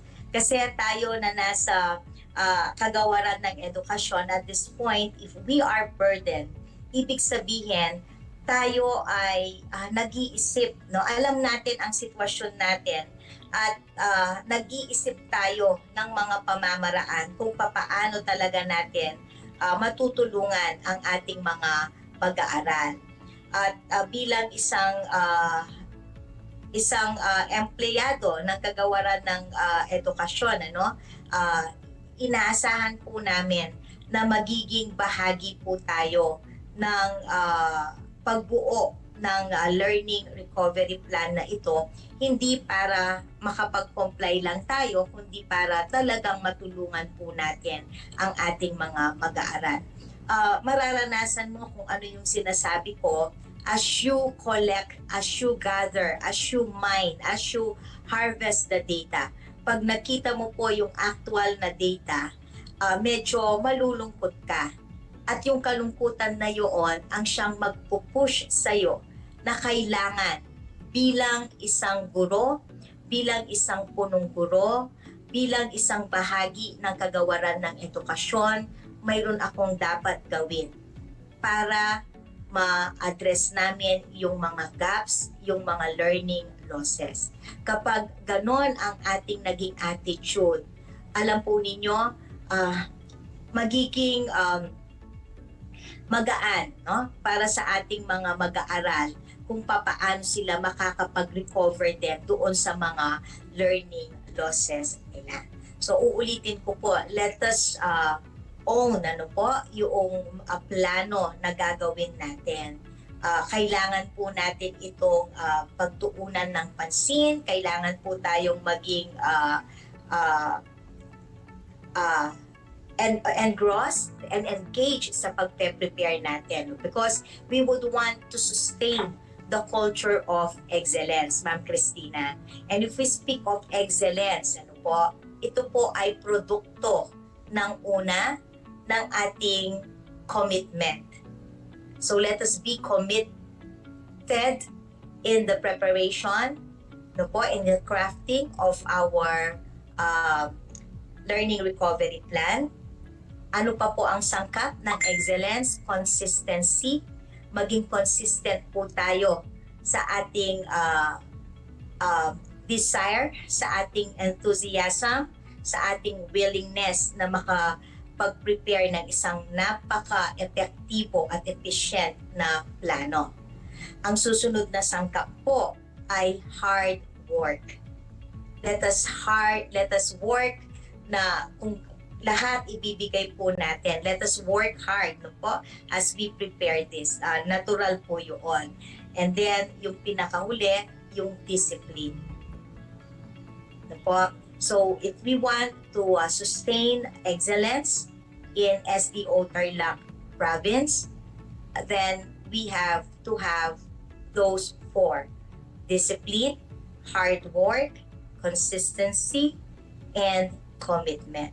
At ako po ay naniniwala sa ating pagkakaisa, sa ating masithing layunin na matulungan ang ating mga mag-aaral at maibigay ang kalidad na edukasyon, ang tagumpay ay makakamit po natin. Because we would want to rise above the pandemic, we would like to rise above the learning losses sa kasalukuyan. So ako po ay ngayon pa lang ako po ay nagpupugay na sa lahat ng team ng ating LRP na binubuo ng ating mga assistant schools division superintendents, ang ating chiefs, ang ating mga supervisors, ang ating mga senior specialists, isang buong team po ito, no? Lahat po ay nagtutulong-tulungan. And this learning recovery plan of the division will be presented by our schools division superintendent on May 12 and 13 during our Remanhop, no? So, abutin po natin ang tagumpay at patuloy po nating isigaw ang Angat Tarlac, Rise Tarlac, Shine Tarlac. Tama po kayo, Ma'am Filina. Ika nga po, we are all in this. Sama-sama po tayo sa journey na ito. So ma'am, napakagandang talakayan po. Sayang nga lamang po, gusto ko pa po habaan po sana, pero umabot na po tayo sa oras. Maraming salamat po, Madam Celine, sa mahusay na pagpapaliwanag tungkol po sa Learning Recovery Plan. At lalong-lalo na po yung mga buruan at mga students na nanonood po sa atin ngayon, upang lalo po natin mapaigting po ang serbisyo sa kagawaran ng edukasyon, lalo na po sa pandemic na po. Itong panahon po natin ito. So yun po, Madam Maria Celina L. Vega, ang ating napakasipag talagang napakatyagang USPS po. Kami po ay lubos-lubos na nagpapasalamat sa iyo sa inyong guesting dito po sa ating OSDS Hour ngayon dito sa RTV Tarlac Channel. So sa inyo pong lahat, magandang hapon po. Hanggang sa muli, God bless us po.